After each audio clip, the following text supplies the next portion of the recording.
Hey, we don't got no intro tune. We don't got much, but we got you. Love our future audience too. That's the best thing about what we do. Hey, that was an impromptu rap. Hey, and we're back, huh? Welcome back, as I like to say. Welcome back, as everyone likes to say. What can I say, eh? I'm just pleased that I'm able to do this. I live in a day and age when all sorts of things are going down, but you know what? So is this. There's so much to talk about. The last time we had an episode, still don't officially have everything set up, folks. So you get what you got right now. We're going to probably most likely be separating everything. So that way we'll have an individual site. Well, not site, but an individual section. So the lives don't start cluttering up onto my stuff. Also, that way there can be a sense of individuality between what this is and then also what I'm doing and or going to do and or have said that I'm supposed to be doing and haven't done yet. Everyone, calm the down. I know normally I would be cursing, but since my co-partner in crimes, excuse me, co-partner in critical thinking isn't here just yet, it's just me right now. So I figured I'd take advantage of the moment. And by take advantage, I mean seduce everyone. And what I mean by seduce everyone, no, I'm just playing. I'm not gonna do that ASMR. Who am I, Tits McGee? Yeah. Anybody remember Tits McGee? It was a really, really one and done type of cartoon nonsense. All right. Seems like I'm off to a terrible start, which is about where you would expect me to be. So it's February. Our last one was actually on, literally leading into, if you have tuned in or seen the previous episode, we actually rocked out the new year together, Casey and I. And so now, hey, look at that. We got our buddy Andy Harder in, waiting on Casey, but Andy's here. I'm going to bring Andy up so he can hang out. Listen, um, I have to walk my dogs, so my phone is going to be in my pocket most of the time. So you're only going to get audio, but I thought I'd come hang out. All right, that's cool. Hey, man, I'm just waiting on Casey. I sent him the text because he's supposed to be joining me. So that works for me, Okay, man. I I'll mean, try and pull out some video. I'll pull the phone out once in a while, but for the most part, it'll be in my pocket. hey, man, that's So all I could expect. This thing is completely rinky dink, man. We're just messing around with the equipment we have and figuring things out as we go, you know? cool. So how have you been, man? I've been well, actually. I mean, I was kind of just getting into that. I was going to explain, like, stand up scene in LA, coming on my 1 year anniversary, essentially. And, there's a lot to talk about, but, like, in general, from what I can tell so far, it's pretty much like anywhere else I've been doing stand up. You got people that are incredibly talented, people that are mediocre, and people that are just there to hang out. Uh huh. But me personally, I got offered another show that's on the 18th of January from a friend of mine, so Yeah. that's good. I Yeah. actually opened up the new year. The first thing I did for the new year was a show. This guy out here, his name's Young Baka, so he does rap and then Mhm. he also does comedy. So he has comedians and rappers. So you know how that goes. That's a lot of fun. Right. And then otherwise, I've been kind of like pretty much the last like I've been kind of taking a break from doing stand up, but the last few times I've been on stage, I've definitely been getting laughter. And then it's good when comedians will be like telling you after you get off that you did well. Oh yeah. It's But huge. like when you started doing comedy, how long do you think it took, Andy, before you started actually like getting people saying compliments? Oh, first day. No, I call bullshit. No way, no way. Yeah. First day. So that means you are a natural or When something. I did my first set at the 907, uh, after my set, James said to me, "You've got this." He's like, "Keep doing this." So, do you even remember? Do you remember by any chance what your material was on your first time?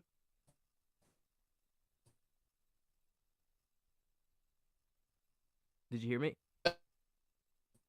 Oh, you're cutting in and out. I'll wait. I'll wait till you get the audio back. It's probably because you slipped it in your pocket.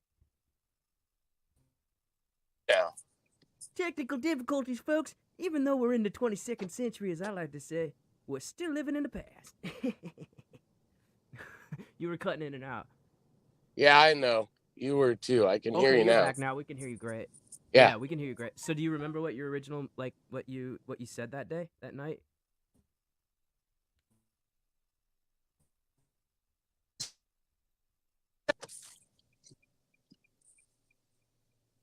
Like, do you remember any of the material you told when James told you did a good job and, like, keep going? Yep. It was about, I went on there and I said that I was a Lyft driver. And so I said I was a Lyft driver. So if anybody needed, I said I was a Lyft driver, so if anybody needed a ride home, I'd only had a couple, and that got a pretty good laugh. And then I had it's a joke that I still do sometimes, where. Hang on. I'll give you, while I'm driving, I can fucking point this at my face. Oh, cool. I'll bring it back up. I just had you on the, you can, this is actually, have you messed around with this yet? It's actually a pretty useful, like, I'm not paying for it just yet, so we have a limit stamp. So, like, Casey and I actually hit the limit where it's like, if you want to continue with this service before next month, you should upgrade. Speaking of which, Resident Jew is here now. Everybody, you know the deal. It's time for the introductions. Here comes Cook Commander's favorite co-host, Mr. Casey Judson. Hi. How's it going, man? It's going pretty decent. What's up, Casey? We were just talking Hey, about Andy, what's up? time. What's that? Andy's first time doing stand-up ever. That right off the stage, he got compliment from this guy James, and then he just told some of the jokes that he remembered, and I laughed. Oh, what's that now? I mean, shit. For the folks at home and the people just tuning in, Andy, you want to go back and tell the jokes? Yeah, we were talking about my first set ever. Oh, nice.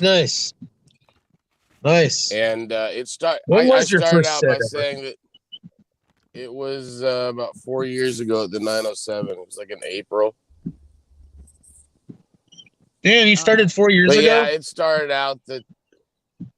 That wasn't your very first set, was it? Didn't you quit for a while? Like start and then quit for a while? No. Oh. Mm-mm. Oh. It's been a long 4 years, huh?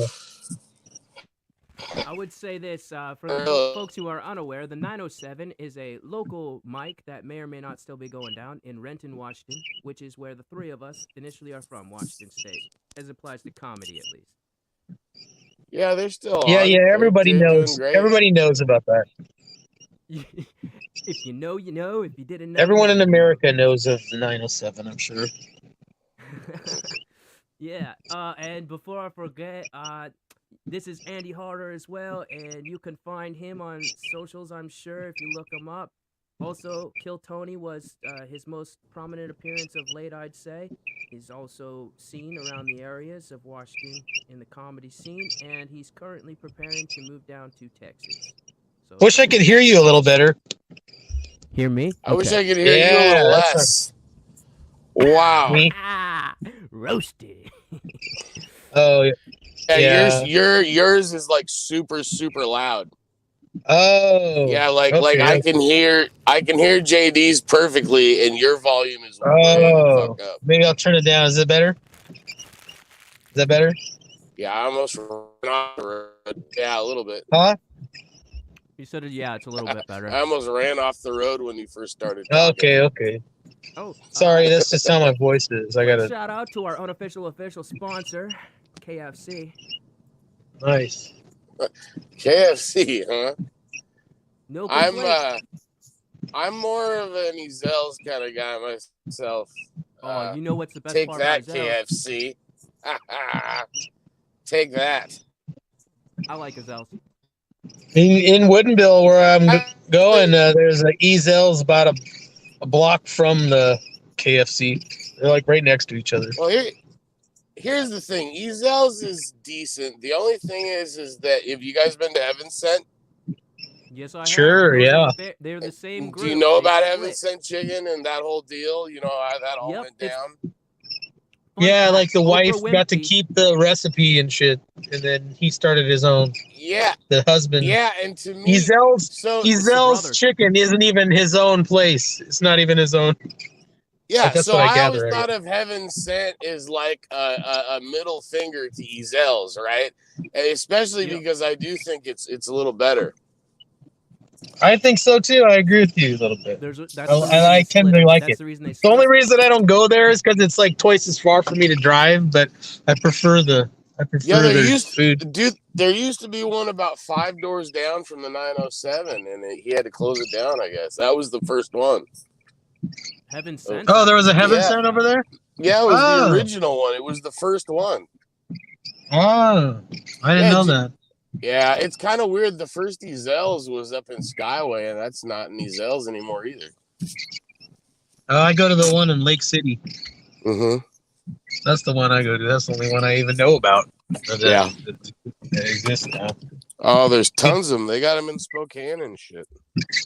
Maybe I'll go there today. I'm feeling a little down. Nothing like a couple big pieces of chicken and some potato salad. It's one thing good about being a fat, depressed person. As soon as you get some delicious yum-yums, all of a sudden you're not depressed anymore. I'll say that's one of the sad parts about being a skinny fat man. You know, the fat kid never left me, but now I have this strange thing. So I try and eat to maintain weight, but That's good. That is very good. Also, fun fact though, I want people to know. This is like old times, man. Remember back when the Winfrey. pandemic was fresh and new? Yeah. Remember when the old pandemic days when it was fun? Yeah, remember when we were fighting the power. Now it's just settled in as a full-on condition of life. The twos of you was on my Zoom mic. I remember me and Andy used to love each other and make each other laugh and shit. You still do. I was gonna say though, I want to say this. Oprah Winfrey herself had the Ezell's chicken mailed to her in L.A. That's how good that chicken is. Yeah, that's made up. That's No, not it's real. It's a true fact. She mentioned it on her show. Oh, all right. Okay, I believe you. Why would you lie? I had a pizza from publicity? Chicago mailed to my house. Oh, the Chicago nice. pizza, deep dish. Yeah, Diorgiorno's Diorgiorno's. Dio Giorno. Giordano's or Giordano's. Giordano's. Yeah, I know what you're talking Mm-hmm. about. Yeah, I overheard some guy talking about it one day. Like he had done it to like celebrate because he had lived in Chicago and he'd moved here and he just bought a house or something. He wanted to celebrate, and so he called and said, "Hey, can you send me a pizza in the mail?" And they're like, "Yeah, we do it all the time." That sounds kind of good. It's well, here's the thing. It was the best pizza I ever ate, but the edge of the crust, because it's like a pizza pie kind of a thing, a very, very buttery, thick. But because it's pre-ordered, it doesn't work as well, huh? It's like a cracker. But the rest of it is pretty amazing.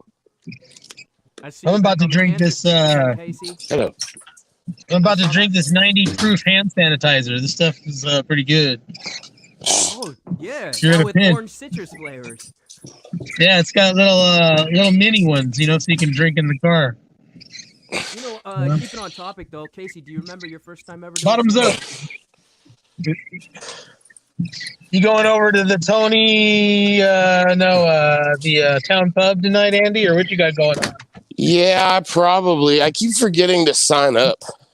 Oh yeah, and so now I don't know, but I'll probably go anyway. I mean, I've found lately, that like I go to certain mics just to see people, you know, and if I don't get on, it's whatever. I mean, I'd like to. And the thing is, I usually do anyway. Like, I went to Nate Jackson's on Tuesday, and I Oh was yeah. like, I missed signups by like 45 minutes, and they got me on anyway. I And heard there was 30 some people on the 30 Bro, plus. I destroyed. Like, Yeah? Oh my god, it was a full. That's nice. Oh, a full packed crowd. Wow, that's awesome. I only been there once and had a pretty good time. Oh, the Yay. Texas orphans love it. Hey, Lindsay, have you met our unofficial crowd? It's a bunch of orphans from Texas because they weren't allowed to be aborted. Yay! It's good to see you in good spirits, JD. You're doing good. You know what's You're crazy eating though? chicken. Off Huh? the meds, bro. I haven't taken them for quite a few weeks now. I'm gonna go back to it. I have a full bottle, but I keep saying I'll do it tomorrow. I understand. Yeah, fuck that shit. Well, see, here's the thing, okay? When you're used to drugs that give you instant effects, and then you're trying something that's like you're supposed to take it till it starts affecting you. You take it for a full month and you don't feel all that different. It's hard to go back to it. So I told the doctor I'll do 2 months this time, but I don't know when I want to start. Yeah. Like, it's one thing if you're like imbalanced, you know what I'm saying? Like you go through bouts of mania to like mass depression, like that kind of shit, or you actually hear voices or anything like that. But for me, it's just like I witnessed the shitty world the same way Stan does in South Park. So it's like I'm not sad and depressed. I'm just like agitated and like, fuck it. No, you seem fine, but I can't tell anything. I mean, it might help that every time I've been on stage last few times. I can't recommend anybody do anything. I can't recommend they don't do anything. I have no idea. Oh, speaking of which, keeping on topic, Casey, you remember your first time doing stand-up? I remember it, yes. I do remember it. For you? Huh? Like, how did it go for you? I was better my first set than I've been since. I already had it down. I had 2 hats on. Somebody said they liked my hat. I threw my hat at them. The whole crowd went crazy. Everybody was like, "You're amazing." And then Derek Sheen was like, "That was amazing. That was your first time." And he was like, "You're like a natural, man. You're going to be amazing." And I was so excited to be doing it. And then I went later. It was funny because I went over to the people and I was like, "Hey, can I have my hat back?" Because I was like, I really like that hat. It was just for the acting out of the fun. Now that I'm off stage, I'm not really rich. I like that hat. It cost me $40. And they were like, we were wondering when you're gonna ask for it. And then I've never done anything like before. I never done any props or anything like that fun, you know. Like, was it I don't know. Very in the moment? Yeah, very in the moment, you know. Yeah. Gotten away from that a little bit, I think. I don't know. My first time was like, I didn't even know I was like doing stand-up. You didn't know you were doing stand-up? Did you think you were making a pair of shoes, or? Yeah, there was no mic. I was at school, and just everybody was laughing at my misery. No wonder you didn't think you were doing stand-up. There was none of the. I had no idea. None of the earmarks of the stand-up were there. You know? Yeah. Except for all the women going. That's actually a funny joke. You're like, I didn't even think I was doing stand-up because I was at home in my bathtub. I was just taking a bath, and I didn't realize what I was doing. And I was learning to lie. That's the name of this. Learning to lie. Oh, is that the name of this show that you like? Yeah, we're calling it Learning to Lie. Andy, what do you think? What do I think about what? The name for the video podcast. We're calling it Learning to Lie. Okay. Oh, that's a good response. All right. He's like, fine. What do I care? It's like, all right. No. It's just that I'm bad at naming things. Yeah. My other name that I liked. The other name that I liked was I Don't Care. Yeah, I wanted to name it Do Not Listen or something like that. I like Do Not Listen or I Don't Care. Yeah. but What that's a about very depressive sounding name. what about 3 racists? And Three I'm not- we racists. kind of played around with that concept. Well, like, not white because wokes. we're racists. Right. Okay. Just It's irony. because that would get a lot of attention. Yeah. That's kind of the general idea. Yeah. I like Like I like the everybody idea. like, they would want to listen just so they could get mad at us. You know? Right. Right. I was thinking that we could call it 3 racists fine. We're on to something here, Yeah. folks. Comma fine. It's Yeah. gonna be all right. It's fine. It's whatever. I don't really care. I don't care. Then they're like, "Are you racist?" I go, "Yeah, whatever, sure." Yeah. That's the ongoing theme here, because I'm the according to Casey, and I have to agree with everything. I'm the Holocaust denier on the show. It's like when Maria Bamford was in the mental hospital. You know that the comedian Maria Bamford? Oh wait, Yeah. I do know, because I just She was seen in a that mental show she was hospital on. she was in a mental hospital and she was wearing one of those little gowns and she was wearing like little To show booty your butt? slippers. Yeah, and then like little booty slippers that the state gives you, little slippers. And then someone comes up to her and goes, "Hey, my friend knows you. I recognize you. Don't worry, I won't tell anyone. It's confidential." And she goes, "I'm in a mental hospital, so you can tell who the fuck you want. I don't fucking give a shit." You know? All Lady bets are Dynamite? off. I'm in a fucking mental hospital, so I don't you care seen about Lady my Dynamite? privacy or any of that shit. It's like, Have you seen her show, Lady Dynamite? She I has a haven't show watched it called Lady much. Dynamite.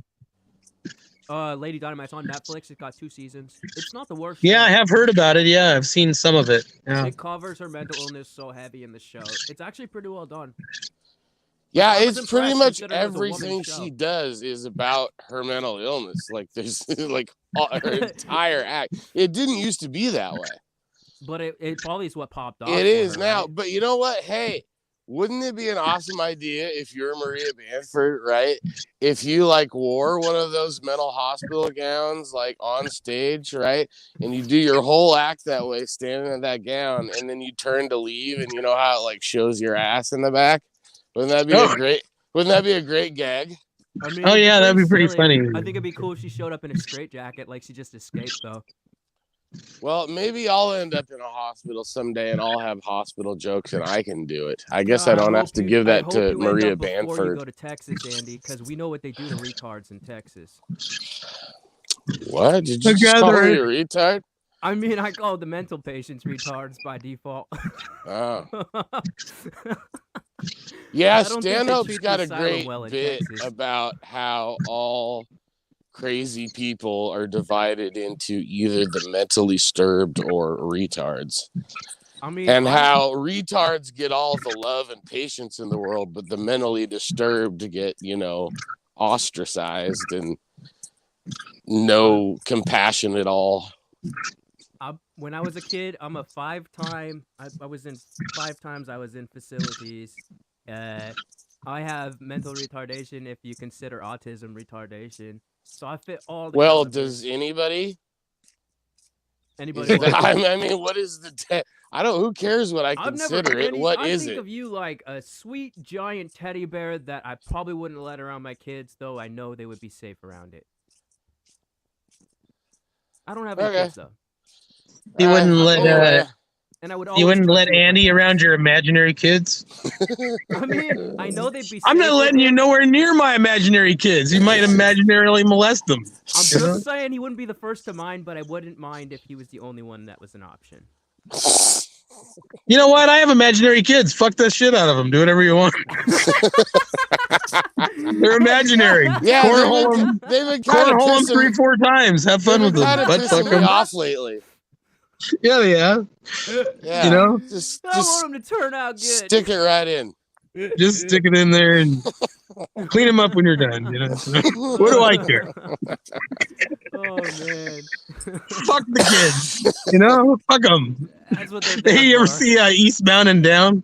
Oh yeah. When the agent, he's like, fuck it, let's party, man. Let's fuck the kids, man. And he's like, yeah, let's fuck the kids. And then he's like, no, we can't fuck. And he's like, I know, I went too far. I didn't mean to say fuck the kids. And then he also goes, oh, you have the Visa Gold. He goes, well, I have the Visa Black. The Visa Gold will get you front row seats to the Jonas Brothers. The Visa Black will have all three sucking your dick. You know what? You know what? And then they're like, I'm listening. I'm impressed. You know what? If it was a Jonas brother. Brother. Hey, brother.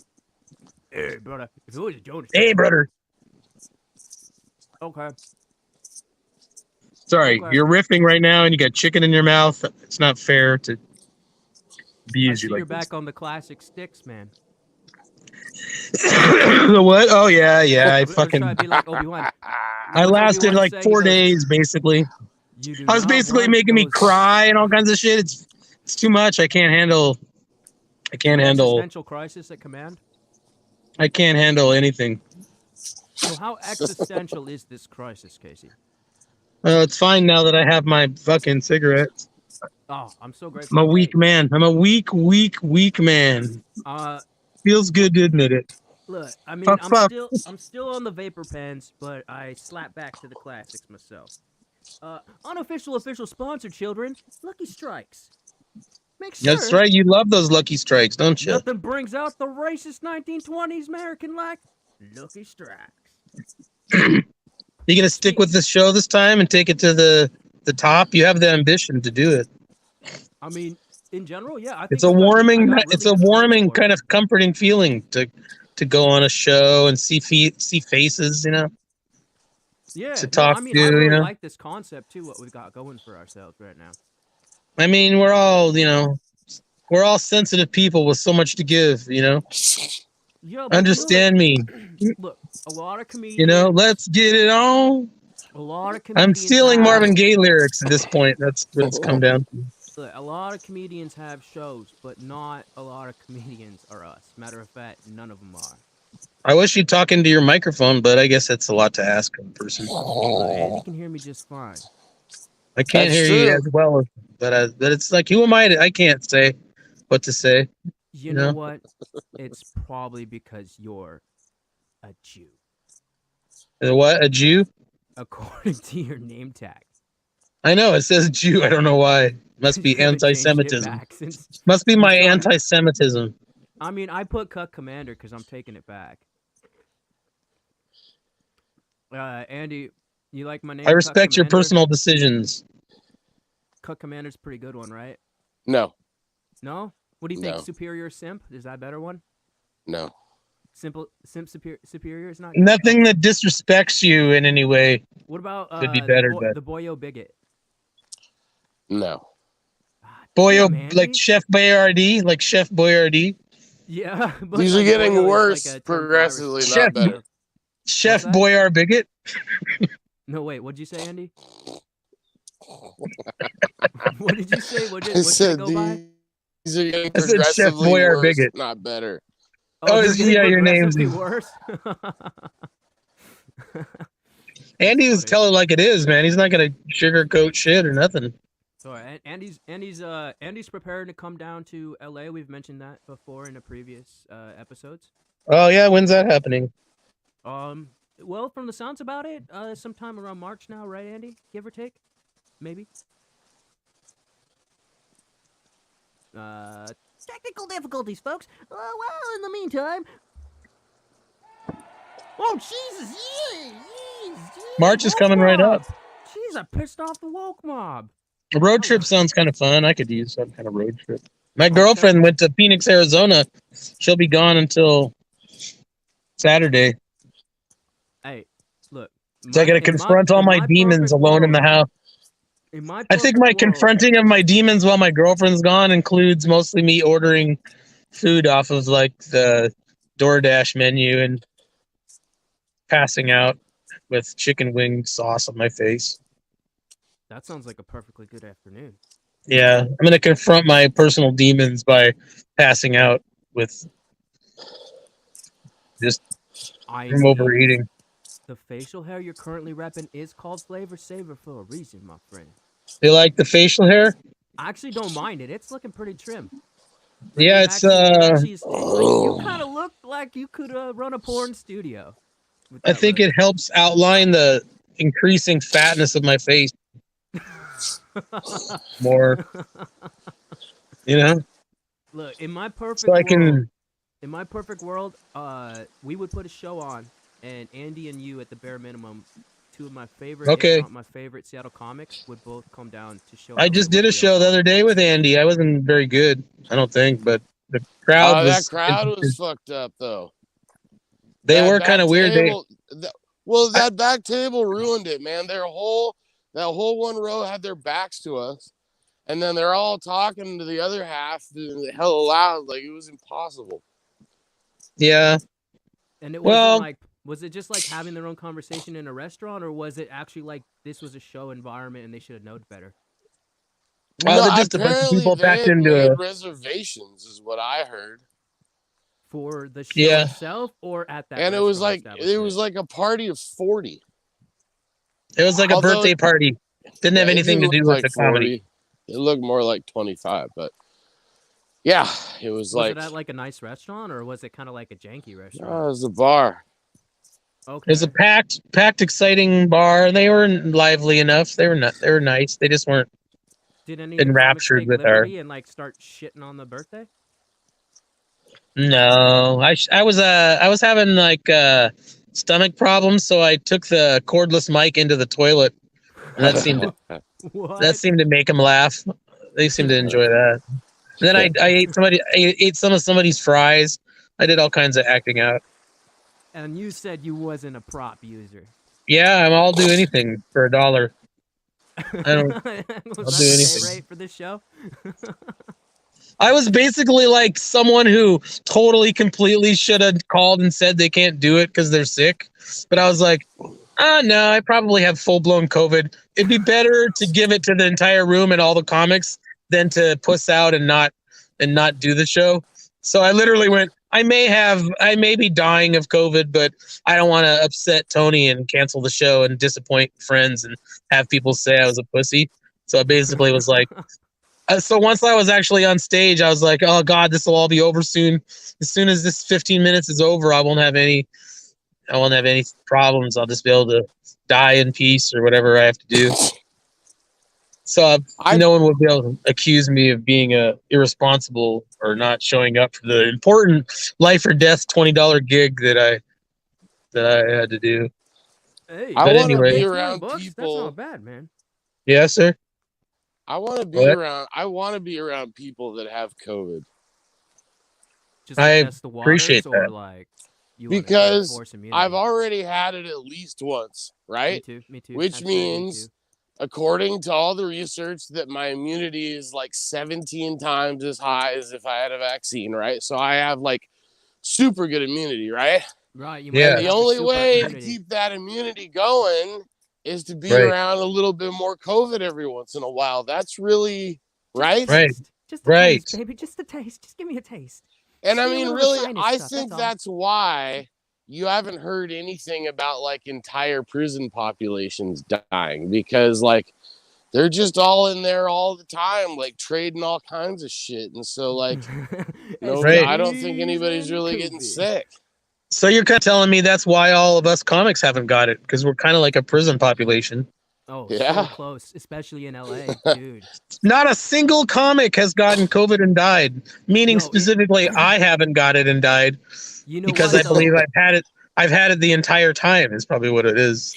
In LA, I've never not had it. I think I in always LA, had it. in LA, not a single comic has died from COVID, but 3 have died from fentanyl. Oh yeah, okay. those guys at the Comedy Store. That was You know what I'm talking David about, Lucas. yeah. David Lucas's friends. Yeah, he got friends. That's because of He snap battles. he mentioned it on Kill Tony that week. Oh or the yeah, was next that one week. of the ones you were on, or a different one? No, but I listen to that show like every Monday morning. Okay, like, okay. it's So like, I got a question, Andy. yeah, Was you a hardcore like listening fan before you was on, or No. leading up to, or since you've No. been on and become better friends with like especially Red Band? no. What happened was is from the first time I was on, I've always watched it or listened to it or tried to get on it. All right, You guys that's want to go kinda on a similar field to trip? me. Check it out. Dude, you looking better now, Casey. You got it in frame and everything. I got what? You got your thing in frame, so you're looking better. I don't look like I'm about to die or anything. No, you look great. You still look like you could probably run a ranky-dank fucking renting based porn studio. A what? You still look like you could run a ranky-dink, rank shank porn studio, dude. Like you got the glowing white little flavor saver. You got the slight amount of white chest hair. You got the chain on. Yeah. Is it better? I mean, I don't know Andy's opinion, but I think you look like you could run a ranky-dink fucking porn studio. I like how I can't hear you. I keep hearing shit like foreskin and shit. Like I can't. I'm like, what? He said my foreskin was good. I don't Thank want to you, blow man. Andy's ears I out, try 'cause to Andy make. can I hear try me to groom okay. my foreskin as much as I can. You know. Casey, I just don't want to blow Andy's ears out, because if I move it too close and he can hear me just fine, then it would be louder for him. You what? If It's I all talk- right. You can split the difference, you know? I'm doing my best. I'm doing my best. Like, you could be louder. It wouldn't bother me. Am I too loud? You're No, a little too loud, but it's not that bad. I keep turning up my own volume so I can hear JD more, and I don't think that's how it works. Turning up my own volume, I can't. I keep thinking if I turn up the overall sound, I'll be able to hear more. All right, Casey, here's a little bit of technology that I do understand. There's two different things. There's input, output. So your microphone is your input, what's your voice going in, and then it gets registered and comes out to us. Then your All my output is- microphones aren't too loud? So typically on your phone itself, in the section that's for the sound, right? There's different volumes sometimes. Oh, yeah. One for mic and one for audio. So you can fucks with that. It's on full blast right now. Is that too loud? Or should I turn it on? We even actually can louder? hear you pretty decent, man. Sometimes you're too loud for sure, but I don't say it because it's rude and Oh, okay. throws you off. I'm not like yelling or nothing. I'm just... No, you're good. I'm more concerned to make sure you can hear me because I say some interesting stuff sometimes. I can hear you a little bit. Not too much though. So back to the topic at hand. Andy, if you're Yes. unfamiliar, so when I was in Phoenix, that's when I first learned about Kill Tony, because they were doing shows at the Phoenix, at the Stand Up Phoenix, and there were comics that I was associated with because I was doing stand up there, and they were on the show and stuff, and it was like fun because there was like gossip mill backstory, because like, for example, this one guy, Ashwin, he literally, his name got called while he had the very moment he had stepped out to smoke a cigarette. So they literally did that whole thing where they're like, oh, he's blacklisted. So everyone made fun of him for going out to smoke a cigarette. And then the other guy, Dustin Hadlock, who you may or may not know or remember from my show. Oh yeah, I remember him.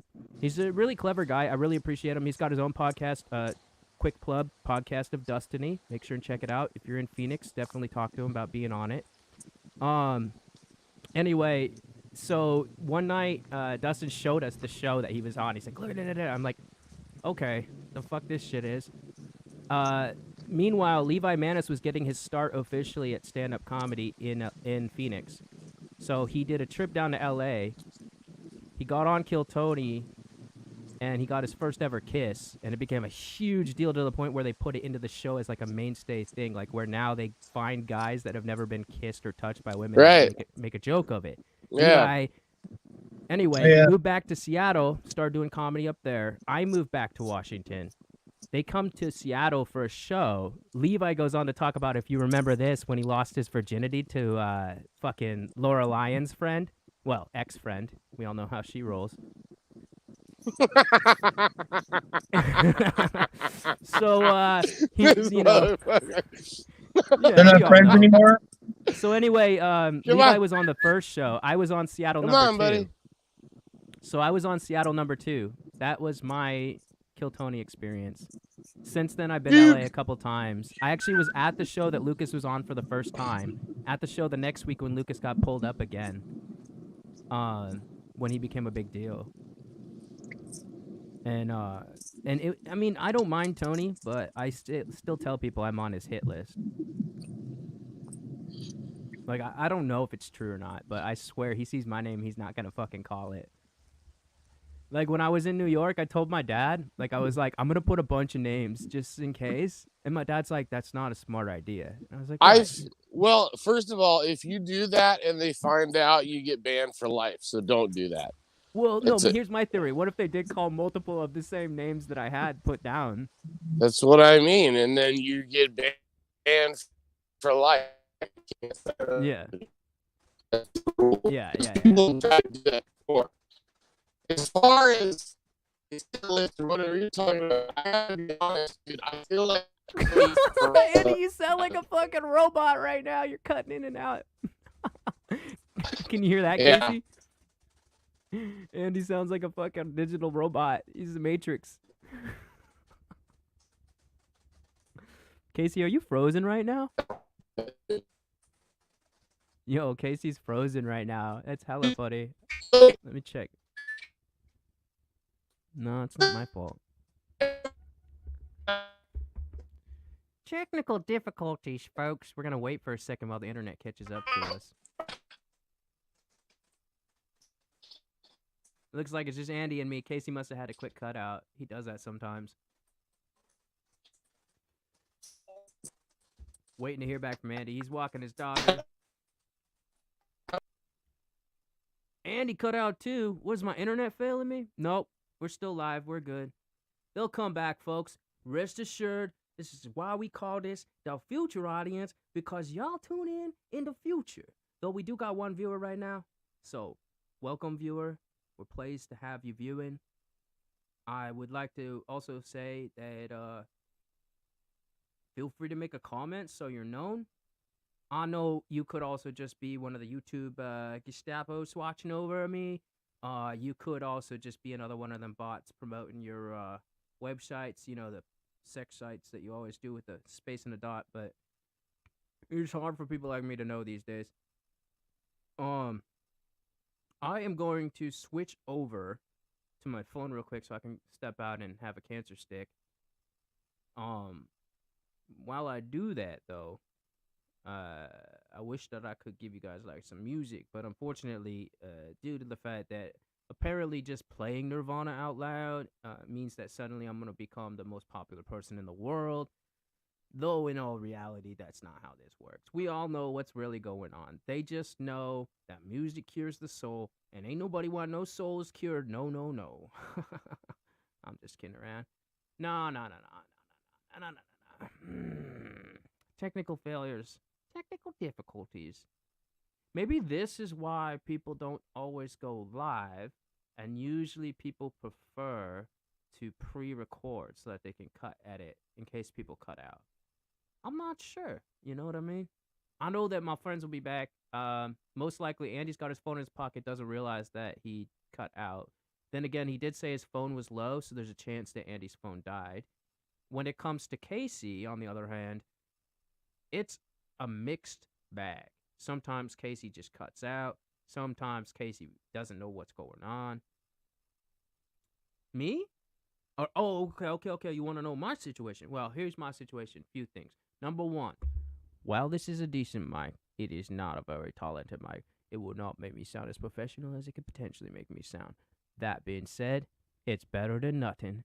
What else can I add in about me? Let's see. Obviously, I'm running from my room. Not some fancy studio space like Third Wheel Podcast Studio, located in Seattle, Washington, as well as downtown. No, not downtown. Sorry. Would it be called like maybe Central LA area? Feel free to check them out at Third Wheel Podcast Studio. You can find them on Instagram. Run by at least one of the people that runs the venue is a Seattle original. Mike Misoletti, I believe how you pronounce his last name. You know me, everybody knows me. I don't do well with ambiguously foreign last names. But that being said, I do appreciate that studio, and I do intend on making amends with Mike so that Andy and Casey, when they come down to LA, will be able to have an awesome show at a professional location where I can make sure that all of the best LA comic scenes that I can get my hands on or get available will come and see what Seattle truly has to offer the world of comedy. And when I say these things, I know people always like to think, oh, he's got a cultural biases because he's from Seattle, Washington. But I always like to remind them that comedy is not within borders. Comedy exists globally Comedy exists universally. Comedy in its own has its structures, which have already been written out. For those who are unfamiliar, there are a few books I would recommend looking up. One of them is the Notorious Comedian's Bible. Another one is called How to Be Funny. That one I really, really enjoy. It's got several current and past, very, very popular, very, very famous, very, very talented comedians. To name drop a few, Conan O'Brien has stuff in there. Tina Fey has stuff in there. It's very great at breaking things down. There are a few others, but I don't have my research available, and I really don't care to like hit that part of my recall because these days it takes a little digging. Not gonna lie, folks, it takes a little digging to pull some factoids out. But the two off the top of my head, the Comedy Bible and How to Be Funny, you can look those up. They will inform you that as it applies to comedy rhetoric and comedy theory and comedy in general, it pretty much is all straightforward. It's all been set out in stone. That doesn't mean that you can't have original perspectives, original takes. It does not mean that there's no way to invent new forms of comedy because that's not what it does. That's not what it is. See, to break it down even more simply, the way that it works is that modern times have modern events. Some things are cyclical and repeat themselves. Oh, it looks like Andy's back. That's wonderful news. I'll finish what I'm saying once I bring him back up. There's a dead zone down there. Oh, it's all good, buddy. Nobody heard what you just said because I just brought you up. My bad. What were you saying? There was a dead zone. Totally relatable and understandable. Yeah, I'm walking in the woods. Oh, dude, wonderful thing about Washington State. I do miss access to like trees and parks for sure. I was just explaining to the folks. I call them the Futures audience because when they do get the chance to tune in. Come here, buddy. This is Duke. Hey, everybody, meet Duke. Oh, what a beautiful dog. That's going to get us all our viewers right here. Dog cam. We should get a GoPro one time for you. We could link the GoPro on a dog. Oh, fuck yeah. That's a cool idea. Yep. And like, especially if you do it like at a dog-friendly like brewery that has a comedy event, that'd be kind of cool. You know what I mean? That's like yeah, but he can't be around people like. Oh, no, he's a sweetheart, but he's just big and pushy and like. He just wants to jump up in everybody's lap, and it's just like he's too much, man. Oh, no, I feel you. Rest in peace. But Will Martinez had a dog, and he was super old. His name was Mojo, and Mojo used to come out to the comedy venues, you know, when he was with his daddy.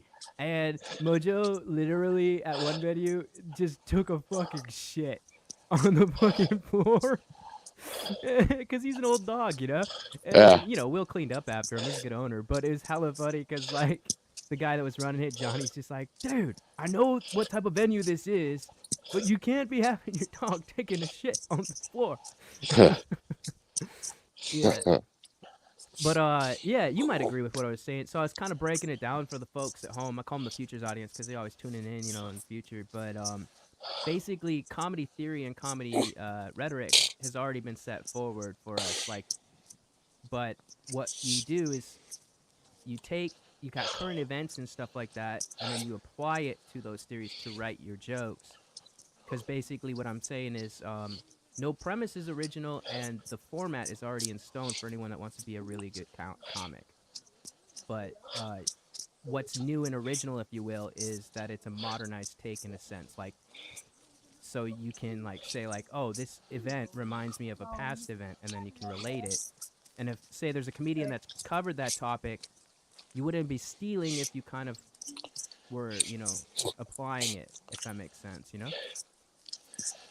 I don't know. I mean, I'm not sure if I agree that there's no original premises. I mean, somebody's got to be at first at everything. I mean, it depends on how vague you're being, I guess. But when I say no premise is original, generally speaking, I'm going off of concepts like everyone comes from a family, everyone enjoys a certain type of food, everyone has an opinion about something. Well, let me give you an example. Okay. That's what I'm here for. One of the things that I love about Louis C.K. in particular is he's had a handful of jokes that he's done where I just thought, wow, like anybody could have written that joke, but he's the one that thought to. And one in particular is this one about how he was just talking about, you know, Americans' tendency to like eat too much, and how like when you eat, I guess it takes like 15 minutes to send the signal from your stomach to your brain that like you've had enough to eat. Yo, yo. And he was like, you know, what kind of fucking bullshit inefficient system is that? He's like, I can fucking drop an iron on my foot and it goes to my head in less than a second and it's twice the distance, you know? Now, I mean, can you think of somebody who's done that before? I can't. That seems like entirely original in every way. I'm going to break it down. The answer is no to your question. Now, to follow it up, here's where I would go with. The premise is not original in the sense of this. The premise is based around a response in the system of the body. That's something that's been covered by other people in different ways. Does that make sense? Yeah, and that's what I mean. You can always broaden it enough. Right. Yeah. Like My general perspective is like when one comic is on stage telling a joke, and joke might be a stretch, mind you, because they're working it out usually at a mic scene. Another comic would get offended, like, "Hey, that sounds just like my joke," or "That's my joke." But then the concept is like, well, did they hear you and they're literally ripping you word for word, or is it more like, well, you both have a similar wave pattern and a similar perspective on life, and therefore you came up with a similar concept, and therefore you wrote a joke? Like, the punchline is rarely ever the exact same. I notice it's more usually like the topical matter. You know what I mean? Yeah. Like, because comedy theft to me is like such a topic, but at the same time, I feel like no one really pays close enough attention to realize like how it's not, like, it's truly not, like, typically what I find, like in the case of Amy Schumer and Carlos I want to call him Menastelia, but it feels like played out. But like those two, plus it's a stupid name. Yeah, exactly. So, but those two people, I'm not on his side, but it's just Menstelia is not clever. I agree. Like, I feel like he should have molded that around a little bit more and been like, "Steal your Carlos." I don't know. No, that's equally stupid. I guess what I'm getting at though is like in those two examples, for a lot of times it happened when they got the most heat was when they had shows, which means they had a team of writers. And typically that team of writers was the ones, and this happens with late night all the time also. Yeah. So like a lot of times it's kind of like anything in this world when you have a corporate system, the boss man, if you will, or the talent doesn't always have 100%, because their energy is going elsewhere a lot of times too.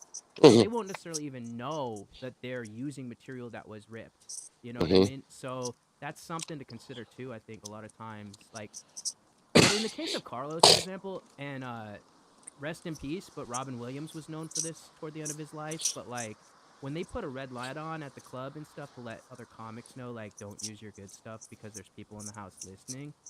That's the stuff where I kind of like, all right, like, like I've never personally had issue with it because like I feel like I'm too original. No one could actually copy anything I do. Nor would they want to.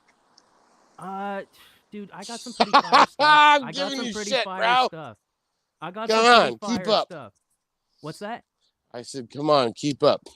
You talking to the dog? I was like, what? Like, I'll tell you one, for example, that someone could rip off if they wanted to, but it'd be too obvious because it's literally my one-liner. But I love this one. I've been working it out piece by piece. But it's like, I finally figured out why women always get to have the last word, and it's because they're the ones that have the periods. Right? You thought of that yourself? Yeah. Nobody else has ever said that? I've never heard anyone else say it. I had one. Pretty impressive. I like it. Thank you. I had one guy actually one time offer to buy it, and he actually offered me the classic $50 rate. I told him no way, but yeah. So like that's an example of something that could technically someone could try and rip off me, but like I know I've never heard anyone say that joke, and so I'm always working it too. That's how I know the difference. Like when Ty Rivera talks about comedy theft, he talks about when people actually take a joke that you've worked on, like on several occurrences, to the point where you actually love it so much that it's like it becomes more personal. Mm-hmm. Like that's the thing. Like for you tell a lot of life story type relatable stuff. So it's harder, I feel, also for someone to rip you off with a lot of your stuff, because your stuff is a lot of based around like if someone were to talk about dog walking and tell the same punchlines as you, I'd be like, show me the fucking receipts. You're not a dog walker.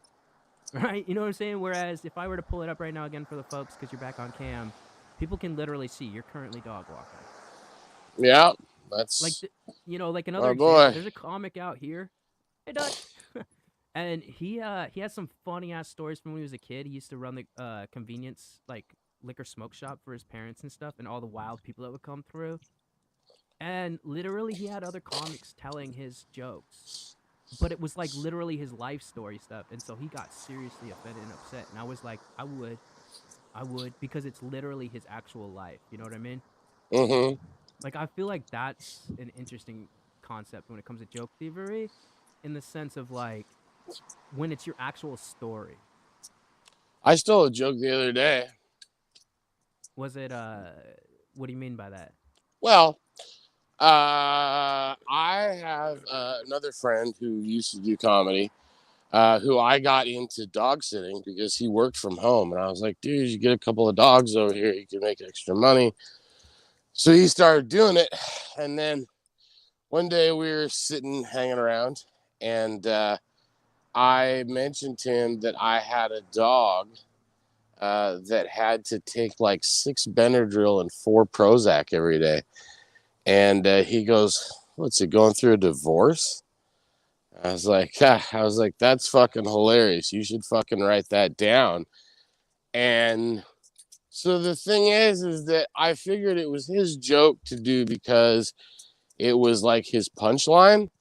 But first of all, it was my dog. It was my premise. And I was the one that recognized it being a joke. He wasn't going to make it a joke until I said, hey, write that down. So, things have been opened back up now, since like summertime or whatever. So like, and he hasn't gotten back into comedy since. He hasn't done, one set since like the beginning, of, lockdown.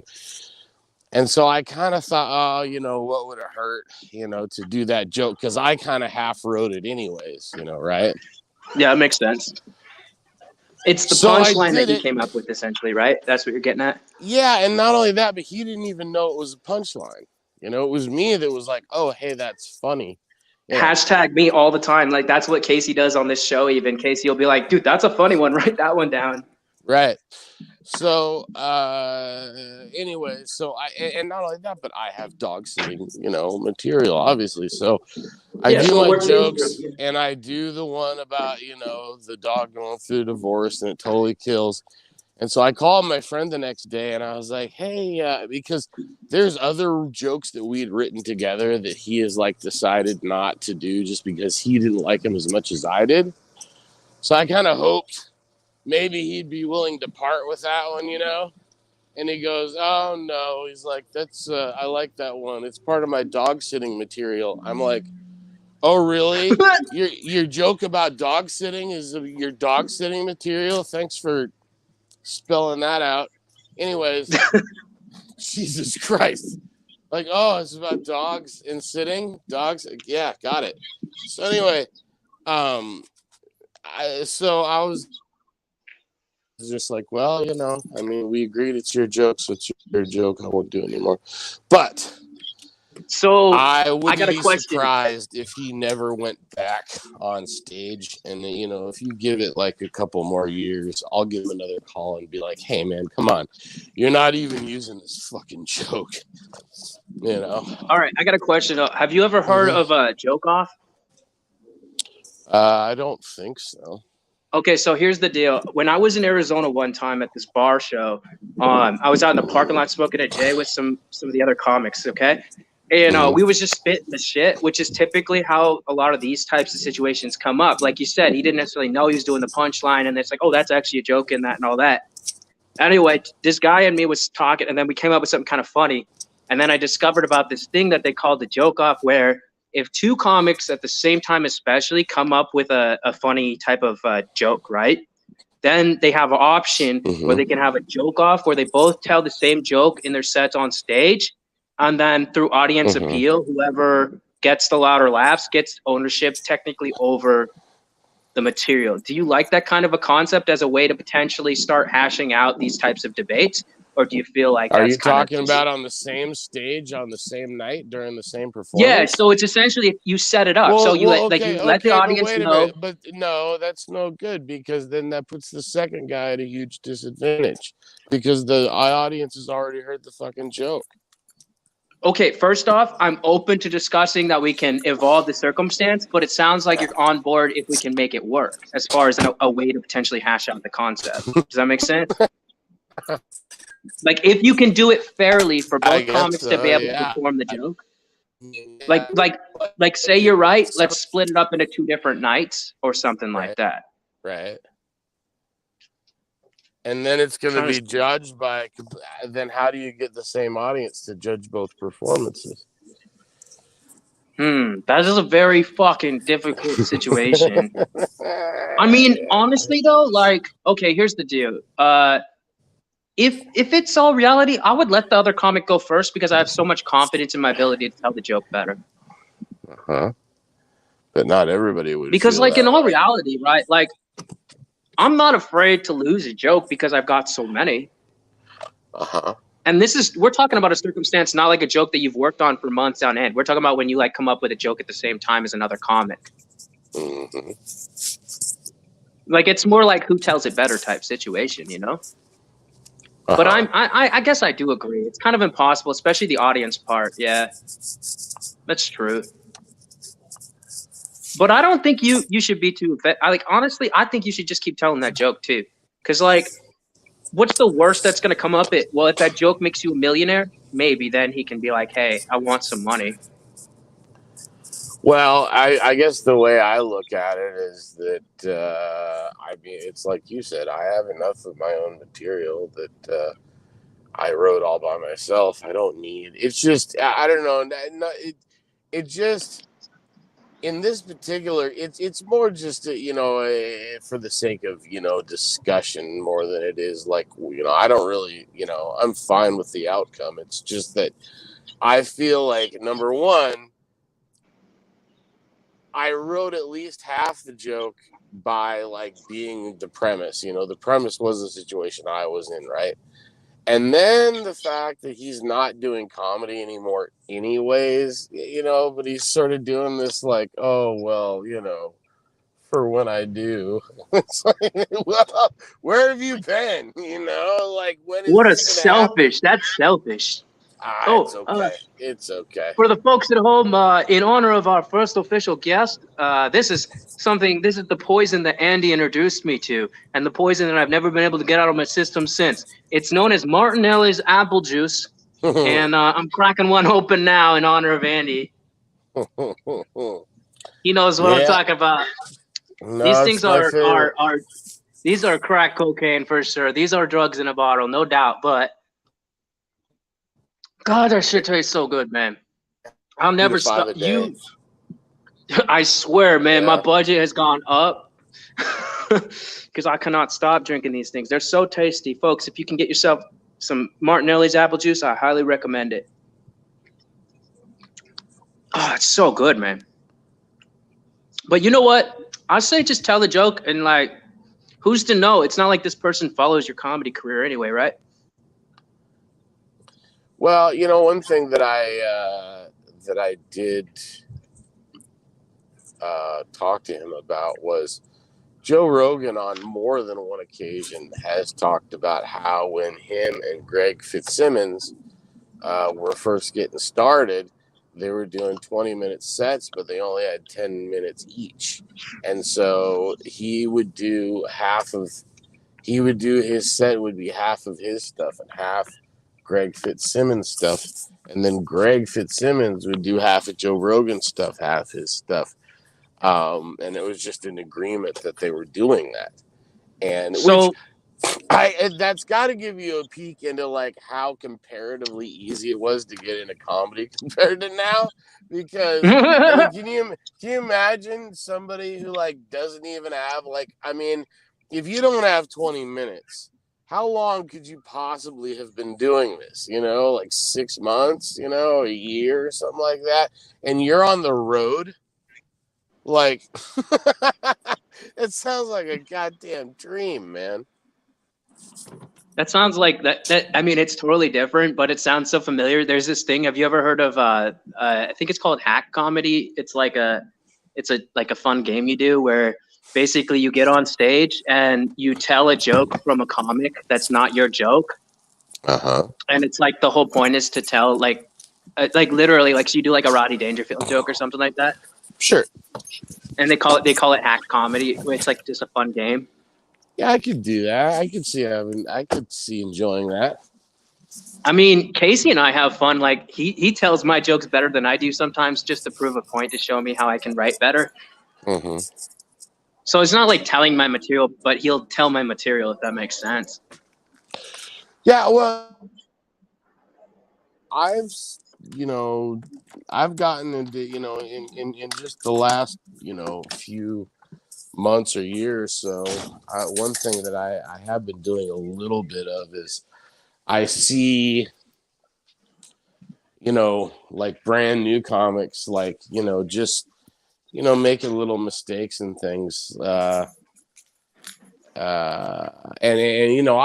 try not to tell people how to write their jokes or anything like that. I really try not to do that at all. But there's this kid that's got this joke. He did it at the 907. He said, I've been seeing a lot of violence against Asians lately.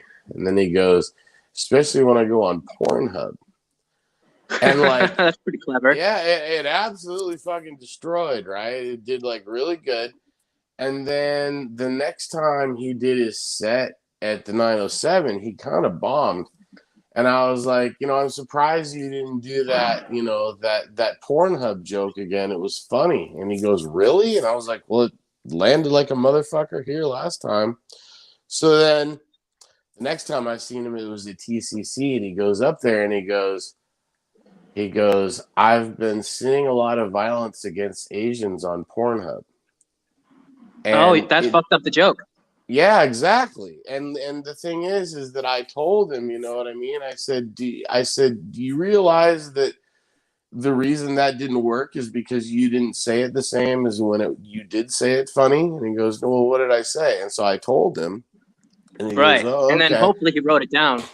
Well, yeah, but then here's the thing, is I said, do you understand the difference and why it's funnier that way? And he goes, no. And I was like, okay. I don't want to push all my shit on people, but if they honestly don't know, I was like, okay, you got to understand that, the way you just said it now, where you don't say especially, like you're just saying like, I've been seeing a lot of violence against Asians on Pornhub, and it's just kind of like a weird statement. I said, if you say I've been seeing a lot of, on it. I'm like, if you say, I've been seeing a lot of violence against Asians, especially on Pornhub, it's a misdirect. Yes, exactly. And also the pause is critical.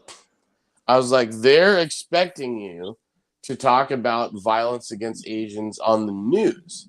So when you say Pornhub, it's like, wow, because number one, they're not expecting Pornhub, and number two, it puts the violence against Asians in an entirely different context.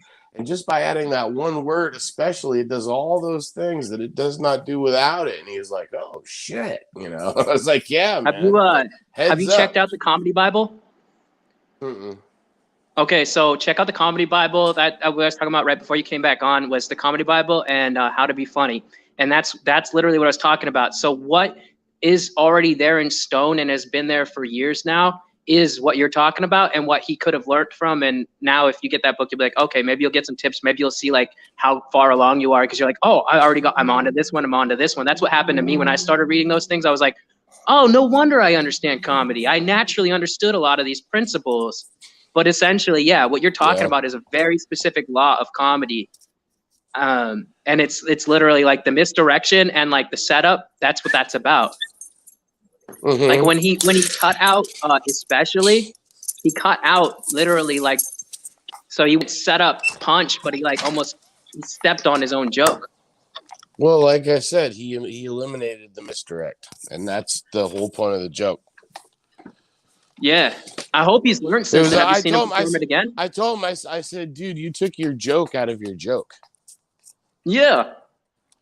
Yeah. Yeah, you know, I do that. And that's another thing. You know, one of the things that you'll notice, you know, when I go to open mics, I'm there from signups until the last guy goes up. And actually, I've been learning recently that, you know, I tend to leave after that, but the people that hang out after that are the ones that are really, you know, being smart. Yeah, I've actually started garnering a lot of respect. I think it took time, but I really like the experience of watching bad sets and learning like what not to do.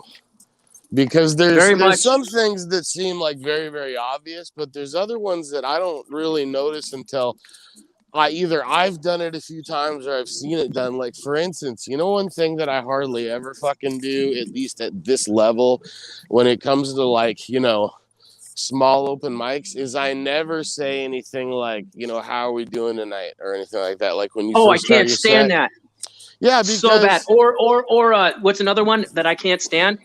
Never ask the audience what they want you to talk about. That's not their fucking job. Yeah, your job is to go on stage and talk, yeah. Not to ask people what they want to hear from you. It doesn't matter if they've heard all your jokes. It doesn't matter if they've heard none of your jokes. That happened the other night at a mic. This girl gets on stage, and this is what she does. She goes, "What do you guys want to hear?" And I literally, because it was a smaller audience, I just shouted back. I go, "Jokes." and she's like, no, but like specifically, what do you want? What do you want from me? You know, like, and I was like, laughter. Well, you know, here's the thing. I agree with you, but I mean, it's not the kind of thing that can never go right. Jimmy Carr once said something very, very interesting. Jimmy Carr, that's what you're talking about. If no one's not familiar, he's a British comic. He said, you know, when I'm in an auditorium full with 10,000 people in there, he goes, what are the chances I'm the funniest person in the room? He's like, not that great. He's like, quite frankly, the chances that there's somebody who just doesn't happen to do comedy but is just as funny as me, you know, so he actually welcomes that kind of stuff a little bit. And the thing is that I know you mean it can get a little awkward and a little weird, but the one that I hate is when people ask themselves out loud what they want to talk about. Like they actually get on stage and go, okay, what do I want to talk about tonight? Just skip that. Like, don't say that. Totally. Let a pause happen. Let a pause happen. Well, just think about what you want to talk about. Don't be like, okay, what do I want to, like, it's just a rookie move. You know what I mean? And that's another thing, right? Is like a lot of these don'ts are not like the worst thing in the world. It's just a rookie move. It's like not moving the mic stand. Oh yeah, dude, not moving a mic stand. Okay, so there's a really funny comic in Phoenix. His name is Davy Cakes. And David Cakes, that was one of the first real lessons I learned from a comic like us that actually gives good information to other comics. He goes, I've seen you a few times now, and one thing I noticed, I need to let you know, don't let the mic stand steal your stage. You need to move it behind you. And I started doing it ever since he said that, and I never forgot. And I've passed that little tidbit on to other comics every time I witness them doing the same thing. Yeah, it's a well-known thing, but some people don't do it right away. I mean, sometimes I like to leave the mic in the stand so that I can move my hands around.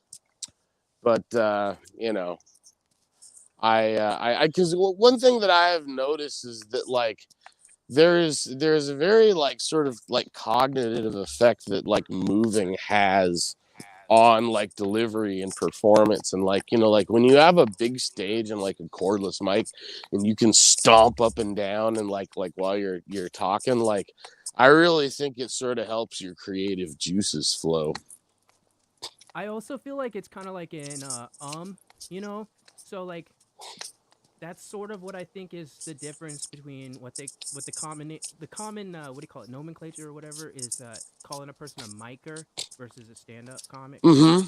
So I feel like in the micer universe, that's a common like us or ums in Uh-huh. a similar category. You know, what am I going to talk about? It's like a stumbling, like Oh, I don't yeah. think you don't necessarily realize that you're saying it out loud sometimes, even because you're really just kind of processing in the moment, and you're also nervous, and you also might have come up like for example, you might have like known exactly what you're going to talk about when you showed up, but you're like 15 on the list. The next thing you know, 10 comics gone by, and what they're talking about, you start getting into it. Like, that's the hard part for me. Sometimes I prefer to go up early so I can enjoy the rest of the show, because if I'm too much heady or too much like that and I'm not careful, I've had times where right before I'm about to go up, I realized, oh shit, I've lost my energy because I've been too invested in being a good audience member and enjoying myself, and or not. And like lately I've taken to like the concept of, okay, now that you know you're writing material, now that you know you have stuff, now that you know you're paying attention, now you no longer have to worry about that. Now you just know, so you can shut off until you go on. And like that's where I'm at right now. It's like, and now I'm at the gloriful part now where I'm starting to realize, okay, start with a good joke always. Start with something funny, period, because that's the only time that you have the audience's full attention usually. So if you're funny off the bat, they might listen to your next thing. And also always have the back burners to know, like, okay, you're running up, you got 1 minute, got at least something funny to say to end it. Otherwise, they might not remember you either. You know what I mean? Like those little things. And I think that that helps in the long run when you're really stepping up into the next level of comedy. You know?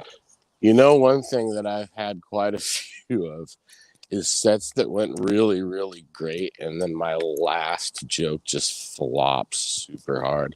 Yo, it's the worst because that's when you feel the energy is real, because you like are you feeling it, you know it, and then Yeah. it's like you feel it almost like real quick, just get out of you. Well, and knowing that, like, if you would just shut the fuck up, you could have walked away on that last good laugh. Oh, dude, totally. I'm finally starting to get used to having laughs in my material. That's how I know I'm starting to upgrade to the point where I'm finally able to start like shutting the fuck up and just letting the laughter roll. Mm-hmm. And what you said reminds me of George Costanza and the whole one and done, and he's like, I'm out. You know? You remember that episode? I guess not. At least Okay, not so in the there's an episode content. of Seinfeld when George Costanza realizes in every conversation he always says one really awesome thing that everyone loves, and then Mm-hmm. continues talking too much and then ruins Oh, everything. right, So he right. starts doing this thing where as soon as he says that one awesome thing, he goes, I'm out, and Oh, literally yeah. leaves. I'm like, that sounds very Seinfeldian. Oh, totally. Speaking of comics of the up-and-coming generations, man. Rest in peace, Bob Saget. Rest in peace, fucking Louis Anderson. Rest in peace, Norm Macdonald. None of those guys are up and comers at all. Oh, I'm saying no. I'm saying like the people of our current generation of comedy, like you, me, Casey, like Uh-huh. our age group. Yeah. I'm saying the people that, for the most part, are left over that we come up on. Hey, did you ever watch Baskets?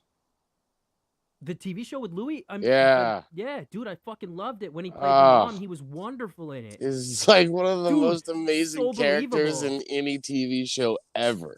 I fucking Yeah, love and that incredibly character. believable. Dude, it's so true though. It is even like my adoptive mom who goes to Costco all the time and gets way too much food all the time, to the point where the family even makes fun of her. Yeah, that scene too, where she goes through Costco and is like eating all the samples and shit And and all the talking about fucking people that work there all know of her her. personal issues, like, to everybody, you know, like, Yeah, and they know her though. That's yeah. I love it, and I actually I love that whole show. Like, in all reality, I enjoyed the whole series because like that girl that gets the arm broken that's on again, you Right. know, she's Yeah. fun.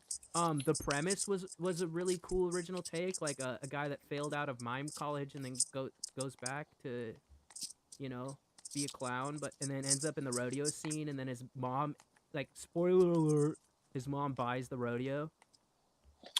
You know the element of that show that I really like the most, and like I don't know, like it bothers me, but like in the good kind of a way that a show should bother you. The kids call that cringe. The whole thing about how like his wife, you know, the French gal, yeah, like just treats him like absolute fucking garbage. And then he meets fucking what's her face? Who is the lady with the broken arm? What's her name? I forget the actress's name. I haven't seen her in too much, but we can both know what we're talking about. Yeah, Margaret or something. Anyways, Google it. yeah, just the way that like that French lady just treats him like shit, and then what's her name comes along and he treats her like shit, and like doesn't make that connection. Like, don't you see how shitty it is to be treated shitty? Like, maybe that should be motivation for you not to treat people shitty, you know? Okay, I'll do better. Damn. Sorry. I'll try to treat people better. Sorry. No, you're good. Okay. We were talking about baskets, Casey. He knows what we're talking about. And Andy, to finish what you're saying, I agree with you 100%. But also, I partly feel like that's why the show worked, which is probably what you're saying also, because it's like it got you emotionally invested, like the injustice of it, like you know. And not only that, but I feel like you know it's something that a lot of people can relate to. You know, it's like I think. You know, I also really liked about it. I liked their take on alcoholism. I felt they covered it very well. Yeah. They didn't cover it for the whole series, but when they did cover it, also the street kids, I like that coverage, like how they handled that when he's on the train hanging out with the fucking carny kids. All right, the Arby's couple. Yeah, and he meets the dude that's a juggalo like Jake. Yeah, there's a juggalo Jake in there. Bro, he's awesome. He's one of my favorite characters because he ends up with the girl that's also like crazy like him, and they were both party. Let me ask you something. So you remember how juggalo Jake, not the real one, but in the show we're talking about. Yeah, you remember how he's all like skinny and then he got a job at Arby's and got all fat? Yeah. Was that the same actor? Did they use the same actor and he got fat, or did they use two different actors, like a skinny actor and a fat actor? So I'm gonna Google that because I don't know. But I have to know. I got a feeling it was the same actor, but only because it's been so long. To know. Do you remember this? I don't know. He looked way different. Like he looked way different. I was like, dude, holy shit! Those fucking beef and cheddars have got to you, bro. Yeah, no jokes. Making me hungry. Shit. Man, but for real though, I do like. Do you guys remember Life with Louie, the cartoon? The what? Oh yeah. A cartoon for a while in the '90s called Life. I don't want to go to summer camp. Life itself. I don't want to go to preschool. Yeah, and he would do the intro. I don't want to go to the park. Like, I didn't even know that Louis was a very famous, very prominent stand-up comic who used to actually introduce people that I love to watch. Like how, you know what I mean, what he used to do. Like, he was basically doing the same thing that Dangerfield was doing, where he would be the guy that introduced all the comics. But I had no idea as a kid. I just really liked that cartoon a lot. And when he introduced it, I'm like, oh, this is cool and stuff. And then when I found out he was a comic, I was like, holy shit, that's fucking crazy. Like, similar with Bobby's World. So I knew Howie because of Bobby's World and because of that movie about monsters with that one guy. What's his name? You guys know what I'm talking about? What's that monster? One Guy and a Monster? With Scott Cameron or whatever his name is. One of my favorite movies ever. What's it called? Three Men and a Baby? No, that's with Tom Selleck and two other dudes. Yeah. It definitely is. But that's right about the last time I saw anything. It's Little Monsters, right? I didn't see it. I think it's called. All I know is I went to Heaven Sent though. Oh really? Just to keep it topical. Nice. Got a cross promotion, baby. Were they out? I also bought a new charger at the Walgreens. That a boy. We didn't need to know the batteries that we gotta get you like hooked up. You didn't need to know that. I thought you'd want to know that. No, yeah, I wasn't wondering. Selfie camera. No, I needed it because my phone is topical because that's why I disappeared. Oh. My phone. Ah, 'Cause my phone can't stay I charged. see. I see. You're like, Oh. we didn't need you back. Even we didn't want you to. You have established relevance. Andy, are you ready for Thank the answer? you. Roswell. So the character's name was Martha Brooks. The actress's name is Martha Kelly. Oh. Yeah, but you're right though, Andy. If I just listed things I bought, that wouldn't be that interesting. Unless you included things Hey, like butt I went plug. to the fruit stand. I got some apples and stuff. It's cool. Yeah, butt plugs. I got some butt plugs. If I got a butt plug at the fruit stand, now that'd be something. Dude, that's crazy. Did you know that the twin brothers were played by the same actor? There's literally one actor played both brothers. Hey, I have a butt plug question. Sure. Okay. I mean, I don't know if you guys know the answer. I don't, because I kind of doubt any of us have one, but I always assume. Oh, I fucking blast my ass open like every morning, day and night. So especially now that my girlfriend's gone, I can really do a lot more. Okay, so it sounds like with my gaping ass. Okay, so it sounds like you can answer this. Too much information. Sorry. No, let him ask the question. I'm curious now. So Yes, when I was a kid, I think I heard this somewhere, but I always thought that a butt plug was because, like, if you were gay, your butthole was all wore out, and if you didn't wear a butt plug, then you just shit your pants all the time. And then, like, but now, like, when I see butt plugs, like when I've seen one, it's like it looks like it's something like you jerk off with, right? Like you fuck yourself with a butt plug. Okay, so I have very limited knowledge, but I believe this is where. Okay, so there's anal beads and then there's butt plugs. So, from what I understand, anal beads are the ones that are used for masturbatory gratification because part of shoving them up is pulling them out so you get that like rhythm of bump, bump, bump or whatever. I like how everybody's speculating. We're all just speculating. We don't have any personal. If people are we're normal. We're normal. Straight white dudes. We don't know what the fuck we're saying. But you know, I'm just saying. I think there's 2.5. About a butt plug. 2.5. Actually, mainly used so that your butt gets used to having something inside it, so that when you do have entry, it's more comfortable.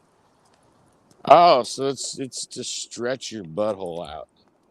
More to get it used to having that type of because used to it. You leave it in, because so technically. Well, if you don't like it in the beginning, why don't you just not do it? Why would you need to get used to it? Look, cam girl gotta make cam girl money, bro. Cam girl gotta make cam girl money, bro. Okay. I mean, that's all I got to say. All right. Some of them vibrate, so then they really get the kicker. Oh, donate more coins now. Clink, clink, clink, clink. Oh God! Donate more! Donate more! You're right, though. You don't ever have to do it. That is an option. Yeah. I mean, look, you actually don't have to do anything, really. One of my favorite Jesse made jokes isn't necessarily a joke. It's an audience participation to which, when I'm in the house and nobody participates, I'm always the one to help her out. It's how many fingers do you put in your butt's holes? And I always raise my hands, and then she likes to joke around. Oh yeah, you're a middle finger type of guy, aren't you? You like flip off your asshole? Well, fuck you, asshole. It's about a length thing. See, that's a lot. Oh, in your asshole. I thought you meant you flip off. Like most middle guys finger. don't go past the pinky size, right? So a middle finger is way bigger. So if you can get your whole middle finger up to your butt toes, that's pretty deep. It's a good point.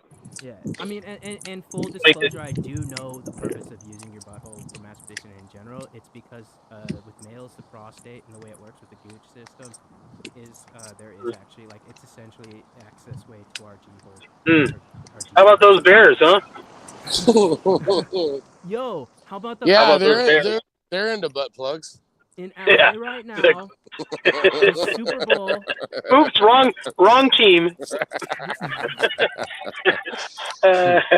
Super Bowl is in LA this year. Awkward. The LA Rams are playing at their own stadium. Yeah.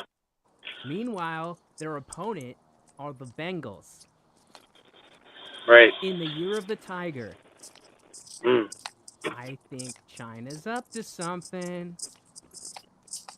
Yeah. The Bengals are in the Super Bowl in the year of the Tiger. That seems very Those kind insignificant. of jokes we've been working on in the rough house, what I call the dredge mics. We blame TikTok. Yeah, there's a lot of experimenting with TikTok going on these days. I know because I had a hard time getting that clock out of my asshole. So, have either of you ever seen Bob Saget live when he performed? Oh no, man! Like the pre-records that he's done, obviously you can get access to those, but like live. No, I've never seen him live. I haven't personally. What about you, Andy? I honestly thought Saget was kind of hack.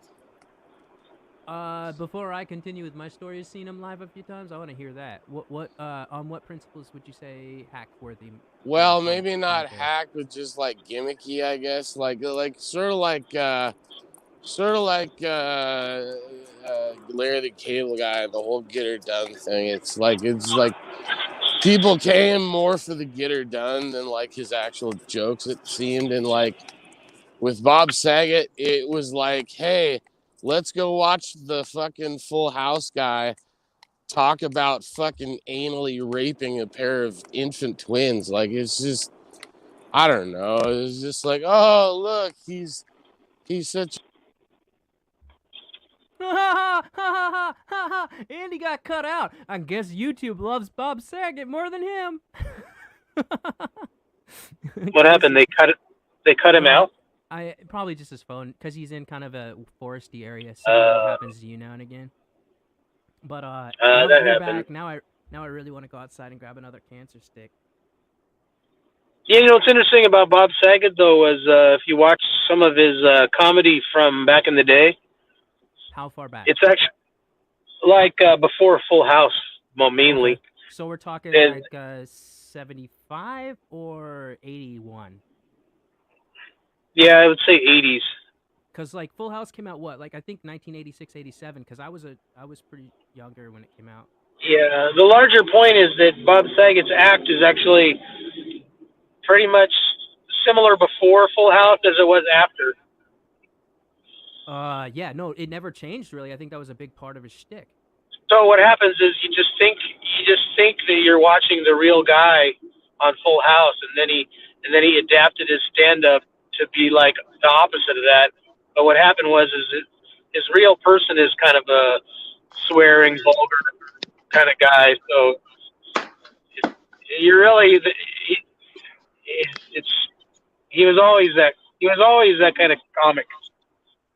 Oh yeah, He was that kind of stand-up before. Then he got a big break as a TV guy, and then he went back to doing stand-up. So it's not as much like a different guy as what people think it is. You just really don't know a guy when he's on TV. He's just a wholesome-looking guy. So people think that he started swearing after Full House, but it's not so much like that. You know what I just thought of? The old saying, "I'm not a doctor. I play one on TV." Yeah, exactly. So it's kind of the same thing, huh? It's like Bob Saget is like, I'm not a good fucking American dad. I just played one on TV because of the money. Exactly. It's just a role he got. I mean, here's the thing. What I was going to get into is I fell in love with Bob Saget having, like, initially couldn't stand his comedy. Like, so the first time I got exposed to his stand-up was the pre-recorded, like, material at a guy's party.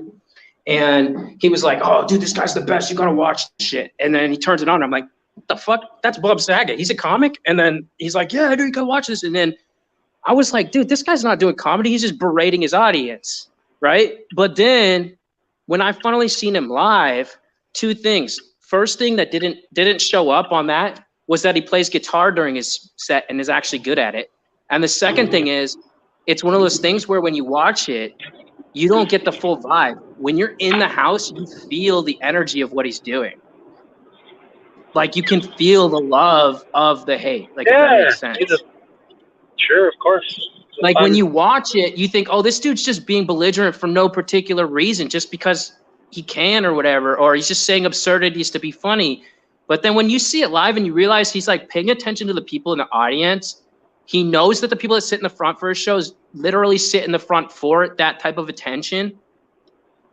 Like, he was actually what I was going to say to Andy. If he gets back, we'll let him back in. But I was going to say, I have this term I call master craftsman. You know what I mean? Like how master craftsman. So crass comedians that are professional at it. Yeah. Like, they're masters of crass comedy. I feel like Saget was one of the OG, like, he was crass, but he knew what he was doing. He wasn't just being like that. He was literally doing it because he knew how to do it. If that makes any sense at all, I don't know. Because, like, every story you hear about him off stage, he was a super sweet guy.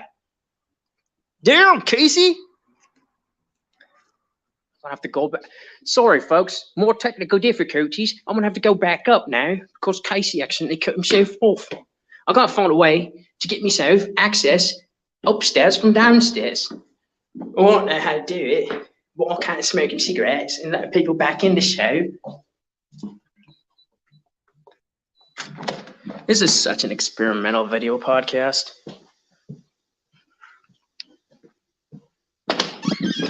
I literally have to go back inside until Casey comes back. Oh, he's not back. All right, I'm going to wait, but I'm going to stay on here. Hopefully Andy and Casey come back on. I don't want to talk from my phone and be outside like that. Fast forward through this part. Not a bad concept. I don't know. Maybe if I unplug all this stuff, move the laptop downstairs, that way I can have access to the laptop when people come on. Jeez, that's a lot of technical work just so I can smoke a cancer stick.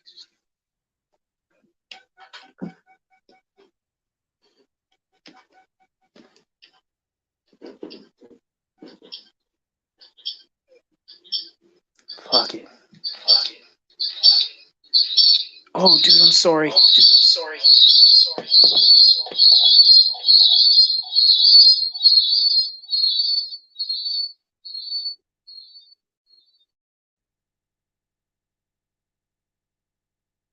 All right, that should have fixed it.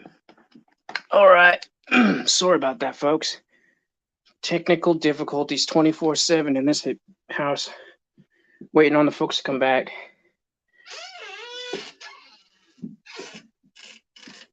It's never. It's a wonder I even consider the chances of this becoming a professional, highly successful way to get on to Saturday Night Live. What could I talk about while I'm waiting on people? I don't know. There's a few subjects I could cover. I guess I could go back to talking about comedy theory. That seems to be an ongoing subject.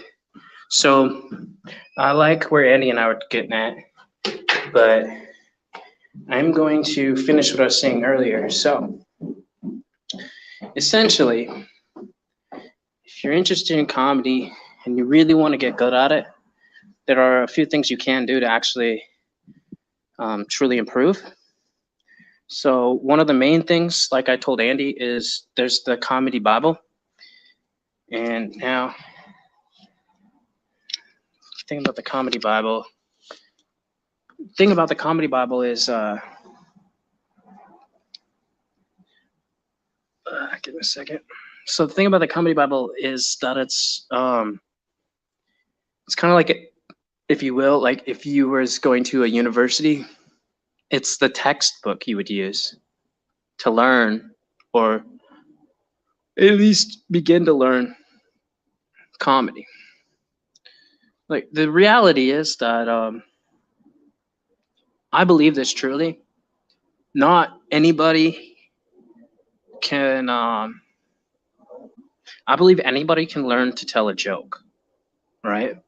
But not anybody can figure out how to write one. So you can learn all the steps that have been put in stone how to write a joke. I believe that everybody can learn how to write a joke, but not everybody can learn how to deliver one. Thank you. That's what I meant to say. So essentially what I'm getting at is there's a lot of talented comedy writers, and then there's people that actually can perform comedy.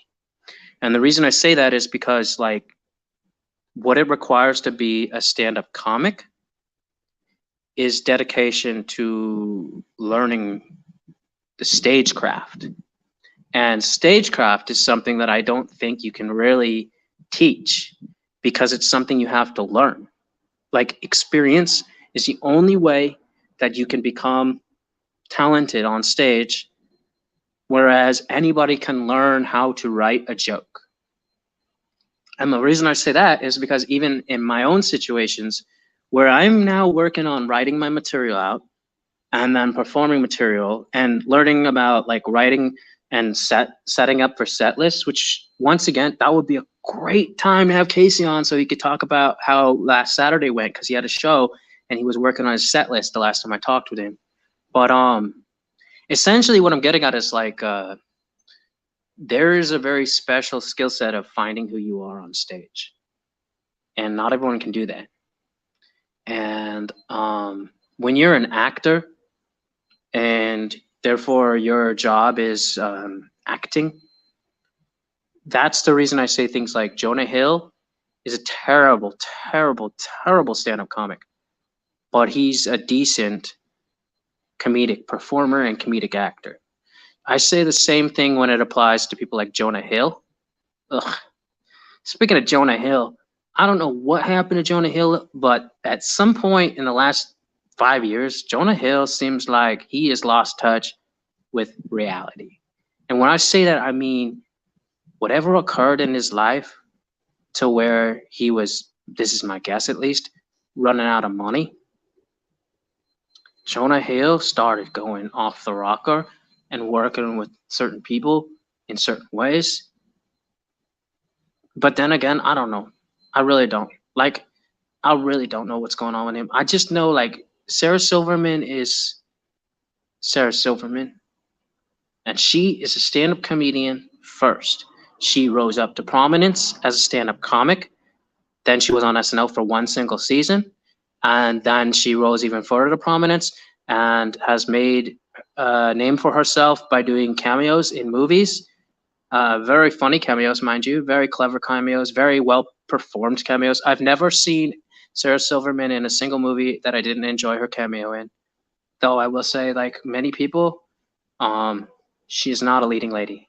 And that's not an insult to Sarah Silverman. It's simply saying that, I don't know how to put this, but she's not capable of capturing, at least in my perspective, the audience's entire, like, she can't hold the audience for more than the scenes that she's in. There's no way. Same thing with Amy Schumer. I feel like a lot of people I know, they enjoyed Amy Schumer's movies, but me personally, I would say I could live without Amy Schumer's movies because I did not enjoy them at all. But then again, like Bridesmaids, a lot of people like Bridesmaids. I think she was a writer on that, if I remember right. The one thing I know for sure is Kristen Wiig is talented, but that's another person I'd say I don't think Kristen Wiig is probably very capable of doing stand-up. Melissa Villaseñor, on the other hand, is a phenomenal stand-up comedian because she rose to prominence through stand-up. If you're following what I'm saying, the reason that I recommend reading the Comedy Bible for anyone that's interested in becoming a true stand-up comic and not a micer and not a person that just hangs out and bleeds the scene out, wastes people's time, blah, blah, blah, is because you can be or learn to be or everything with stand-up. And then while you're doing that, you can learn how to write. And then you can discover through performing on stage that you just don't have that. And you can continue to do it even though you just don't have that. But the other option, which personally what I would probably say, is you can discover that you're very, very capable of writing comedy. And then when you discover that, you can find a very lucrative career behind the scenes as a comedy writer. And there's nothing to be ashamed with just being a comedy writer. But like for me, for example, I don't come from stand-up origins. I just simply do stand-up now because I don't have the opportunity or the availability to have a troupe. And for those that are unfamiliar with the term troupe means you got usually, I want to say 4 to 5 people with you. And it's an improv thing. Typically, an improv troupe is the terminology.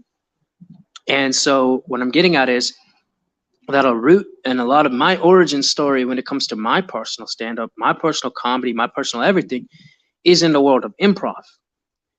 Now you might be asking yourself, where's he going with this? Well, here's the deal. I've recently come to terms with the fact that some of the people that are currently cast on SNL as performance players and featured players previously were writers on the show, and then they got the upgrade. So therefore, I've been heavily considering something that was actually mentioned to me in the past, but I've always been afraid because I know that the writers at Saturday Night Live especially are desperate people. And that's no insult to them. It's simply just calling attention to the fact that only desperate people take other people's hard work and pass it off as their own. You have to be in a serious state of desperation to willingly, knowingly take someone's hard work and then pass it off as your own. And I'm not saying that SNL steals jokes or materials from other people. I'm calling attention to the fact that you can find a couple articles out there. You're more than welcome to ask around the scene and hear stories from people, and you will discover that this is just a known fact. Oftentimes, they take from their own people within troops, they take from their own people within stand-up, and that's just what happens. So back to what I'm saying. There's a lot to be said about the experience of improv itself. Mainly, improv forms a part of your mind that's able to work off of essentially what's been gifted to you. So there's a term in improv, what we call is the gift. So a gift is something, I'm gonna check and see if Casey and them are available again.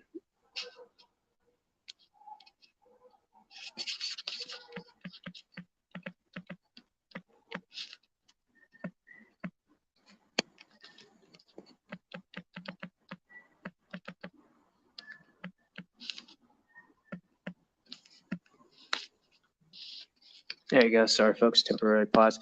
Just texting Casey and Andy to see what was going on. Yeah. So basically, what I'm getting at is when it applies to stand-up, I've always said it's a solo island. It's very much, with the exception of a few people that have partners. I'm going to include ventriloquists in this because Casey's just saying, and we're back, except he's not back yet. So waiting on him to come back. But what I'm saying is like, so with the exception of partners, and I'm going to include ventriloquists in on this because while it's a puppet to the audience, it's not a puppet.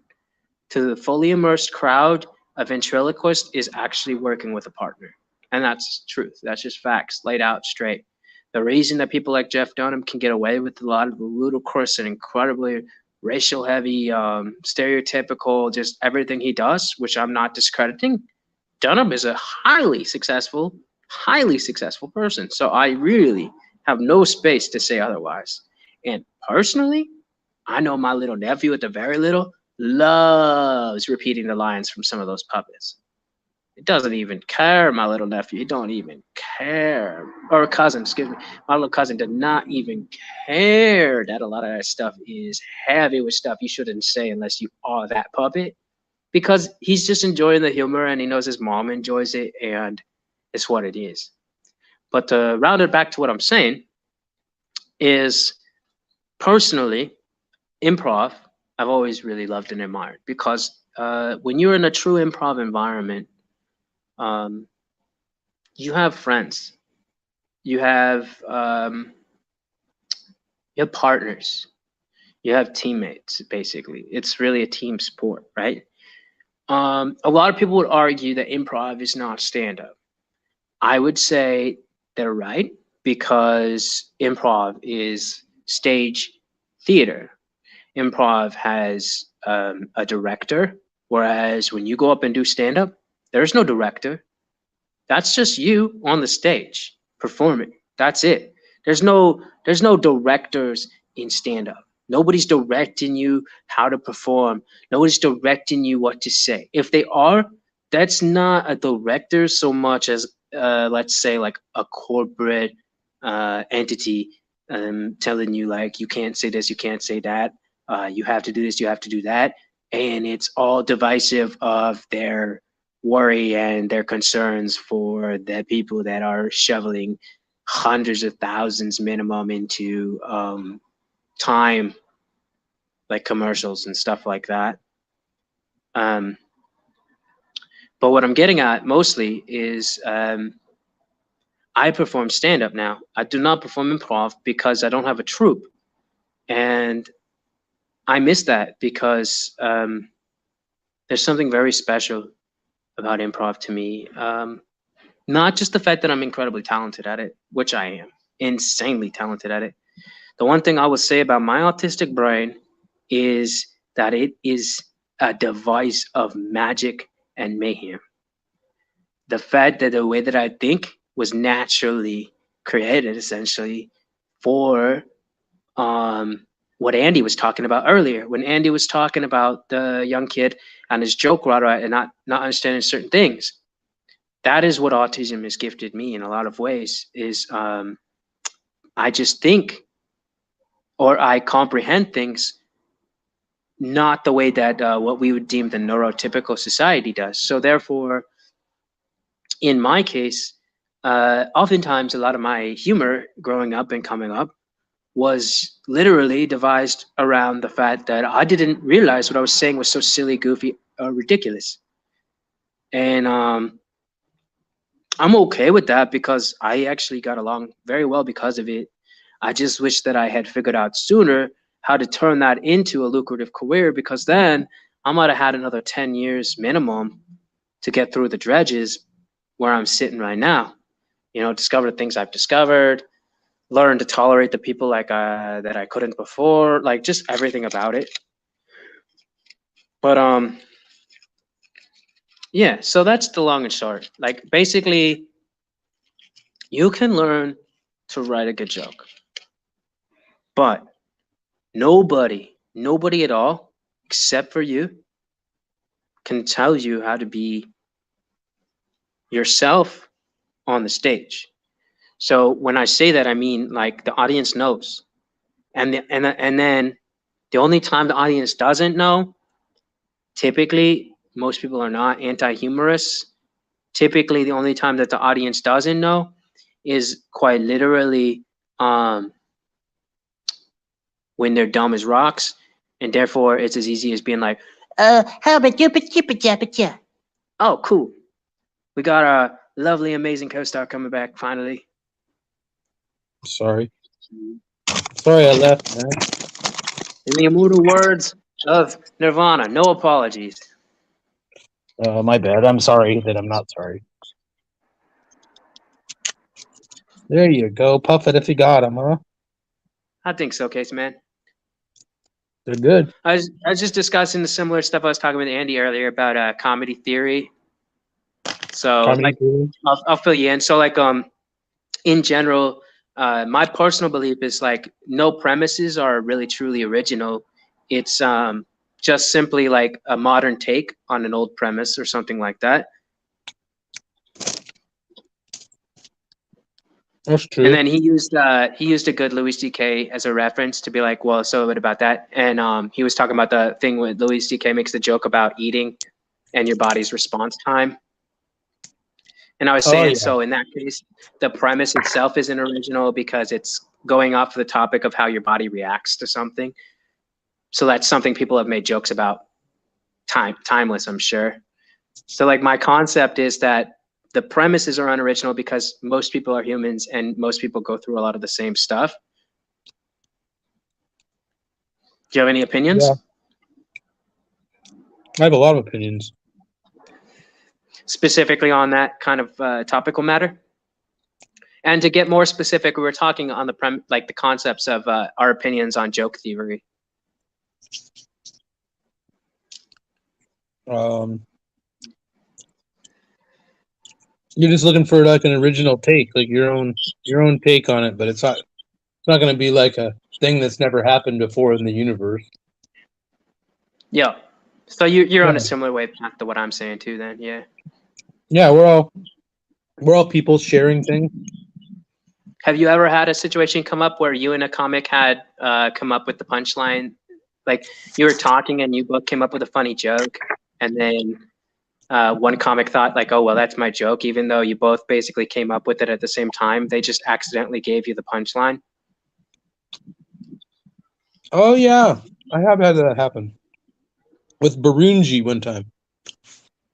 Okay, I'm listening. So is our future audience.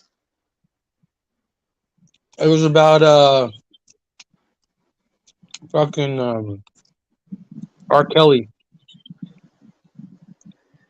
Or something like R. Kelly makes me feel a lot better about Michael Jackson.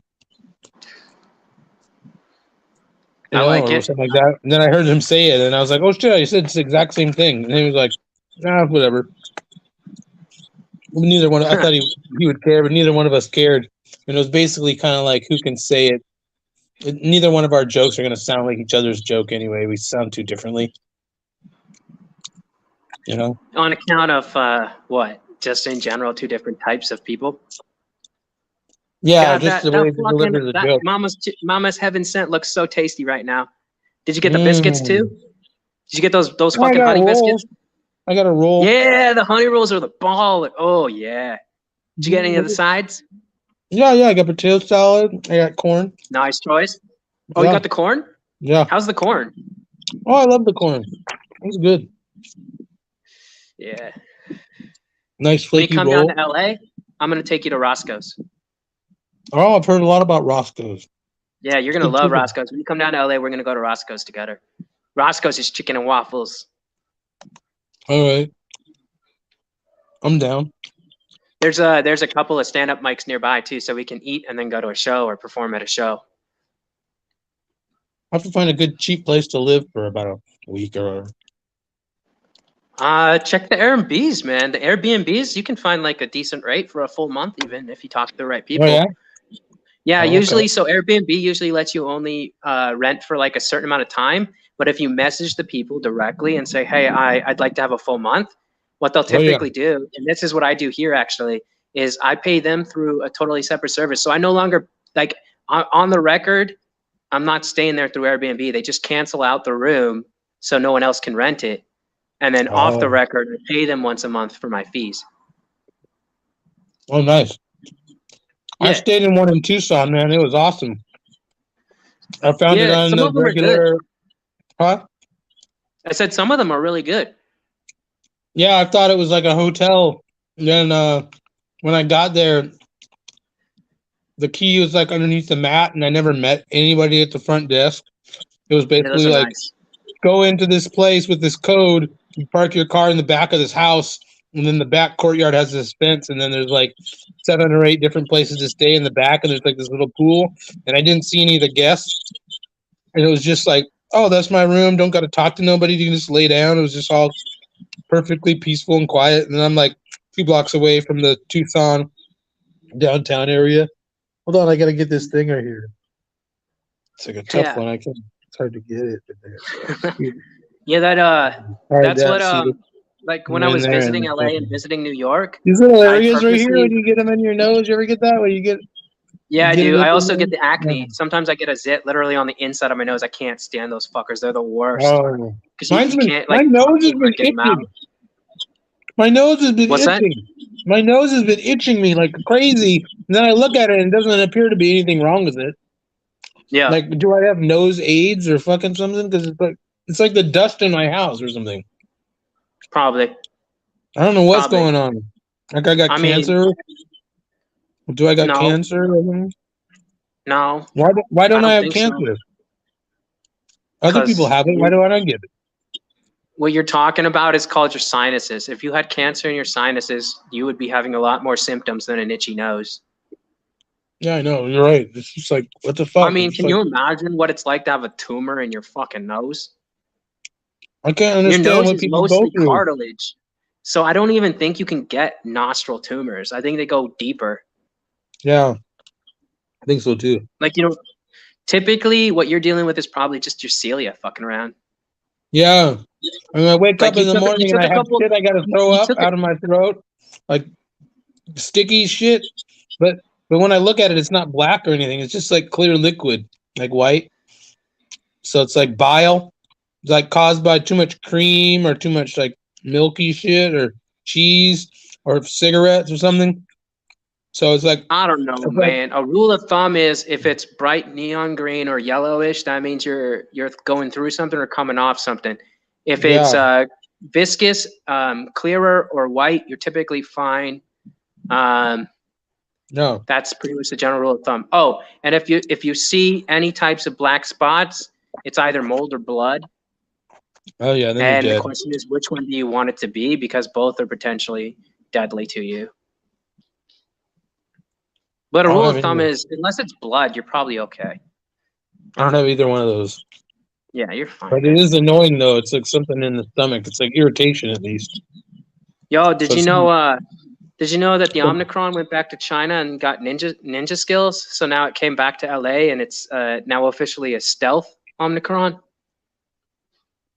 I don't know what the fuck is that all about. What's that all about? Fuck do I know, man. They're like, no, we can't keep coming up with new ones. Let's just add a tag onto the old one. So now it's stealth. Stealth. I don't know what the fuck they're up to. Dude, this shit's a racket, man. Yeah, it is. Fucking. Hey, we could talk about this a little bit. So, I mean, we talked about him in the past. We both mutually agree and enjoyed the McCulloch interview. I haven't seen the other doctor, but I watched Joe Rogan's response and he mentioned the other doctor, so I'm gonna go watch that episode when I can. But how do you feel about the debacle or whatever you would call it right now?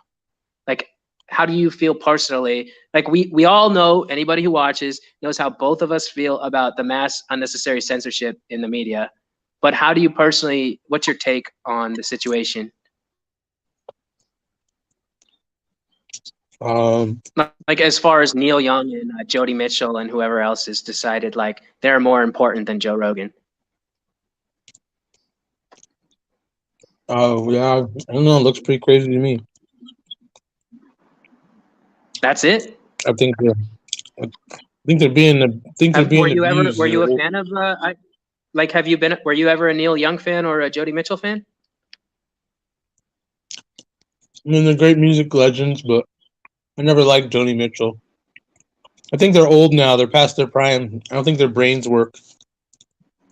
I kind of feel that way too. Actually, He already sold his music. He already sold his music anyway. So I feel like a term like "out of touch" is kind of a terminology I feel lately. Like I feel like like certain artists, especially older artists, they're like just now basically discovering social media as a thing in a way, I feel.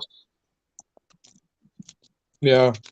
You know what I mean? Like before COVID, they didn't really have enough time to really discover this magical world. Also, partly, I mean, this is probably not the case, but partly I feel like Neil Young wanted to be like known again or something. Like, so he's like, I'm going to do something, I don't know. Like part of me feels like also it's kind of like what happened to Roseanne Barr, where they just like get agitated and don't realize the mass recourse and they just decide to do something.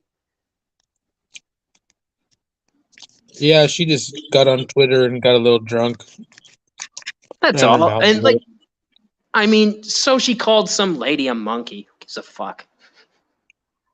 Yeah. I mean, what about the Whoopi Goldberg thing? How do you feel about Whoopi Goldberg? Do you know about the Whoopi Goldberg one? Yeah, she got suspended. Yeah, 2 weeks suspension. Because she said, what'd she say? Essentially, to paraphrase, she said the Holocaust wasn't about race. Oh yeah, the Holocaust wasn't about race. To further on her point, what she was getting at is that we're all humans. And it was human beings reacting and behaving the way that humans do toward other humans. Yeah, fuck her dumbass show anyways. Who gives a shit about The View? Everybody wants Everybody wants to dump a 40 ouncer on those bitches anyways.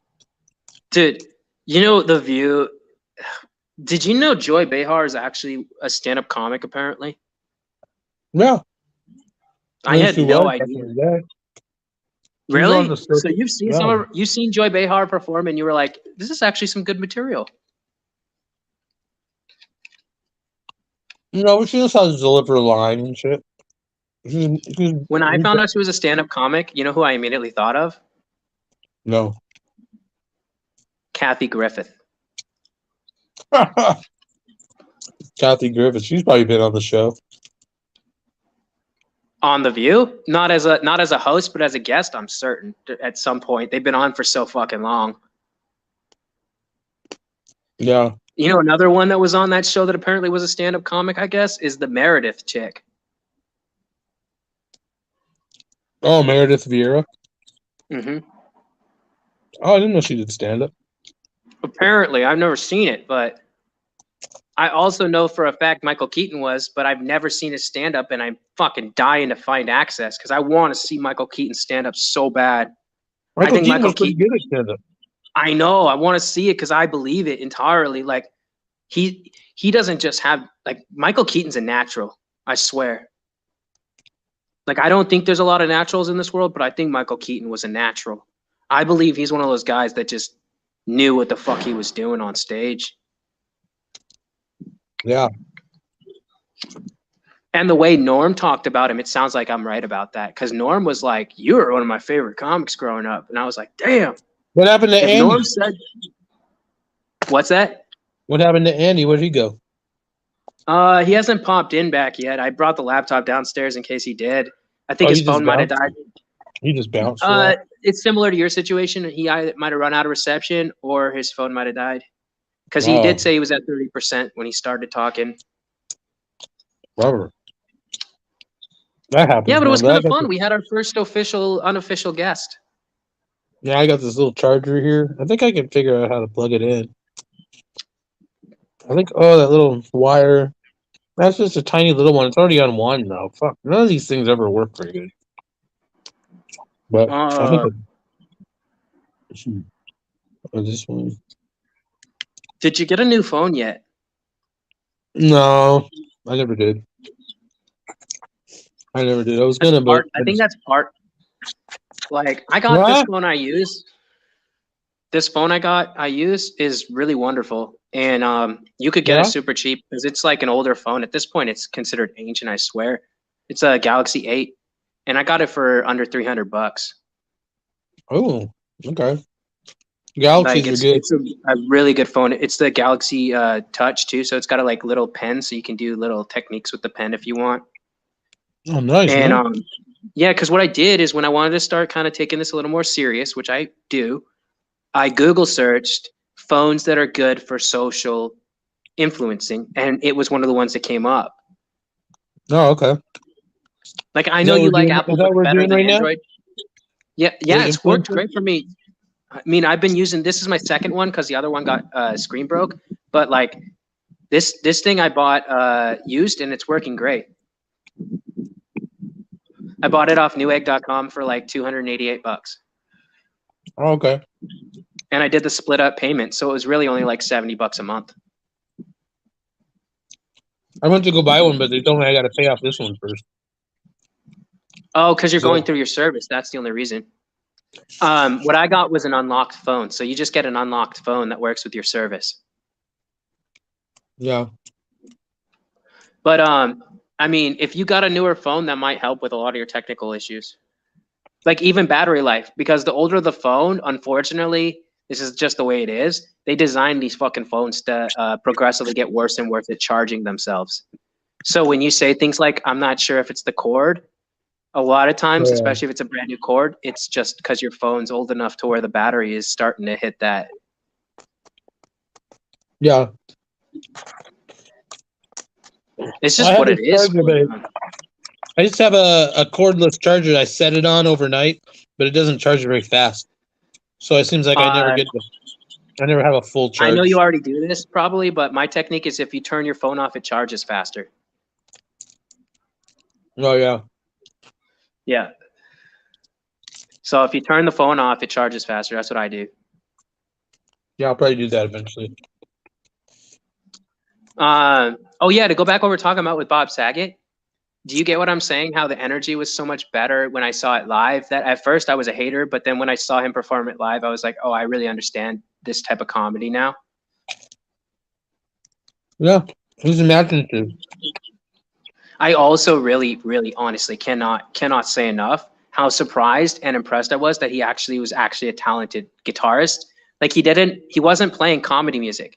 Part of his show, Bob Saget literally would get on stage and play real music with his guitar. Kind of like how Conan does, except better. Like I've seen Conan. Conan is a bit of a he's an old school. like he's talented. Conan's talented. Don't get me wrong, but fuck you, and Conan. What? Oh. You don't like Conan O'Brien? Oh no, he's fine. I love Conan O'Brien. I was gonna say, my reason for loving Conan is because he's from the original Simpsons, pretty much. Like some of my favorite episodes of The Simpsons, he was on the writing staff for. Yeah, and SNL. Well, the thing about his time on SNL, though, it's really hard to find what sketches he wrote. And I'm curious to know how many sketches he wrote that got to air and which ones they were so that I can go back and watch them. Like, you know what? I was going to say, you know what's kind of cool is I'm going to start doing this, going back to doing my SNL stuff, like my reviews. And with the new episodes, guess what? They finally started doing. Now they release with tags so you can see who actually wrote the sketches. Oh, shit. You know why that excites me? You know why I'm excited about that? No. Because for the first time ever, I actually can see who the fuck, like, what the fuck is behind the scenes writing this show. Like, literally. Like, you don't have to work hard to figure it out. Now you can literally click on the tags, go to their Instagram, and see what you're dealing with. That is tight. Like, I do my best not to talk shit in the off chance they're still working when I get on. But, oh my God, I suddenly started getting so aware of why SNL is the way it is now. Majority of them, women or queer/gay, and of the women, excessively overweight. There's a lot of fatties. Excessive overweight. You know what I'm talking about? Like more than me? Karen. Your traditional Karen. Even fatter than me? About the same weight class, except you're a male, so you're, I'd say, fair. Them, I'd say, ooh, girl, lose some fucking weight. You might be a little more friendly. But you know what the thing is about people like them? They live and they got to stick in their fucking situation. Like, they start becoming the identity and losing the character. So when they become the identity, they're afraid to lose the identity because they have no character. You follow? You know what I'm saying? Kind of. They like, become their identity. Like, most of the people on SNL right now in the crew are all identity people, less character people. Most of them have no substance in their actual personality. They live and thrive off their identity, and it shows when you watch the show. That's why it's so heavy in identity politics. Deep shit, huh? Yeah. And what's the best is seeing how proud they are of their sketches that get to air. I can't wait though. I'm gonna do a review like the latest episode with Matt Forte, or no, with William Dafoe. Ooh, yeah. There was a real, there was a good sketch. Like, and I say good, but it could have been better because they fucked up where I would have succeeded. Like, basically, the premise was a dog show for bad dogs, like dogs that misbehave. You follow? So it's like a dog show, you know what I'm saying? But the premise was it's like dogs that behave badly. Like, this dog eats things from the trash it's not supposed to, and barks at everything. You know, stuff like that. Like bad dogs, basically. And So the sketch ends with Chris Red coming out with this crazy dressed up pug that has a dick that comes out. And like that was the way they ended it was that the dog got a hard on basically, and they censored it, and they're like, that was it. So here's what I was thinking, and I'm gonna put this into my video. If I were there, I would have been like, no, we need to Chris Farley this motherfucking shit. Like, we need to have the last person have a dog that's out of control, like a violent dog, and they get brutally mauled by their own dog. Can you see it in your head how hilarious that is? Oh yeah, maybe. Like literally, they like bring the dog out of the dog just like starts brutally attacking them, and they're like, ah, like, and you can imagine a Chris Farley type person with a lot of expression in their face and reactions and screaming and like, ah. Oh yeah, let the boy bathe your grandmother. Yeah, you get it. Like I saw this thing again. Let the boy bathe your grandmother. What? Let the boy bathe your grandmother. He just wants to bathe your grandma. Just let him stay in your house. Just that's such a great. Such a great returning. The boy wants to bathe your grandma. Is that so goddamn wrong? Nobody could do it like Chris Farley.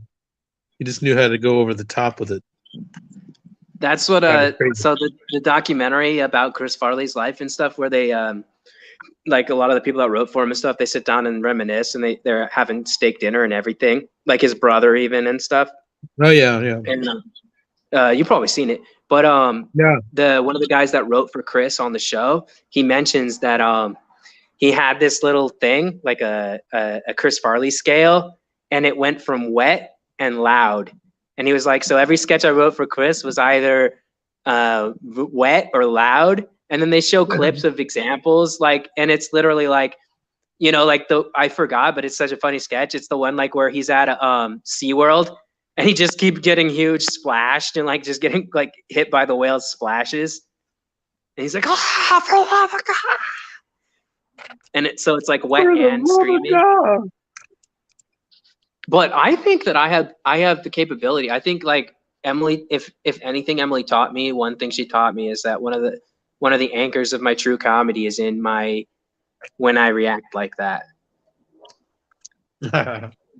I just don't like the energy that I take. Like I don't disagree with. I know why it makes me funny when I like essentially overreact to things and stuff, or get really really passionate and loud and like crazy like. But at the same time, that actually does take a lot of energy, and especially if I'm not high on cocaine like he was. Oh yeah, you did a lot of cocaine. A lot, I think, times a lot. Too much. Multiplied by a lot more.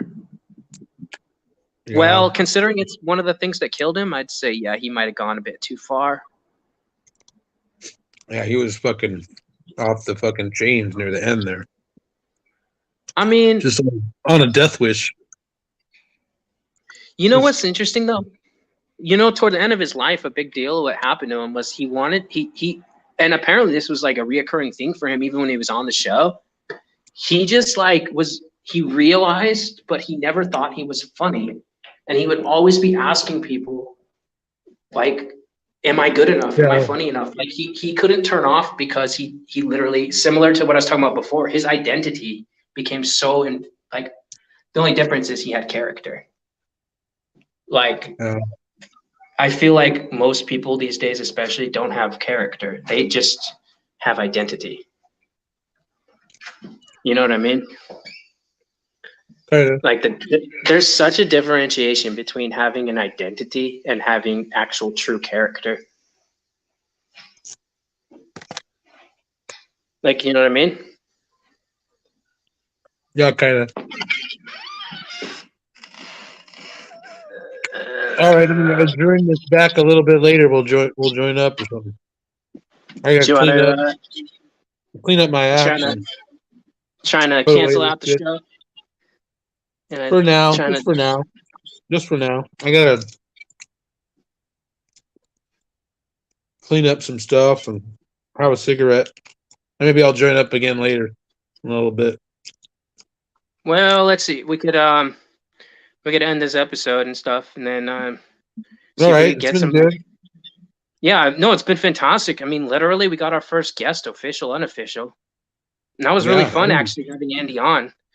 I mean, when he was able to. Andy should be on all the time. It's a good dynamic.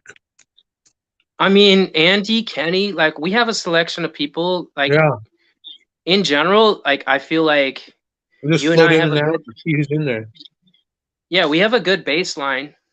Yeah. Like the only difference between this, like doing it live, and having the ability to pre-record, I feel like motherfucker cuts out on me every goddamn time. All right, well, I'm gonna switch back so that I can do the sound effects before I dip out. So I'm gonna plug this back in. But is that everything? I think so. Yeah, we should be good. One sec. Gotta switch over. Oh, for those aren't familiar, Jerry Lewis is. I'm not actually Jerry Lewis. He's the guy's pretty Wiley with the science and the shoes. But anyway, one sec. Let's pop you on.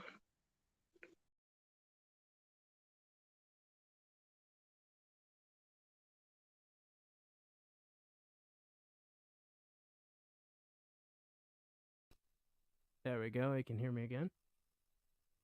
One sec, folks, before we close it out. All right, you can hear me again.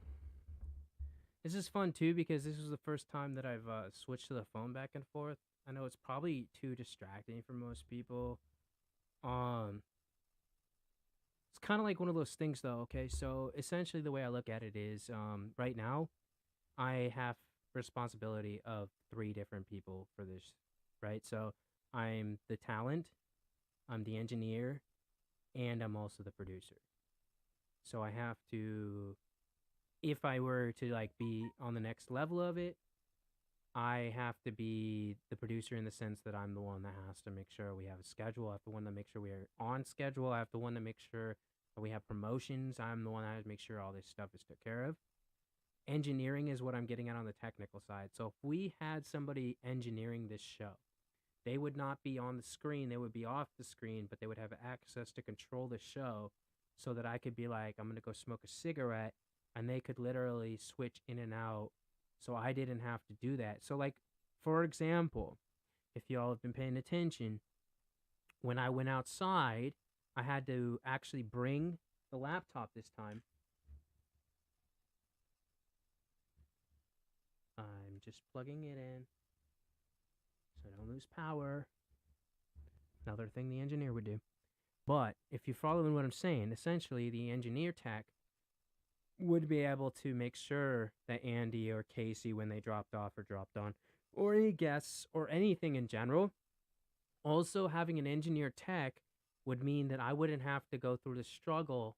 So I could focus solely on being the talent on air while they handled things like pulling up what we needed and stuff like that. So, like, the reality is that before Joe Rogan had a real podcast, as he does now, he had no podcast at all.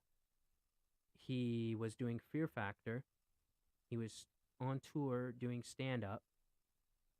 And along the way, he would be at the Comedy Store when he was in LA. And there was a person at the Comedy Store who I don't want to say was a good or a bad comic, because personally, I've never vested much interest in Brian Redband at all. Like, literally, I don't even think I've ever seen Brian Redband perform stand-up comedy past a few little clips that I didn't even watch his whole thing because I got turned off. My personal things about Redband are so unnecessary to even talk about that I wouldn't, because it would be like stupid. Literally stupid. So I'm not. What I'm getting at is, at some point, Brian Redband and Joe Rogan became friends. Enough so to where Brian Redband told Joe Rogan, hey, I want to do something. I got this project concept. I'll do everything. All you have to do is be my on-air, like, be the talent. And what happened was, this is literally, if you know YouTube, this is the heyday of YouTube. This is way back whence. And so Joe probably, and in general, I've always said this is the kind of guy he is, down for whatever as long as it's not dangerous. And Joe basically was like, at the time especially, and most people were like this, what have I got to lose? Everything to gain. So sure, Brian, let's do it. And that is the origins of the Joe Rogan podcast, okay? Cut to like years later, that's when you started having things like Kill Tony and things like that. When Red Band got Rogan to a point where he could actually get a new producer if he needed it, and Red Band could basically now Red Band works mostly with Tony Hinchcliffe and his show, and there's a reason. And the main reason is that Joe got to a point where now everyone's good, everything's great, and it turned out amazing, and I'm sure him and Red Band have some type of deal going on or whatever. And the reason I bring all this up is I don't have a Red Band. So any of the Futures audience, at this point, if I'm not already on SNL and I'm still in LA doing literally this, and I haven't found one yet, please comment, subscribe, like, message. Just get a hold of me because I could totally use a Red Band. All right. Casey can't be my Red Band because I love Casey, but I am not that smart technology. And as smart as I am, Casey is equal to lesser, as far as we've all witnessed a few times now, that both he and I are like figuring it out as we go. That being said, though, there is a few people that could potentially help. The main thing would be if I found a way to get on the good graces again with Mike Miciletti and Third Wheel Podcast Studio, which I name dropped way earlier, like a couple hours back. And the main reason why is mostly because they have a fully functioning system. They have everything. And while I actually kind of like doing most of it by myself, I don't mind because then I don't have to deal with other stuff. They have an engineering technician. More importantly, something that he did with Robbie Schroeder up in Seattle in general is that he can employ, and I could learn how to be my own engineering technically. So like in all reality, it would benefit me double fold because I could get the knowledge. So therefore, until I have access to my own engineer, I wouldn't necessarily have to use their studio per se as much as be helping them at their studio to learn what I am not knowing, and then therefore I could apply it here at this home studio essentially. So, there's a lot of things involved with what's going on here. In all reality, like when it applies to Learning to Lie podcast, the main thing right now is that Casey and I are not tech savvy. We're really not, and we're okay with that. I mean, like, not everybody is everything. I used to think like whatever, and yeah, it's true. If I actually focus solely on learning this tech, while it would be tedious and while it'd be time consuming, I knew for a fact I could figure it out and master the products. But the problem is, like, at the same time, it would probably take me at least another year. And even then, to be doing this and that is not something like right now where I'm at is there are quite a few YouTube people that I've been watching, following, and paying attention to that are some of them more successful than others. One, for example, just recently hit 1 million subscribers. Another one is like in the 700K range. Another one I think is like 650K range. Another one's at 375K range. All of them are monetized for those reasons. As you can tell, we barely even have a subscriber base because we're using my YouTube channel, and my YouTube channel barely even has a subscriber base, which is why I was telling Casey, like, what I need to do right now and what I'm going to be starting to focus on right now is I'm going to go back to my roots. And when I say go back to my roots, I mean, if you go to this page right now and you find your way out of the live section and you go to the section that just has my videos, you can see all the SNL reviews that I did in the past, and that was season 44, and you can realize that's what I'm talking about. So I'm going to go back to the origins of my YouTube page, and more importantly, I'm going to start applying what I have learned in the last year and a half, which is little things like, for example, I now know how to do some things that you do see on your run of the mill and your professional and just in general YouTubes, which is where it's pre-recorded and then released, and the value of that is like a lot of times uh, if you go further enough back in these people's things, you'll see that they kind of started this way. But then you realize, like, then they figured out that they could do a script, and if they had a script to follow, and then you don't see them on camera at all, really, for these videos. The times that you see them on camera, if at all, are when they do the lives, like what Casey and I are doing. So I'd like to apply something similar to where that way I'm able to read my scripts as opposed to what you'll see in those previous ones, which is where I'm doing more of a late night format, where I read the card, look up, go off the card, look up, and then remember most of my stuff. And I feel like this way I'm going to be able to have a bit more professionalism. And also, this will allow me to put clips. Now I'm familiar that SNL, even within this, I got one of my videos flagged. I need to go back and check because that had a fire ass joke on it, but it was a 3 hour long thing.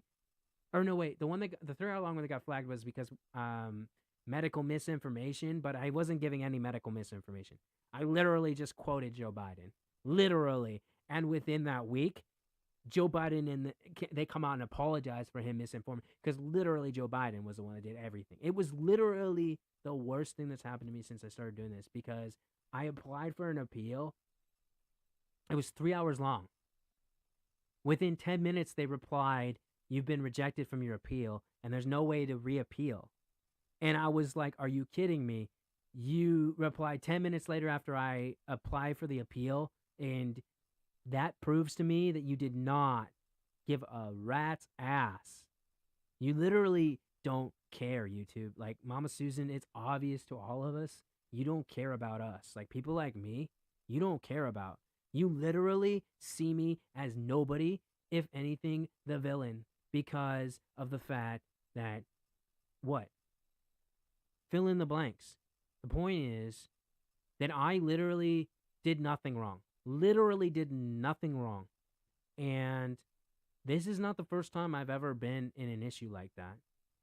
So anyway, I guess to round about what I'm saying is that when I start doing the YouTube videos, that will be on this page. So if you're following this page, if you aren't already, please click subscribe. If you want to get notifications, click the bell button because I didn't even know this. I learned this like barely even a couple months ago. So if you click the bell thing, that means that whenever it goes live or whenever a new video drops, it actually will let you know. So then you can actually really keep in tune. So the reason that that bell symbol is there is actually, it's like kind of like a ding, ding, ding. It's like a let people know alarm system, like when the people you want to watch mostly. I'm sure in the algorithm, it also means that in general the stuff comes up. But my point being this. For my situation, I believe, based on everything Casey and I have come up with to this point, that either A, we are going to create a completely separate entity for Learning to Lie podcast, or it's going to be a subsidiary of the Sooner Than Later Productions umbrella corporation, or LLC, excuse me, which is what I would prefer, mostly because then I keep it close to heart and close to home, and then I have full access to everything as I need, versus having a whole separate email that I have to deal with. But either way, what's most likely going to occur is when we finally start accessing this stuff, then we're going to be able to basically give everyone something that they deserve, which is this as its own entity. And then if you're curious or interested, you can go to Casey's page and see his stand-up that's on there, whatever's on there. Casey's page is really just mostly, that's all it is. Or you can go to my page and you can see things like my reviews on SNL, or you can see things like my stand-up, or you can see things like my shorts, which there's near to none at all at the moment because, once again, similar to not having an audio tech engineer, I also do not have what Jake Paul is blessed with, which is a posse. And until I find some magical personality trait that is hidden deep down inside, that is uncontrollably charismatic. Like, what I remember about that, I would say it would be like that. Say that what I need now, it is it like that, and I didn't need that natural energy, you know that. What I said that like I know saying a natural energy now, know what they say I'm gonna say. And the point being, charismatically, that I know, but they want to turn down because everybody loving me, and I say like that. Everybody do that, you know. But nobody really understands most of my accents because they're too good, really. Like, oh, say like I talk like this, and only bad saying this is Heap Street, right, by the way, and Heap Street here again. Or say he's going to pop in because the thing about me cat is right is the fact that my immersive environments, right?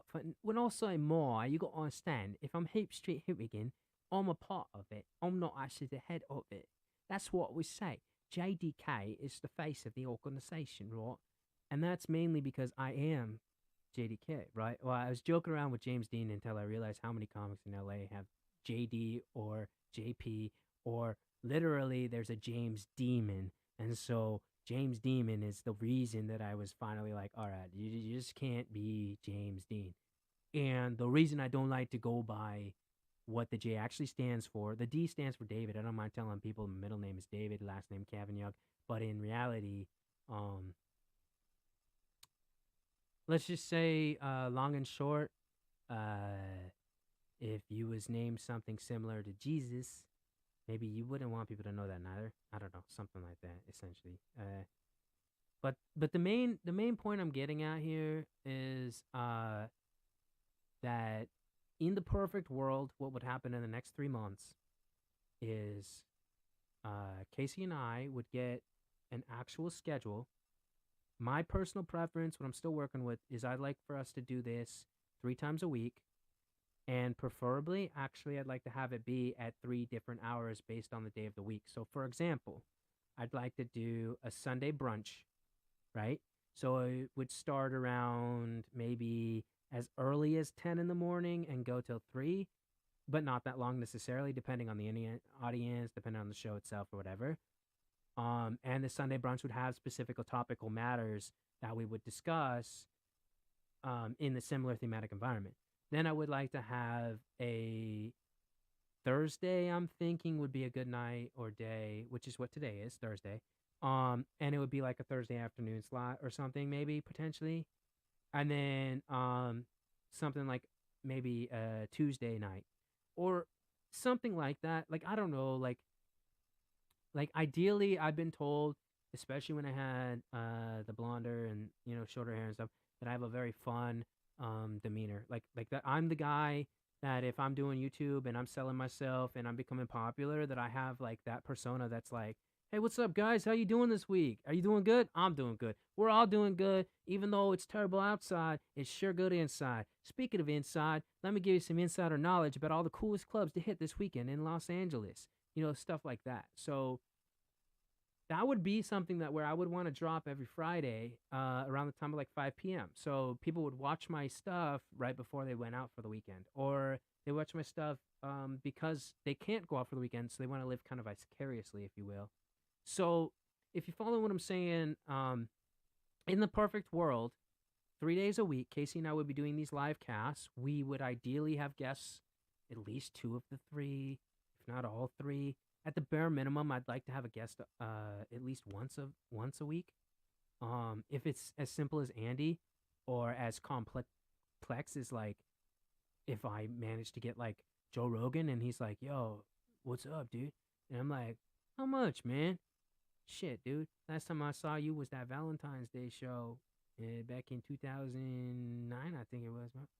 But what? But yeah, you remember you was coming down. You thought someone was trying to queue up to fight you because I was like, "Hey, Joe," and you turned around like squared up, and like I was like, "No, I ain't like that, dude. I just want to let you know." And Ari was next to him, and then Joey Diaz was up on the balcony smoking a blunt, and then I was like, and Ari was standing right next to Joe, and I was like, "Hey, man, I just wanted to say that my date was mad that I got tickets to your show, and so she didn't come."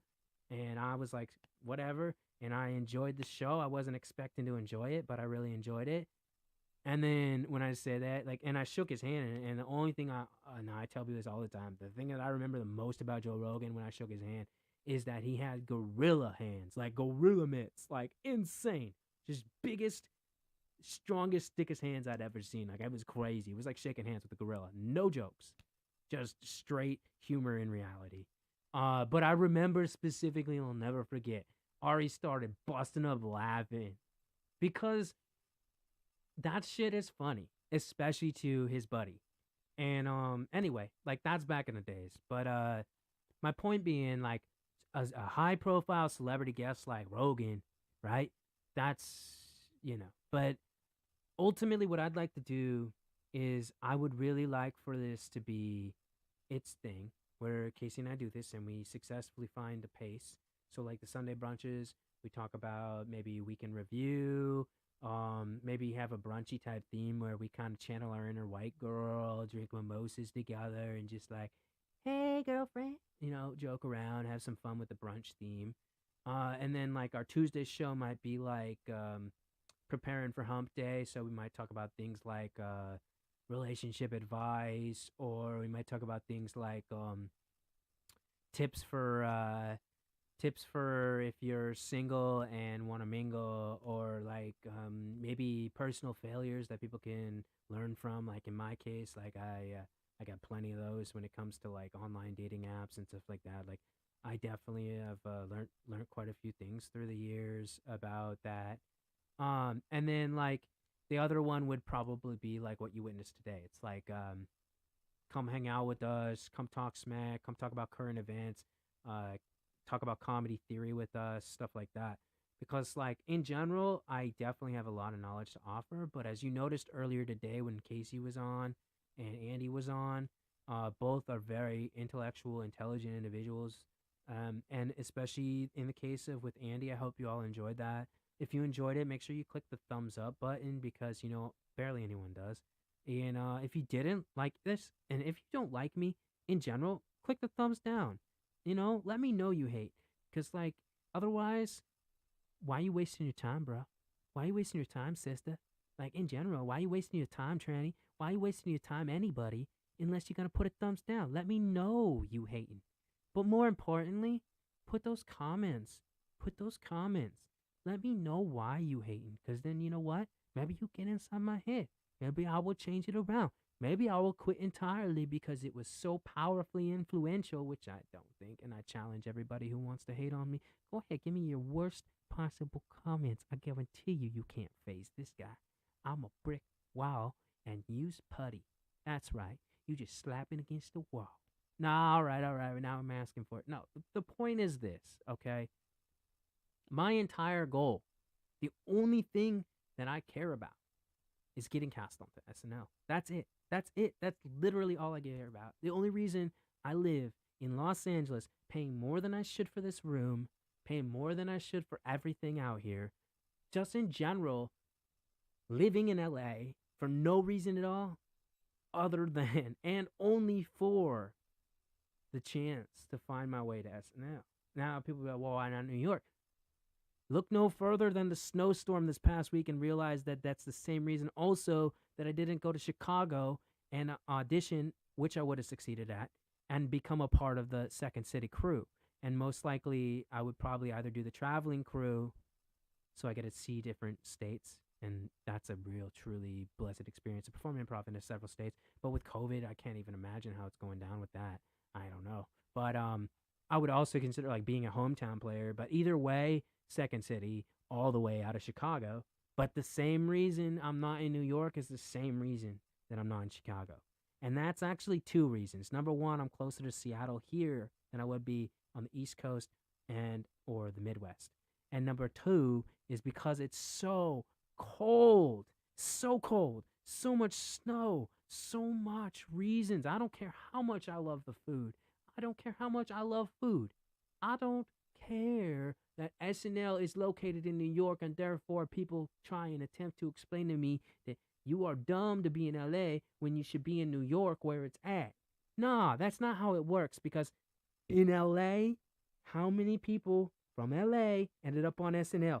Let me go through the list off the top of my hat, and I'll give you three. Melissa Villasenor, Chris Redd, and Punky Johnson off the top of my hat. All three. Chris Red definitely did his time in Chicago, but he became a stand-up in LA. Punky Johnson, I knew before she was nobody, and that's not me bragging, that's me complaining. And I'm not a complainer, but I'm just gonna say once again, I'd like to reiterate, I think Punky Johnson's great in the sense of like, I think all humans are great. But in full disclosure and full reality, I will never, ever forget when I met Punky and she was the bartender behind at the patio at the Comedy Store in 2019. And I will never forget the conversations that I had with Punky Johnson, more specifically, and I've never been one to shut the fuck up about how I am going to be on SNL. I have so much knowledge that SNL would succeed through. I guarantee you I know how to punch up every single sketch I've ever seen in the last 10 years. Minimums. I guarantee you that my sketches are better than a majority of what makes it to air. And I know for a fact Lauren will love almost everything I do because A, it works for the censors, and B, it's childishly and ludicrously and audaciously and infamatically excitability. Blah, blah, blah, blah, blah, blah. That's how I know I'm coming to terms with the fact that I should end this soon. The point is, Punky Johnson, when I was telling her about how I'm going to be on SNL, I'm working to get on SNL, how I'm in town to do these classes through Second City, let me know that she'd only taken one Improv 101 class from Second City and had no intention, no design, and no aspirations to take any more. Punky Johnson let me know that she didn't care about improv, that she had no, I'm not going to say no respect, but like no regard for the world or what it takes to understand or anything about improv. This should help people understand what I'm talking about here, because in all reality, a majority of the people that are on SNL current, writing, and performing have histories and backgrounds in stand-up mostly. And mind you, Punky wasn't even a mainstay player or a main performer at the store at this time in 2019. So she told me that. But not only did she tell me that, on the topic of Saturday Night Live itself, and I quote, Punky told me, I don't care about SNL. Punky told me I don't care about SNL. All right? Punky Johnson is doing what she's doing on SNL. And first and foremost, especially her first season on, no doubts about it, she definitely is not the worst performer on the show. I don't know how much she's involved in the writing, but I can guarantee you she is fitting every single of the stereotypes they hired her for perfectly. And that is not a discredit to her being on the cast. That is not a discredit to what she's doing on the cast. That is an observation based in reality that Punky Johnson, A, never had any designs to be on SNL before she got the offer to go perform stand-up in Toronto. And 2, she is literally a hired diversity hire. There is no doubt in my mind that Punky Johnson was not hired because of the quality of her comedy. She was hired because she's diverse. She hits 3. And once again, I do not digress about. No, I do not go backward on time about this stuff. Punky Johnson hits 3. I repeat, 3. I repeat one more time, 3 niche demographics for the current aim, or just in general, of Saturday Night Live. And all 3 are technically allowed to be categorized as minorities, no matter the majority of the industry. And I mean majority of this industry. I mean majority of the industry is covered and oversaturated by homosexual, black, female. And I got nothing against lesbians. I think they're wonderful people. I love my grandma's quote about homosexuals in general. They're lovely people. I just don't know where they all came from. Granted, my grandma was born in 1920s America, so let's just keep in mind that they definitely had to stay a little deeper in the closet all the way up until, let's say, as early as the 80s, really, let's say as early as the 90s. Let's say as soon as the 90s that the homosexual community was able to start becoming what they are now in the current society. And also, once again, I have nothing to say about that. I have no issues at all. I just wish that more people could recognize the reality that while in the global perspective, homosexuals are still a minority, while in the global perspective, females are still, for the most part, in the minority when it comes to what they're paid in the industry. I mean, not industry, excuse me. What they're paid in their day-to-day wages, what they have to go through in their day-to-day lives, just in general what it's like. Even though there are more females on the planet than males, that does not discredit the fact that they're still, because that's just what we live in. And then as far as it goes to people that are melanin heavy by comparison to what I have, the amount of melanin in my body is mostly spots. I used to make this joke, but nobody really understood it, and it's like a joke based in reality, but it's also just like too thick of like whatever. But I used to be like, look, these moles or these spots on me are just my soul coming out. And like, I still find it very humorous, and I think it's a great take on what it is, because like so many times a person that's let's just say Afrocentric, that's a cool term, but I don't think that's fair. Probably not correct either. But so many times I've had people be like, you are the coolest you are the blackest white person I know, blah, blah, blah. And I'm not the only person to say stuff like that. Like, there is a very funny comic, and well, very might be a strong stretch, but it incredibly improved over the year that I've gotten to watching him, and I do thoroughly enjoy him. Now, granted, I think a lot of me is biased about this because I really, really, really appreciate this comic off stage. I do enjoy listening and supporting him on stage, but I really, really value Coke off stage. And those who don't know who Coke is, come to LA sometime. I guarantee you'll probably find him at least one or two local mics, because he definitely hits the mics and he does shows. And Coke just has a personality type, which is, I see the world and I don't want to be that shitty. So I'm going to have a very positive outlook. And no matter how I really, or what I really, or any really, I'm going to keep that here. And I'm only going to bring out support, positivity, and to the point where it's a beautiful, beautiful thing. Now, I'm not a big hugger, but when I see Coke, he's the type of guy that eventually, the closer I felt to him, I would be so imposed every time to see him, be like, just give him a big old hug and send him some of my love and be like, man, Coke, you're just so divine to me. I guess my point, what I'm coming back around to in general, is Chris Red has a similar story. He was never, ever chasing SNL. I mean, he was on a Netflix show called The Jointed, I think, with Kathy Bates. Mediocre. I mean, him and his co-partner, they played these stoner, like, YouTube type people who got into shenanigans, basically. And it's what it is. But Chris Red had some experience in improv before moving to California to be a full-time stand-up comic. And when I say full-time, he had another job, I'm sure. But he did make his way in the industry, etc. But the point is that I've met him a few times since he's been on SNL and talked to him about this stuff. And he talks about it on stage. He literally mentions on stage, Chris Red will say, I had no designs to be on SNL at all. I have no idea why I am on SNL. This is as far back, once again, as 2018, 2017, I'm talking. And Chris Red legitimately on stage, and it's a joke, but it's also rooted in a lot of truth. But Chris Red literally goes, I think they just liked my crackhead character.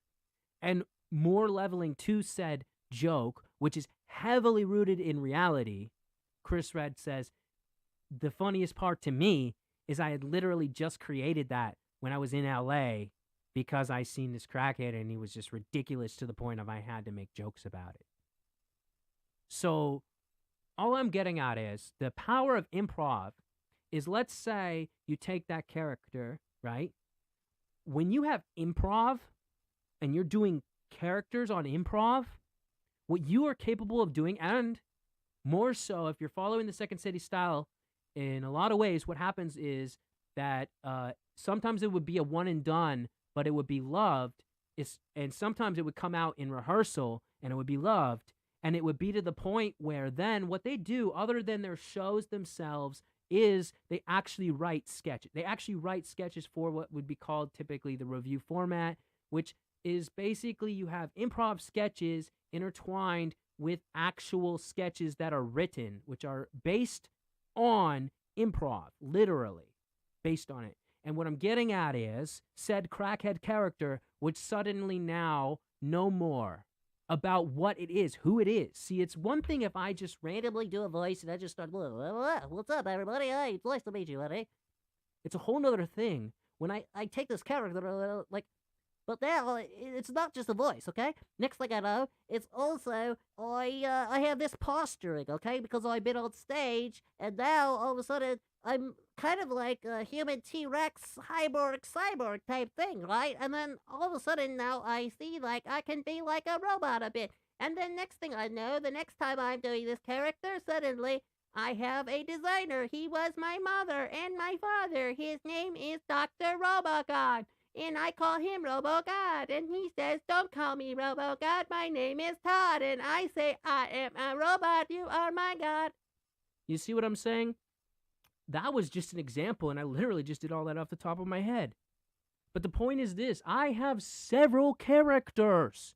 Several, the FPS Society. Mate, let me tell you a thing or two. I'll get this going. Alright, Hooligan has got to be able to talk for you. But the difference is you got to see me switch out a character. Right, then, so if it got to get like this, right, it's going to be like Hooligan, alright, talking. And then I'm going to be like, hey, Hooli, you mind getting the fuck out? No, mate. Oh, everybody knows they're taking it in for me, not here. You see the difference, though? Like, right now, you're seeing that it's me. It's called breaking the fourth wall, and it destroys a lot of the reality. So, in order to override the breaking of the fourth wall, the only way is for me to make videos where now my characters, at least in voice, but trust me, you may not see it, but when I pop this thing on, it's a lot easier to be Hooligan. I've never, ever been able to be. I could do it. But the point is, Hooligan wears beanies, mate. It's just what he does.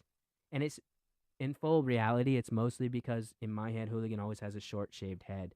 And my hair's growing out, so it's the only way to hide that. But that's just a little behind the scenes knowledge. The point is, for those who don't know, you can go to my Instagram, you can scroll through my YouTubes, you can just in general talk to me about it anytime you want, and I can fully, I'll talk anybody's ear off about this because I know my characters. But the point is that I literally have a team of characters that have all slowly been developing for the entire purpose of formulating to explain to people, to just show people the amount of talent. Like, literally, all right, there's my, what I said, but if I want to talk in my reaction like that, something like that, I'm going to say about that, nobody going to know what I'm saying down there, somebody that said, but if they don't know what I said like that, most people be like, that was just fucking gibberish. But you get a piece from down there, you get a person from Louisiana, what I say like Louisiana down there, what I say down there, we don't say them, say like that, then outfit say. What you understand, you would have said a lot of men. I said what I'm saying now. But a lot of times that character is a very gruff. I haven't done him in a lot, but Whiteface is a character. My character, he's a wannabe country singer, but he's Cajun, and like he's not racist by design. He's racist by default, and he's not actually racist. He's more like unintentionally racial. And the reason he's called Whiteface is because I literally put white makeup all over my face, so I literally have white face. And the only reason I do that is a double down parody satirical value of the fact that I'm a white person naturally, and I don't like that term because the English created it to literally enslave the Irish people. But you know, we're not going to get into politics, not when we're pushing 2 minutes to fucking time. Actually, we're 1 minute down to 3 hours, and I'm probably going to try and kill it now. But if you get the login short, there's a lot coming, provided that I can keep my head straight, which is the biggest battle in the world. But tonight, I'm going to go support Coke. It's at Renegades of Fun. It's in downtown LA. Currently located every Thursday of the week, starting as early as 7:30 p.m. at Accidental Chaos, which you've heard me talk about in the past, and I will talk about again. It's Accidental Chaos is what we like to say, home of comedy's chaos. I call it the local frat house of comedy. It's run by two of my favorite people in LA as far as the comedy scene is concerned. Yes, I'm biased once again because I actually enjoy them, but the point is that they do what they do, and I'm impressed. And any time they can do what they do and still manage to function, I'm impressed. And I've really learned to love Tommy a lot. I loved Adam from the get go. Just Adam and I just synced up, mostly because Adam is just that kind of guy. He's just, if there's drama, Adam's gonna be like, hey, I like both of you, and then walk away. And I really respect that about Adam because he just don't want to get involved. Adam's just like, stay away unless it's something that's like funny drama.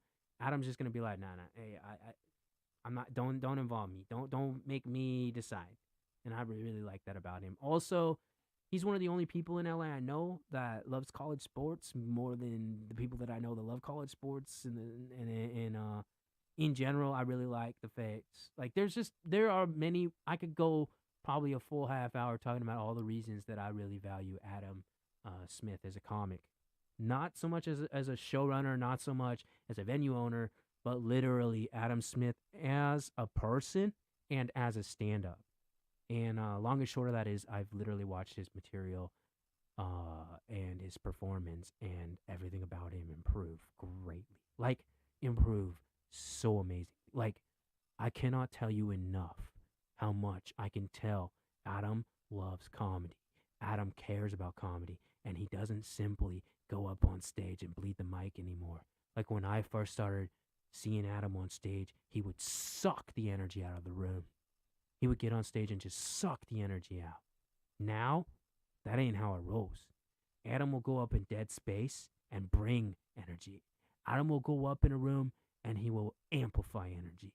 And when I say that, I mean Adam has worked impressively on utilizing his physicality, which is something that he probably only recently or fairly later on discovered, like, oh, this shit is actually very, very funny when I wave my arm like this or when I do more of this.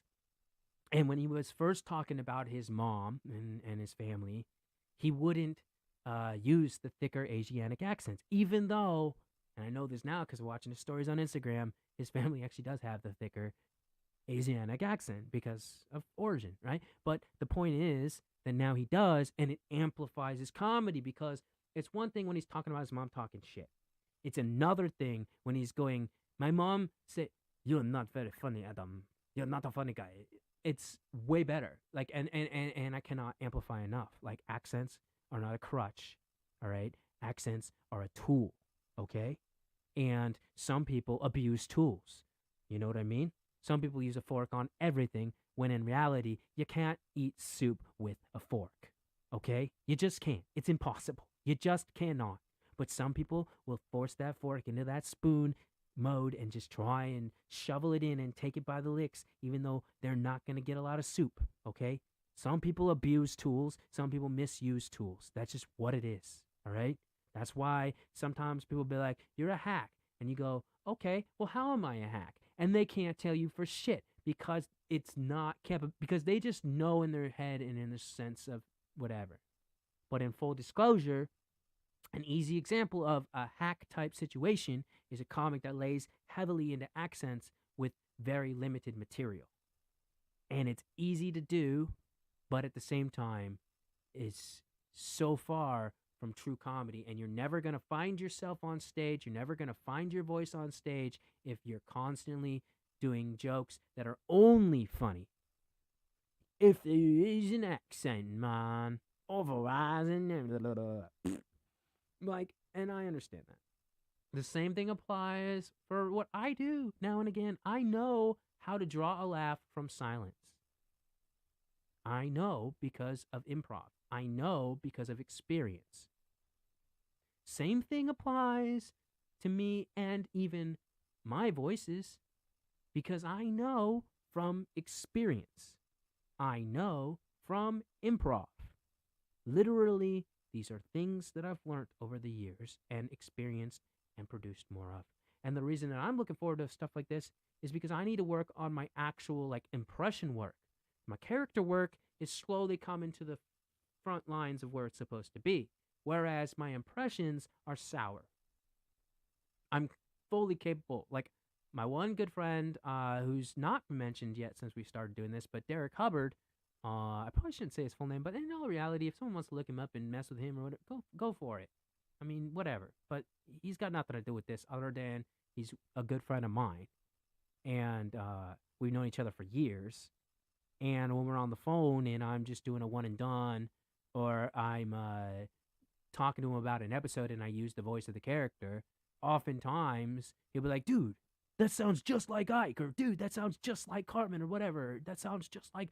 Or other times I'll just be talking, but sometimes if like an accent or whatever come out in my mouth, like sometimes that just happens, right? And he'd be like, dude, that was Matthew McConaughey, bro, or something, you know? And the point is that I'm actually incredibly, incredibly talented. The problem is, much like many things, I am clay. I am coal. I am a newborn star waiting to be a sun without a planet.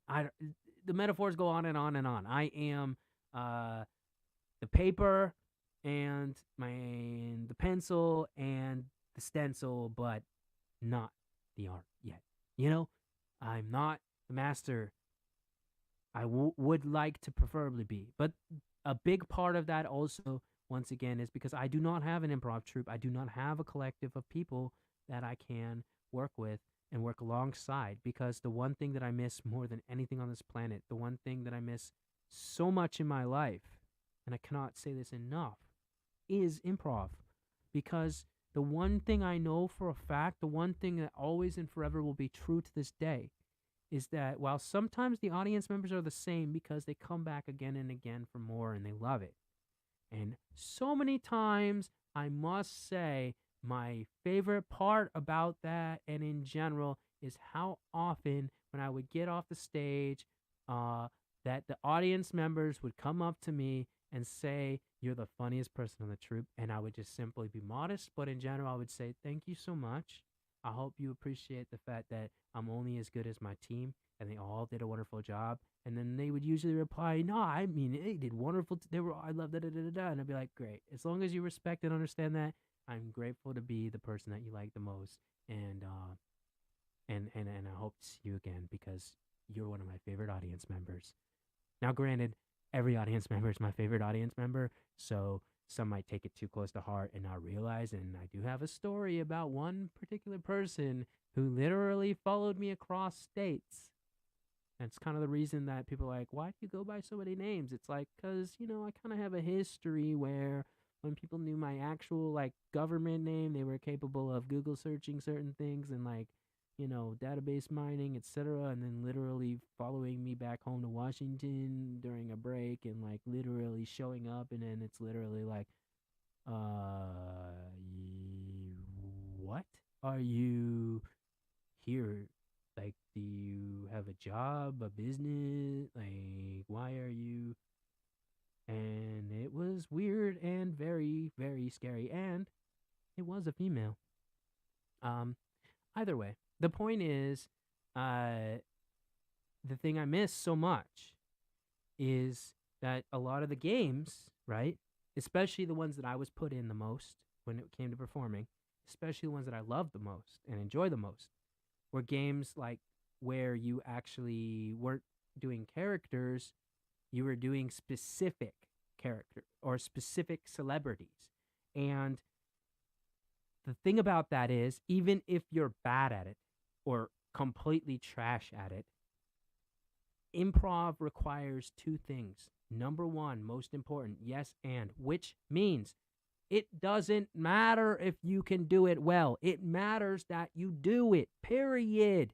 Half, if not 75, if not 80% of the audience's enjoyment comes from your failures. So many people these days, the reason that I don't want to say don't get along with, but I want to say the reason that they don't enjoy it and they envy, and envy is the key word here. A majority of people in the improv world envy me. They have envy, and it's disgusting, and they do everything they can to exile me, to hurt me, to harm me, to keep me away from the world of improv because they're jealous and they're petty.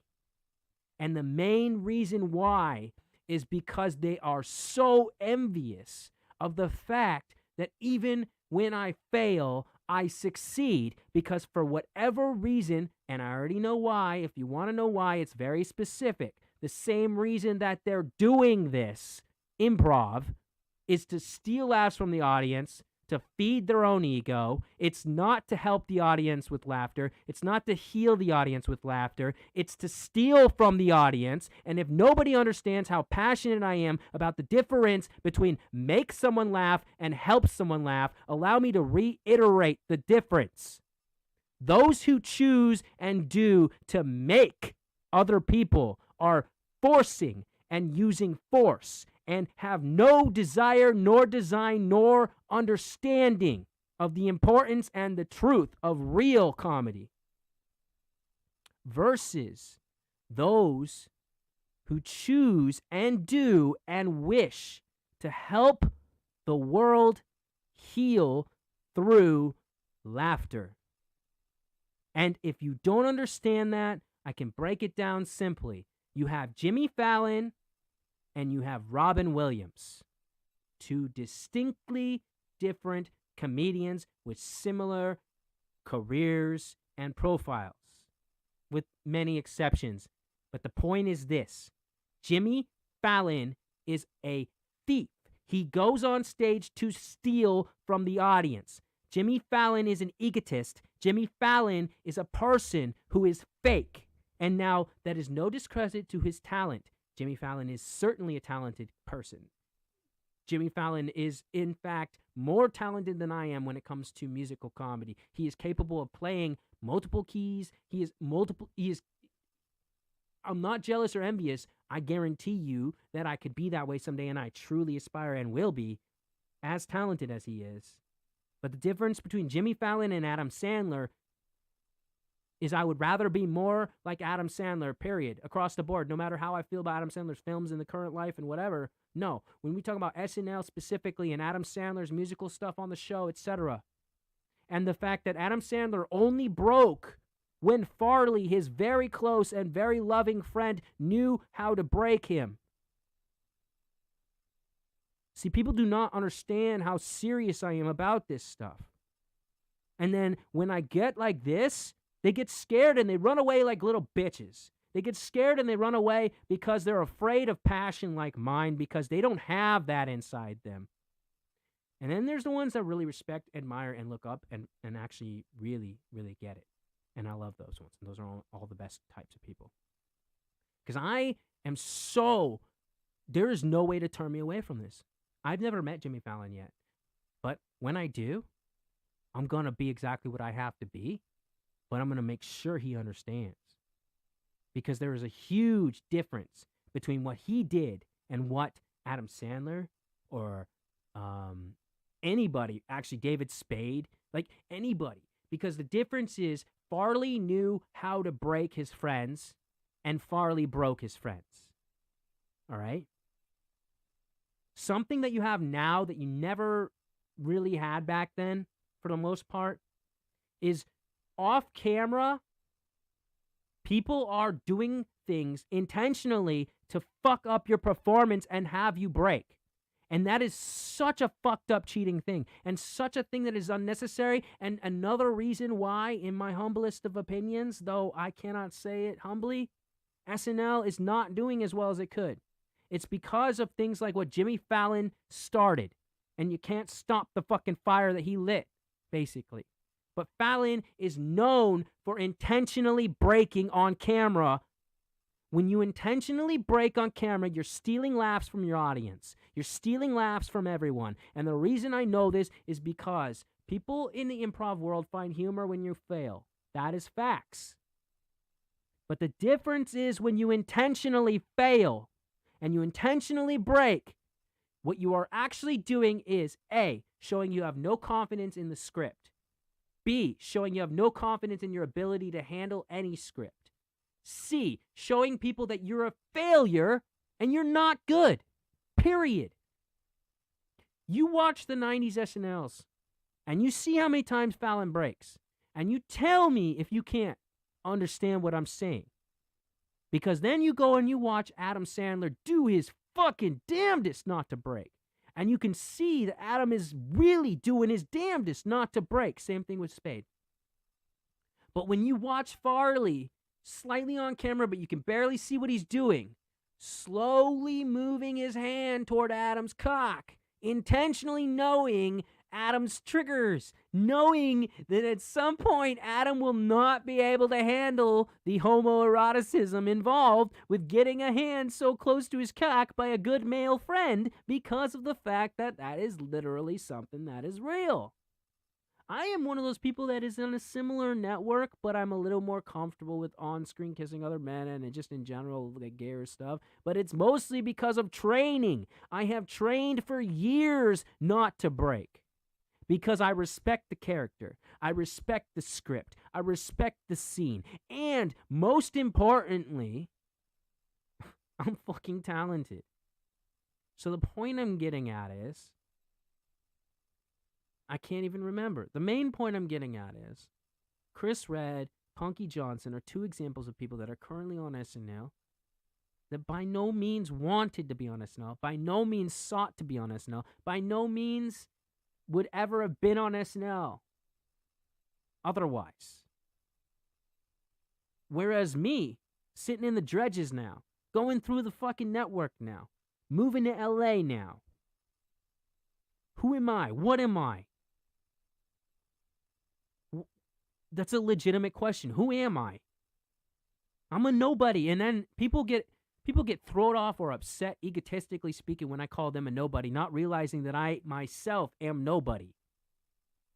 And some people who consider themselves somebody, now, current, I'm not going to say their names, but they know who they are, I still say they're nobody. And when I'm with them and I'm talking with them, there'll be other comics laughing and snickering when I confront and am having a decent, just a normal conversation, but I'm treating that other person like another nobody, like another person just working the system, doing what they're doing, and they themselves have grown about themselves to think of this superiority, and worse so, have been fawned over by people that are just trying to cheat the damn system, etc.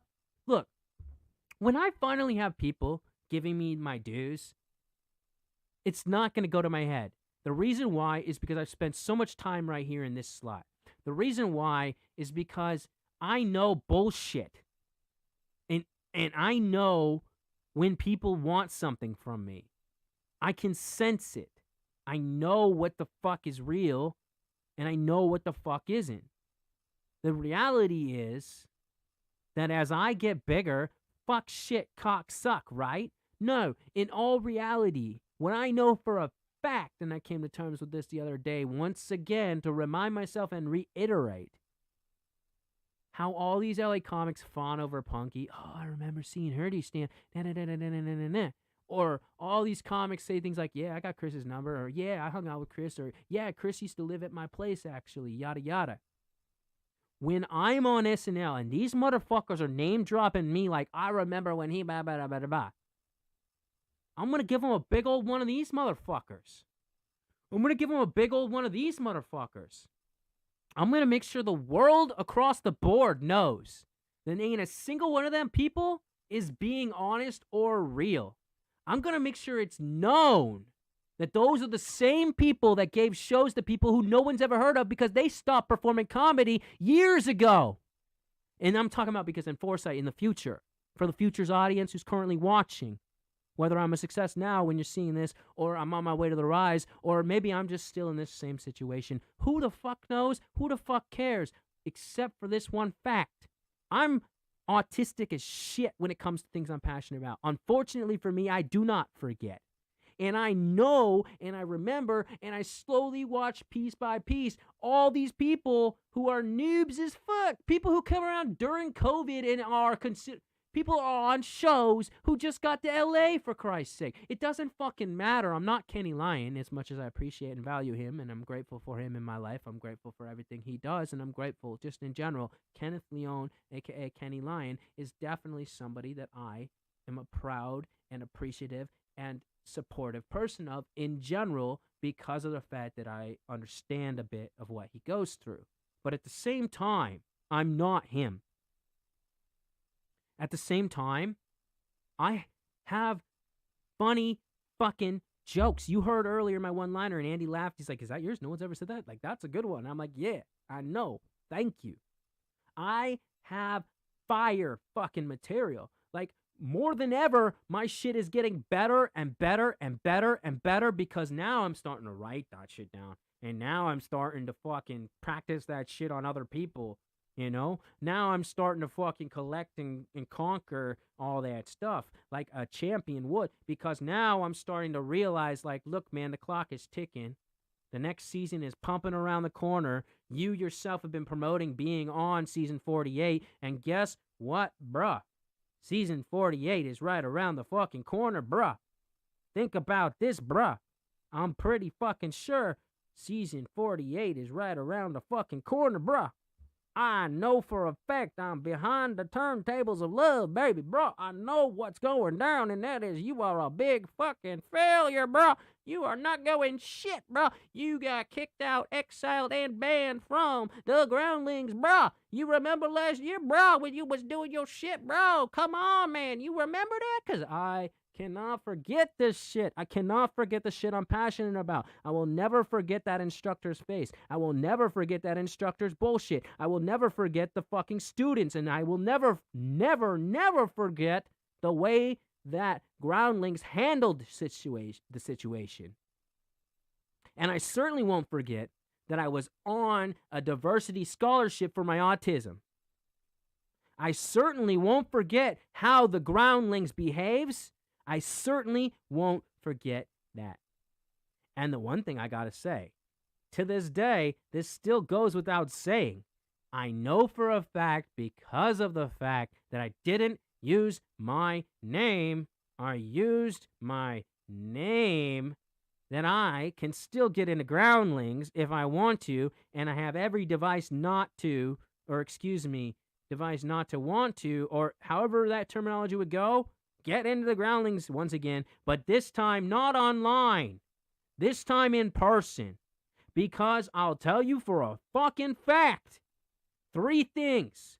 Number 1, never have I ever been in trouble for eating during improv, especially when people like me get angry, agitated, and disgruntled if they're not high enough on protein because of their anemia, or whatever I think it's called. I forget, but it runs in my family. Basically, if we run low on our protein and we have the deficiency kick off, we literally let it all come out. And when we let it all come out, you do not want that to happen, because I guarantee you that you will be crying. You will be scared. You will be broken, because we are very, very critical people, me and mine. We are very, very intelligent people, me and mine. And also, we hold back a lot, me and mine. And when I say hold back, I mean because in a modern, productive, etc. society, it is not okay to tell people the fucking truth. So, what I'm getting at is, when it comes to me and my improv, when it comes to me and my skill sets, when it comes to me in general, I have a long way, unfortunately, to go, but simply put, there are so many people who are going to be no one's ever heard of them. Like, hell, even now, there are people that just came through last year and you don't even see them around. Whether that's because they couldn't afford to do comedy anymore, because they had to go to real work, because they had to work even harder because they couldn't afford LA at all, because they didn't do what I did and save a shit ton of money up and invest a shit ton of money, and they don't do what I do, which is like, when I need $200, I find $200, or they don't do, like, Kenny calls them out all the time. One of the things I love the most about Kenny is he goes, you need money? Stop bitching. Go sell your blood. Bingo. Done. You can do it. Well, actually, no, I've never sold my blood. I've always donated it, but, there's time and place for everything, and lately I've been thinking I need the extra scratch, so I might go do what Kenny does. But the point is, Kenny resources blunt insides, like tobacco. When you cut the wrap apart, he keeps all that tobacco, he rolls it up into cigarettes, and he slings the cigarettes for 25 cents a pop. Kenny Lyon is a fucking hustler. Kenny Lyon knows how to make the money he needs to maintain the life he barely succeeds at currently. And that's no complaints about him. That's everything filled, that's all love, all compliments. And if anything, I admire how hard Kenny works to survive. That being said, he's dead on when he says that these cocksuckers who show up out of nowhere and act like they've been here forever are the bane of comedy's existence. It's one thing if you've been doing stand-up for years in, say, New Haven or wherever. I don't know where New Haven is. I just made that, off the top of my head. I don't know.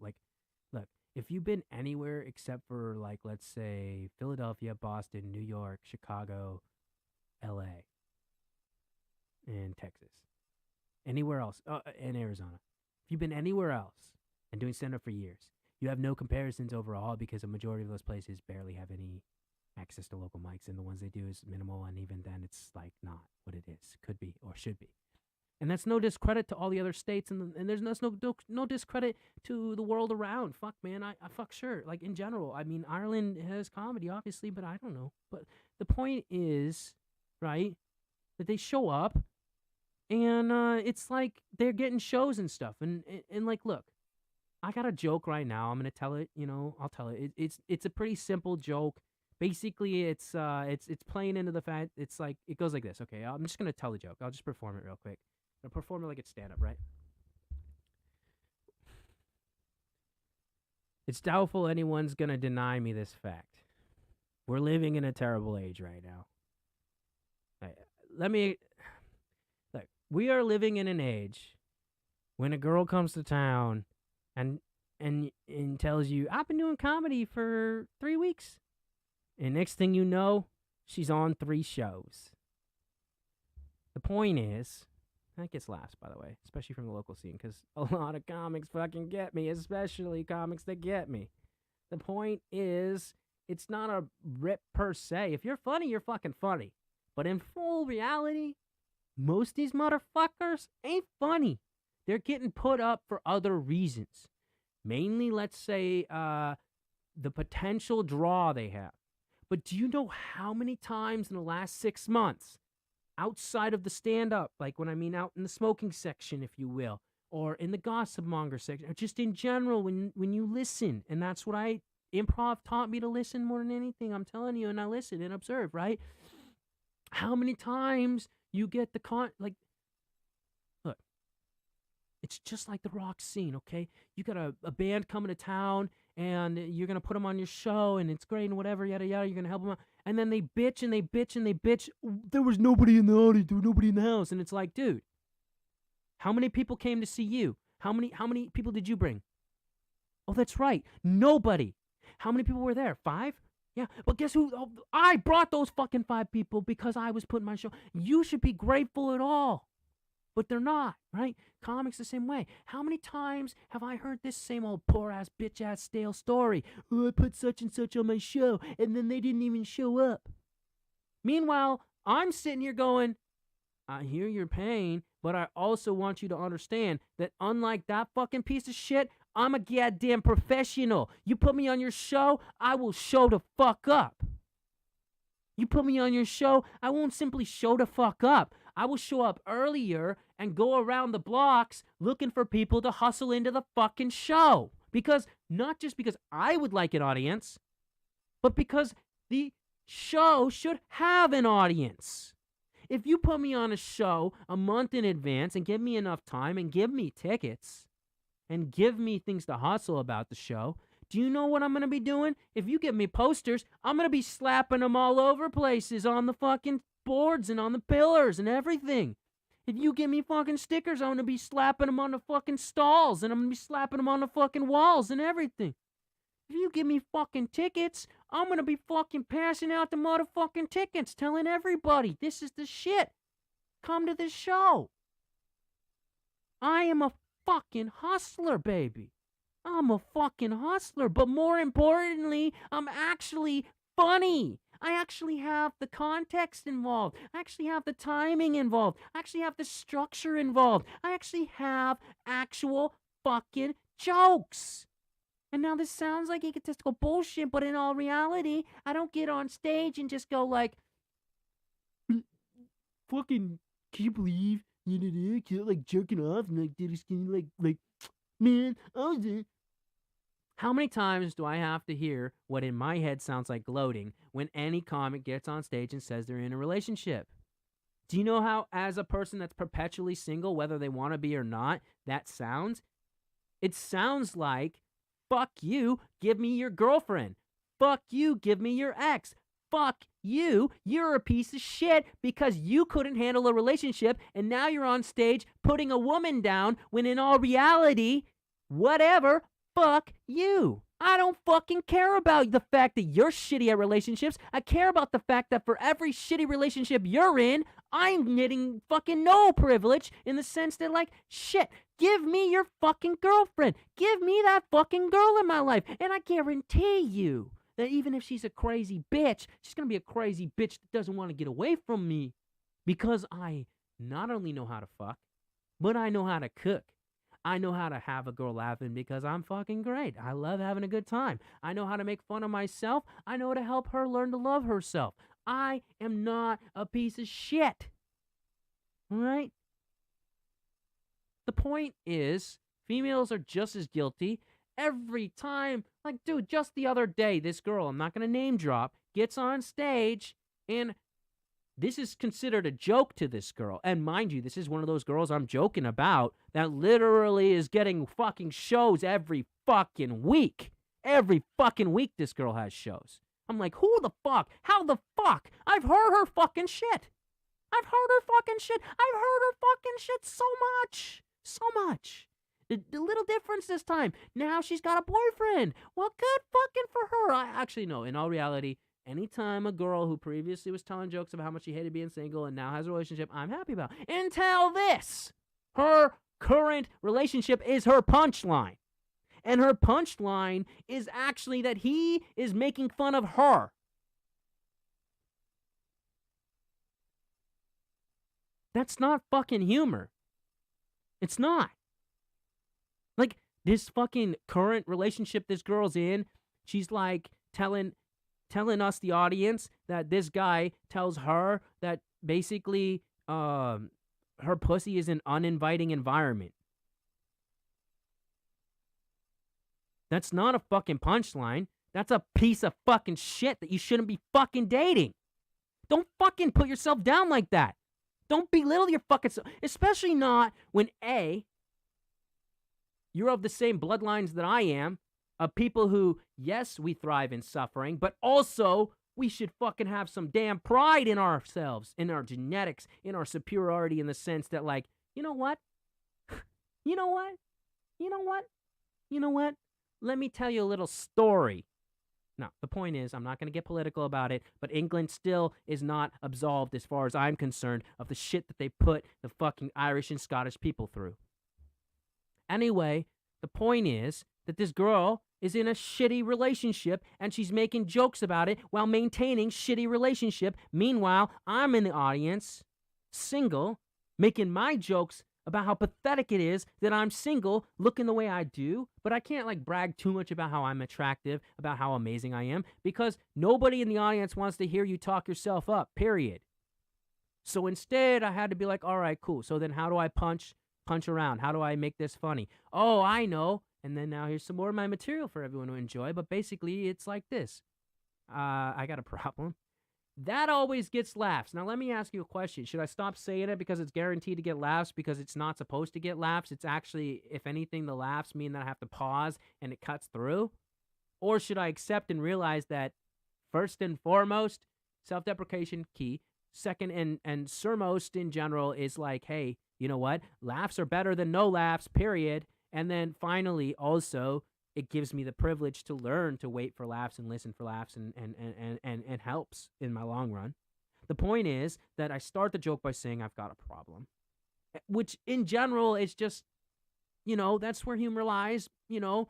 But then here's the actual joke that I'm attempting to get to, right? It's, I got a problem. Lately when I watch porn, I can't get off. Now that in itself gets laughs because it's like, ah, this dude can't get off watching porn. How pathetic. He really does got a problem. You know, and sometimes it stacks off the laughs. That's good too, right? But then that's not even the puncher, right? That's just the evolution of the joke, right? Because then it goes like this. It's like this. You know, I've got a problem. These days I can't get off watching porn. Every time I turn on the video, all I want to do is ask the girl if she feels like cuddling. Which, there you go. That's the jokes, right? That's where the laughter lies, you know? People laugh at that. They think that's just funny, right? But then it's like, that's the elevator, because that's not even the stacker. I've been growing and writing and showing and strengthening, because that's not even the puncher, right? At this point, I'm almost finished with this joke because I've told it enough times on stage, and respectfully so. So this is the full joke now. I'm not going to cut myself off. I'm just going to tell everybody and share it. It goes like this. Got a serious problem. Last few times I throw it on the board, I can't get off. Every time I turn it on, I just want to ask the girl if she wants to cuddle, see how her day was. Remind her that just because he's not her dad, my dad still loves her. And then, ultimately, if I don't get laughs on that final punch, then I'll usually throw in this one, which then brings the laughs back around, and I'll be like, I know I said I wasn't going to cut it off, but this part is okay. But then I'll be like, what, stepfather porn's still in, right? You know, step-sibling porn's still in, right? You know, because then that just layers in, like, and it's like a fluffer kind of thing, right? The point is, that alone is better than a majority of the motherfuckers who are put on shows. But what am I supposed to do? Bitch and gripe and be like Kenny? No, I'm not going to be like that. Look, the reality is that most of these fucking people don't take comedy seriously. Once you realize that, then you just can turn it off and be like, look, like a filter, man. Just filter them the fuck out. Oh, yeah, they got shows. But in all reality, no. What they have is a bar or a restaurant that's willing to take the gamble that they're going to get service and get money from having this venue allow comedy to be performed. But typically, what happens most of the time over the months, eventually the restaurant goes, you can't do it anymore. And the comic's like, what do you mean I can't do it anymore? And the venue goes, if anything, we've been losing customers because your comics are trash. If anything, we're losing business. Like, if anything, we have not gotten what we were promised, so we're going to just have an in-house DJ play music from now on, which will bring, and typically it will bring, more revenue for the restaurant. Because, first and foremost, said producer is going around the scene not judging, not basing, and not being intelligent about it. Instead, and this is true to an extent, and this is kind of what it is, but mostly they're going to other people that have more successful shows, and they're saying, hey, I got this show, I'm going to put you on this show, because they want to be on that show. Those are the same fucking assholes, though, that when they're on that show will A, bitch about the audience, which is fucked up. Never bitch about the audience. It's not the audience's fault you weren't in the moment. It's not the audience's fault your jokes didn't land. It's not the audience's fault ever in a million, quadrillion, billion, infinity years. It's never the audience, always the performer, period. That's why earlier in the episode, Casey and Andy both talked about how the venue was, but I inquired certain things, like what kind of thing was going on, because it was a birthday party of 40 plus people, which is great. But then I asked, like, did the audience, you know, and Casey even mentioned, I think if it was the same thing he was talking about, but he did have some fun played with it, you know? And other than those people, it seems like the rest of the audience was vibing off it. My point is this, that it's fine, and I've never disregarded the political side of stand-up. I've never disregarded these things. In fact, earlier on, like around 2008, let's say 2007, when I was in Phoenix, I got I don't know, for lack of a better term, I want to say ham-fisted by a very popular, and to this day, he's still a great guy. We just don't really affiliate much because eventually we had our coming to terms, and then now we're friendly, but like it's one of those things, you know. And it's fine. Like I still feel strongly and vividly the way I do about this person, and I'm not gonna name drop him. But the point is this: we come to terms at one point, or come to a head at something about oh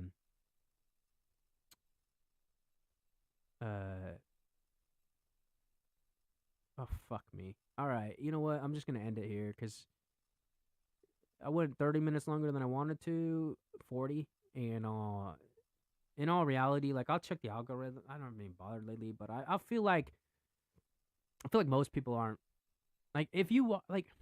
Okay, first and foremost, nobody fucking puts comments.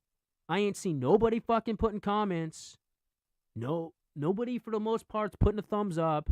I ain't seen nobody really putting thumbs up or thumbs downs. Fuck, at this point, I mean it when I say it. If you didn't watch this whole thing, you should put a fucking thumbs down and you should fucking put a comment. And you should be like, this was 3 hours and 39 minutes too long. And I will put a thumbs up on that comment, reply, LOL, hilarious, thank you for watching at least the first minute. You understand, people? You understand? Like, look, if you don't understand what's going on, then that's what's going on here, all right? Until I have a following on here, which requires consistency, which requires Casey and I both, A, to maintain mental health, which is near and nigh to possible for the both.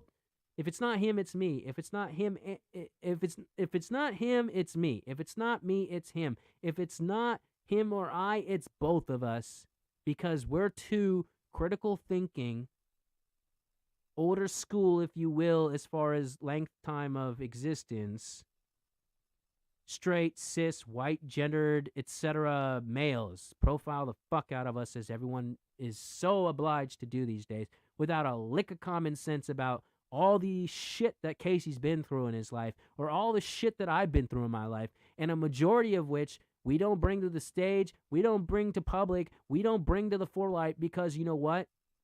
And yeah, that might be a result of toxic masculine culture from the ancient times. Yeah, that does happen. But in all reality, keep it inside is just something that I learned to do as a survival skill. And when I say that, I mean like even in institutions, then I didn't want to get my shit kicked in. I didn't want to get like treated differently. I didn't want to have to deal with a lot of shit. And one thing for certain is I never fucking wanted to go to the fucking in-house therapists or the in-house nurses or any of that, or in-house psychiatrists. That's for fucking sure. And I certainly didn't want to take the pills that they forced on me, etc. But you know what? It's what it is. It's what it was. The point is, right, that I don't need to justify myself. Neither does Casey. Neither does anybody for the fucking just... literally, look, if you get on stage and you fucking just spout out a bunch of slurs and that's your fucking time, don't be surprised if you don't get invited back, first off. Secondly, if it's not funny, it's just not funny. And then if I tell you why, it's going to be very simply put. It's going to be like this. George Carlin said it perfectly. The word fuck loses its power the more you say it. And you, dear sir or madam, and or it ma'am, sir, Adam, zizizem, xzixgaxgooms, unicorn, zebra, fucking infinite pronouns. Just fucking look, all right, look, okay, to keep it very fucking simple. While I don't say it because it's a waste of breath, a majority of the comedians in the world, let's say, but at least local LA, or when I lived in Seattle, or when I lived in Phoenix, or when I traveled and went to 1 or 2 mics, just because when I travel, I'd like to see the mics and or perform at them. A majority, female, male, trans, gay, like whatever, just in general, is like Andy said earlier about learning from terrible comedy, what not to do. That's just the fucking straight up facts. And if you don't understand what I'm saying, let me re-edify. I am not your target demographic when you're talking about being in a shitty relationship, whether you're a male or a female. If you're a female in a shitty relationship, the only thing I'm thinking is, and I'm gonna do my best to be attentively listening, which is something improv taught me very well. Ready? The premise is always there, but for a setup, which most times it'll be nothing but setup because there's no punchline. If your punchline is you're dating a piece of shit, or as a male, your punchline is shitting on your girl and or ex-girl, that's not a fucking punchline. Period. It's not a fucking punchline. It's not a punchline to belittle a person that you're fucking have and or having sex with. Period. It's not a fucking punchline. I don't give a fuck what anyone tells you otherwise. The only people that will laugh at that are one of two types of people. Either A, a person that thinks shitty of themselves or is a person that thinks shitty of others, or B, a person currently also going through a shitty relationship and or coming off of a shitty relationship. All of which contextually are not fucking funny. They're not humorous unless you're doing shit that's actually humorous about it. Otherwise, you're just griping and moaning and complaining. Period. You're just...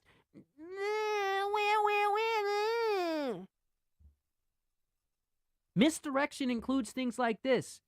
You know, I really thought this time I finally found the perfect woman. I'm telling you, every day I got home at 6 p.m. and there was food for me. I love that food. And I ate that food. That's the setup. I don't really have a punchline, I guess. I don't know. The point is, look, all right, I don't mind a comedian that talks funny about family life, for example. But I never had a kid. So I know full well that I'm not their audience for the most part. So I don't even turn on my critical side for that. Sometimes I'll listen for things like, are they delivering the joke? Some things like, have they developed the joke? Some things like, are they using inflection where they weren't before? Some things like, did they add an accent where they didn't before? Some things like, have they cut the fat where it was necessary, eliminating the words that were basically stomping on the joke, stuff like that. I will always do stuff like that, okay? The point is, a majority of these people don't do that. A majority of these people just are straight up, very crappily talking shit. That's it. And it's not humorous. Like, how many times do I have to see a perfectly beautiful girl on stage? And there's no discredit to her ability to be funny. Pretty does not determine humor. There is no defining line other than the known fact that the uglier a guy, the more likely he'll be funny because he has to be. And the fatter a guy, the funnier he has to be, or he has to be. But then even then, there are chubby chasing women.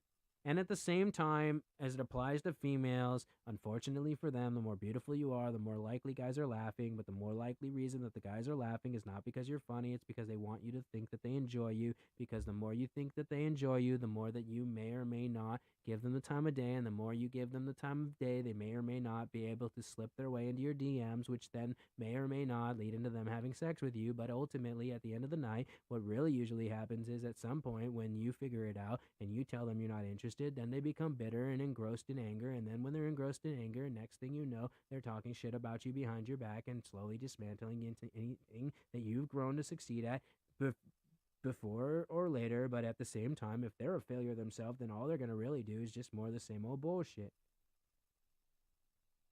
I guess the point is, like, this girl is telling terrible comedy, more terrible than ever. And meanwhile, she's getting multiple shows while I'm not. And I'm not complaining that I'm not getting shows because that's redundant. Because honestly, at the end of the night, the amount of effort I put in and the amount of value I have for myself, let alone my actual ability to perform, is discredited by a show with no audience. It's discredited by a show where I'm the only person that brings people. Matter of fact, certain comics I've seen bring people, and they're the only people that brought people, and I didn't even bring people to the show. But you know one thing that I did do? I nailed my jokes at the show, had everybody laughing at my jokes for the most part, including and especially while I didn't know, play the audience, because I'm not always in the zone to play the audience. But the point is, the people that they brought enjoyed my comedy. I know this because when I get off the stage, they typically would come up to me usually and be like, "Hey, I really enjoyed your comedy," and be like, "You know what?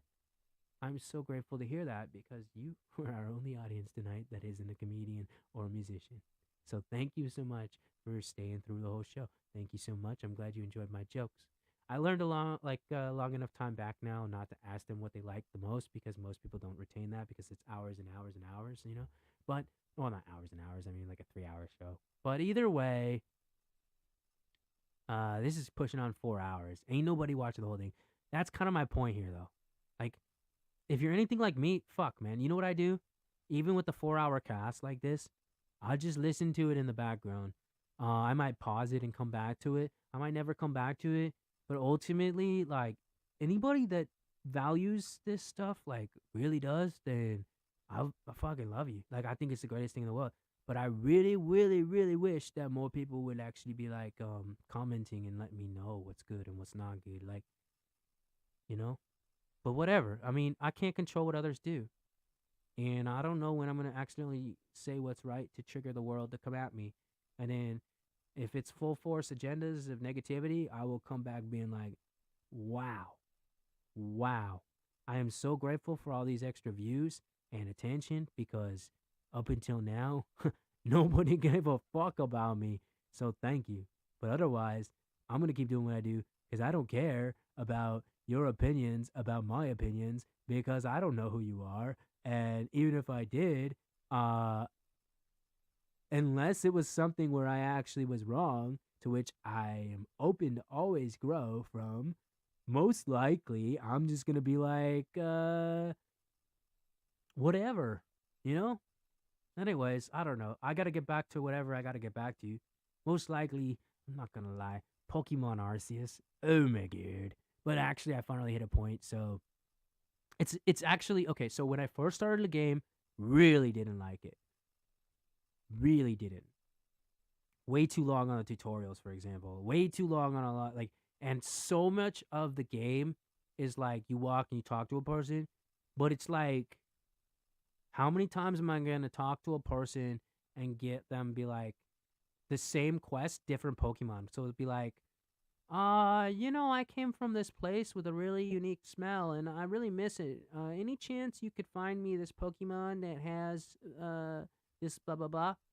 And then you gotta be like, all right. And then if you're like me, OG, like every fucking Pokemon, because like I said, my autism kicks in when I'm passionate, and damned if I'm not passionate about me Pokemons. But I like the Digimons better. But the point is, I'm actually excited for the new Digimons. Oh my god. I forgot about that, but I think it releases this month. I'm super stoked for that. I think it's Digimon Digital Partner 2. I don't know, but I'm gonna get it, no doubt. The point is, okay, I'm at, let's see. 1, 2. I'm in the third second of the game. So I hit the spoiler alert, but I'm in the water zone area now. And I'm pretty sure the next spot is going to be an island, volcano island from the looks of it, which is attached to this same storyline narrative. And then after that, I'm probably going to go to the snow area, which is weird because like the clothing person just gave me access to a whole bunch of winter clothes. And then I'm literally in the beach environment. So it's like, what? Shouldn't they be offering me like a swimsuit at this point? But then again, I don't even know and I don't really care. Like, chances are they're like, this is supposed to take place in historical diamond pearl areas. So like, nah, they didn't have swimsuits back in that day. They swam naked. We can't do that on screen. I guess what I'm getting at though is like I have all my life played video games. And at this point, I played so many. And when I say play, I used to get paid to test. So you have to understand, as far back, and I really don't like talking about this stuff because it shows how old I am. But like, I'm not old. No. I'm as young as you know I am, right? But the point is this: World of Warcraft, before, when it was in alpha stages, I was one of the people that was having fun and showing people this glitch where, when you were mining on the rocks, it would glitch out. So you literally, so you're mining, like, so the action for mining is like this, right? But as you mine the ore, at some point, it knows that you collected the ore, so this action will stop, and then the ore will go into your inventory. So anyway, this is the alpha testing, mind you. This is the alpha testing of the World of Warcraft, okay? This is back in the day when I was getting paid pretty decently for my age, especially to do these things. Like, I wasn't just a tester. I was one of the number one testers because I was a person that on a no humility about this. I knew the coding. I knew the point of testing. The point of testing is not to enjoy the game first and then go out and blast the news like, look at all this stuff that I gotta do, or shit on the game. Be like, look how shitty this game is. No.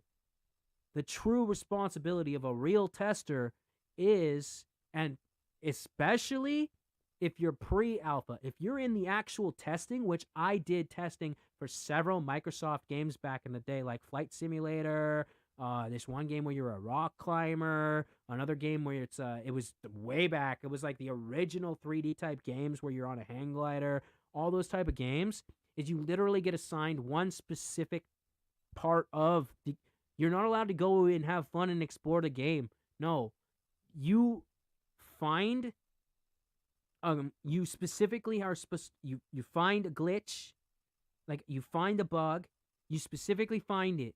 Then you have to literally find out, okay, so first you observe, then, and or you're given this, and you're like, okay, this is how we've like, if someone already discovered it, like the programmer, then they would go to people, I mean, they'd be like, okay, look, so this is the stuff we're trying to fix right now before we get get to the beta round. And what we need you to do is we need you to find this and see if you can recreate it, and if you can recreate it, then we need to find out like, basically it's called source code and stuff like that. So what you're doing essentially is you're finding a bug or a glitch, and then once you find a bug or a glitch, much like science, you recreate said bug or glitch, and then much like science, you once again recreate said bug or glitch to the point where at some point there's enough examples in the code to show the coder, the designer, the person making the game itself, what they need to repair. And usually it's as simple as literally, and people don't realize this is literally what it's about. This is why most games are shitty as fuck these days, because this stuff went out the window for some reason. But it's literally, so then it's as simple as literally, and I'm not even fucking kidding here. This is how insane it is to me. A 1 where there should have been 2 zeros. Or a 0-1 where there should have been a 1-1.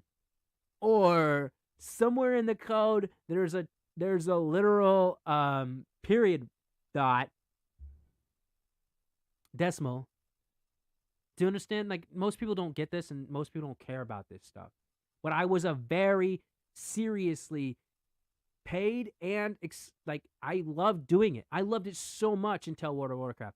World of Warcraft was the day that I realized where we were going and where we are now. I tell people it's not cool, it's not fun, and it's not exciting to be the prophet I am. All right? I didn't ask for it. It just happened. But the point is, I got in a big fucking fight. I'm not kidding, not a little fight. A big fucking fight. Over some seriously fucking serious shit. Mainly about paywalls, and mainly about unfinished games, and mainly over the World of Warcraft, because at the time, Warcraft 3 was not being a priority like it should have been, and Warcraft 4, more importantly, which to this day still hasn't fucking released, Blizzard.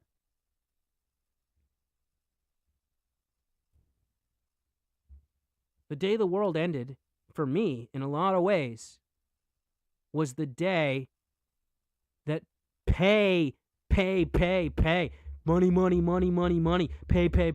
And what's worse is consumerism to the point where these people are like, they just don't care that it's it's incomplete, damn it. We told them so many times about so many bugs in that game. We told them so many times it was not ready for launch. So many times we warned them over and over. They didn't care. And the minute that motherfucking shit launched,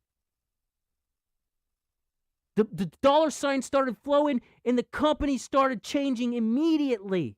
That's when all source priorities started shifting. That's when people started getting moved from departments that were working on Warcraft 5. I'm not even making this shit up. I was on the teams. I was one of the most famous, popular, and loved people at as young as fucking 14 and 13 years old. I was more respected than some people that were 35 at the time in early fucking 2000s eras.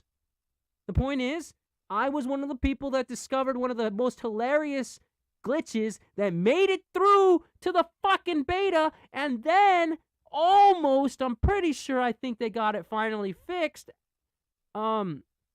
after beta, but I don't remember because that's what I'm saying. Around the time of the official launch of World of Warcraft was the time that I basically really burnt a lot of major bridges that theoretically I could have been super famous by now if I just kept my head in the sand like they demanded of me. But I refused because I told them no, because I'm not that type of person you can control like that, because I care about 3 things. And one of them mainly is called quality over quantity, because quality of gaming means replay. But you know the problem with replay value is you can't make money off of a replay. That's why we don't have the games like we used to. Because as soon as they discovered how much more money there is, like the reason that most of these games, like fucking made by Activision, made by Blizzard, like most of the reason most of these games are trash is because they don't give a fuck if you enjoyed the game and like, well, no, okay, they care if you enjoyed it enough to finish it and then enjoyed it enough to be desperate to buy DLC that should have just come with the game and or been a part of a secondary game and or in general, you know, whatever. But I'm getting off track. Once again, the main point is this. I saw where they were heading and I called them out, and me and about, I want to say 5 other people stood up and walked away. And of those 5 people, I think 3 of them are still in the industry, 2 of which still talk to me. But, you know, that's just whatever. Like, the reason I don't talk to them that much is because what they're doing is way, way more like, yeah. And also, long and short, I had to step away from a lot of this for a lot of reasons, not just because I wanted to, but because I had to. But, okay. The main thing I was getting at is that I was one of the first people to discover, and then once I discovered it, I told people how to do it because that was my job, but also I told them because it was hilarious. So, the mining feature in the game, right, is you find the ore on a rock, you know, thing. Those who've played World of Warcraft know, because it's not something that's been removed from the game. It's actually literally a core part of how you level early on, especially if you are a miner, you know, like doing that ore stuff. But in general, you level up every time you mine. Like, it's a whole thing. But this was the bug. This is the action, right? Obviously, you got a mining pick because it's one of your tools, and you're mining the ore, right? I'm going to stand up to show you better because this is hilarious, okay? So, basically, the bug was this. When you were mining, if you were in a certain area specifically, because we had to find the area so we could replicate the bug, like I was saying, you know? But the glitch was this. it got stuck, and when it was stuck in this animation, even after it completed, the pickaxe disappeared. So now you just have your hands, and this is literally what it looks like. And my character, or any character that was repeating the glitch, the bug, would be like this. You see how hilarious that is? Literally jerking off. So we found, and we told them, and we did what we were supposed to. We logged it, we cataloged it, we showed them it, everything. But this is the time period when they were starting to be like, you know what? That's not as important, you know? Whatever. And cut to, if you actually research, I bet you could find information on what ended up happening. Is a lot of people discovered that glitch, mostly because of people like us. Because when they released without fixing it, we made sure to tell motherfuckers how to do it, because we wanted everybody in the game jerking themselves off so that we could show them, fuck you, Blizzard, like, you fucking pricks, saving your fucking money, blah, blah, blah. Fuck you. To this day, fuck Blizzard, fuck Activision. Fuck that shit. Fuck so many of them. I fucking hate them all. Like, I mean, you know, hate's such a strong term. But in all reality, EA Sports, fuck them. That's just because they make most of their money off of sports games. The problem with the fucking consumer is this. EA said verbatim, we don't give a shit about our fans. They're going to keep buying our games anyway. To this day. Like, people are like, oh, why are we dealing with this now? Like, why are we in this state of affairs? And it's like, you gotta realize, people like me, years ago, before YouTube even existed, people like me were preaching, and fucking damned if we weren't the town criers online, damn it, constantly berating and badgering and asking and just screaming out loud about what was going on. Like, don't get me wrong, I'm not anti-digital, but I am anti-paywall. I am anti-locking things in a game that are literally a part of the game for no reason other than, like, for example, like fucking Mortal Kombat, those skins are in the fucking game. Those skins are on the fucking CD. But yet, in order to access them, you have to pay. I mean, like, I don't care about what Pokemon does. It's literally the same game, but they just lock certain characters from each individual game. Whatever. That's just a fucking device and clever as fuck. But in all reality, that game also is close to heart because it's one of the first games that I actually made friends with. Like, before I made friends playing card games, I made friends playing Pokemon, the first game, and I don't like talking about how old I am, so I'm going to stop there. But anyways, I've hit 4 hours on this bitch, and I doubt anyone's listened to the whole thing, but really, seriously, if anyone has and anyone does, and, like, in general, like, dude, not only would it be cool if you click the like button, not only would it be cool if you click the bell button and the subscribe button, but I really, really, really wish to have people commenting to let me know. Either A, how much they can't stand me, and my guests and my people, like, just talking mad shit, or B, telling me all the great news, like, hey, man, I really enjoyed your take, or hey, you know, I never knew that, or hey, that's an interesting blah, blah, blah. And, like, I'm not looking to spend the hours to be like Gundam, because it's a Gundam. He's an example of a man. And same thing with Critical Drinker, like, man, like, the list goes on. Like, I don't intend, because I just don't have, it's just not me, you know?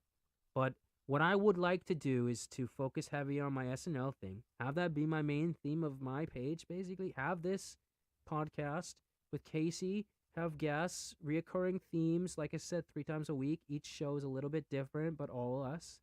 And then, ultimately, at some day, sooner than later, it would be a really nice thing to have access to, like, SNL. But I realized that, like, I'm going to basically have to create reels. I'm going to basically have to work a lot harder to get comedy shows. I'm going to have to work a lot harder to get into agency, because I'm a very attractive person, and that's not me boasting or gloating. Like, look at me. I'm definitely attractive. There's no doubt about it. Like, I am definitely, I don't have to hide my face. But what people don't see in this is like I don't even like the word traumas, okay? I just call them like it's my life.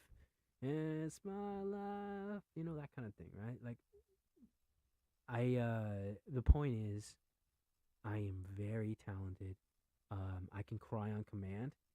If the rumors are true and the only reason Daisy Ridley got to play what's her face?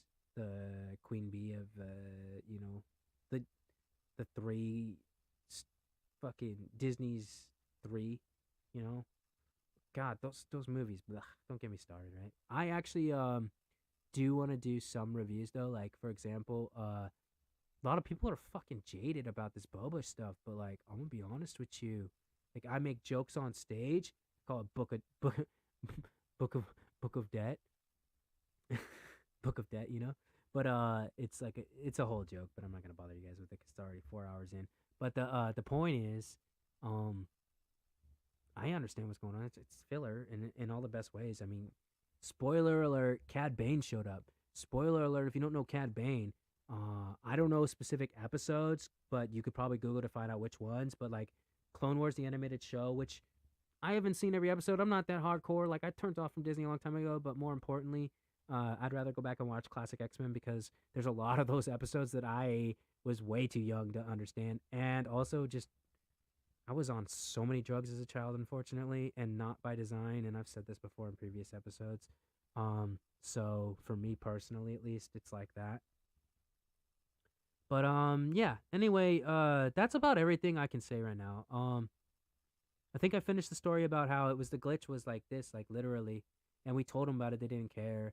Knights of the Old Republic online was another one that I was on working for, and that was kind of at a time period when I was sort of getting back into what I did before, but also I was a huge fan of KOTOR 1 and 2, like big time. Like I mean, I loved overall. I always loved Star Wars until The Force Awakens. Like as soon as The Force Awakens came out, I felt the same way I did as soon as X-Men First Class came out. And let's say I think well, you know what? As soon as the first Avengers Assemble movie, I was kind of turned off from the MCU, mostly because of the Hulk was and always has been my favorite. Like I'm not okay, look, I have not read every Hulk comic by any means. I barely read Hulk comics. In fact, I've read more She-Hulk comics than I have read Hulk comics. So keep that in mind. But as far as on screen goes, the Hulk has been and always will be my fucking favorite to see because Hulk smash, Hulk bash, Hulk destroy, Hulk angry, bam, dude, you get the best fucking shit. Like, dude, so much good shit from Hulk. But whatever, you know. At some point, I just was like, you know what? It was actually X-Men First Class. As soon as X-Men First Class came out, when Moira McTaggart lost her accent, barely even into the film, when Moira stopped talking like this, I was like, boom! Took me out of the film, and that's your fucking fault because you were a shitty fucking hire because you can't fucking act, bitch! I'm sorry, bitch. You can't fucking act. I'm sorry, bitch. You can't fucking act. If you could fucking act, you could maintain your fucking accent as a Scottish woman. Moira McTaggart is a Scottish woman who should have a Scottish accent, period. And then the other reason was because I've always been a fan of Havoc, but I've been a fan of the real Havoc, not that fucker. Not that fucker that they murdered. Not that fucker that shoots beams from his stomach like a fucking Care Bear. Whatever the fuck that trash was, it was not a reinvention or a readaptation. Nah, I'll tell you straight up what the fuck that was. Terrible. Terrible. Terrible. Horrible. No good. Very bad. You all know the reference to that. It's like a fucking, what's a kid's book or something. Terrible, horrible, no good day. I think it's Alexander or something. Anyways, I got to be careful about how loud I get because I need to put a, like, recording sign on my wall outside my room. Because, long story short, I did not... Okay, yeah. Okay, I'm going to finish everyone with this really fun story. That way, if you cut all the way ahead, at least you get a really cool story. So I live at a place with multiple people coming in. And, it's like an Airbnb type situation, kind of a thing. So I try and always keep aware of the guests or whatever. Point is, I got a really dope audition for a role, and I say dope audition for a role not just because it was one of the first ones I got since moving to LA, but also because it was totally outside of my actual personal character in myself, which is a huge deal to me, even as an amateur, to reach that far out of my comfort zone. And the character was literally a shitbag who beat a prostitute. And when I say that, I don't mean he beat, like, literally the scene involves him with the prostitute not being content and then literally beating her, and then her whatever it would be called, the caretaker, the pimp essentially, comes in and then whoops my ass. And then so essentially I go from being a guy that wants to feel more powerful by putting this woman down and literally beating her, to a guy that is begging for his life and simping and wimping and like just being a little bitch, basically, right? The point is, I got the audition, and I'm in this room and I have all set up, but I got the headset on, and I'm not even thinking about people that may or may not be there. And it's the middle of the afternoon, and before I started the session, nobody was there. So some people might have come in and out when I wasn't knowing, right? So anyway, the character was literally supposed to go from like being super cocky to super like scared and pussy, right? So some of my lines were things like you're not even a human, you're just a body to fuck. And some of my lines were, I could kill you and nobody would notice, type of shit like that. And literally some people like heard it because it thin walls or thin door or whatever. I don't give a fuck. Like, personally, I think fuck you for even fucking complaining. Fuck you for even fucking being in my business.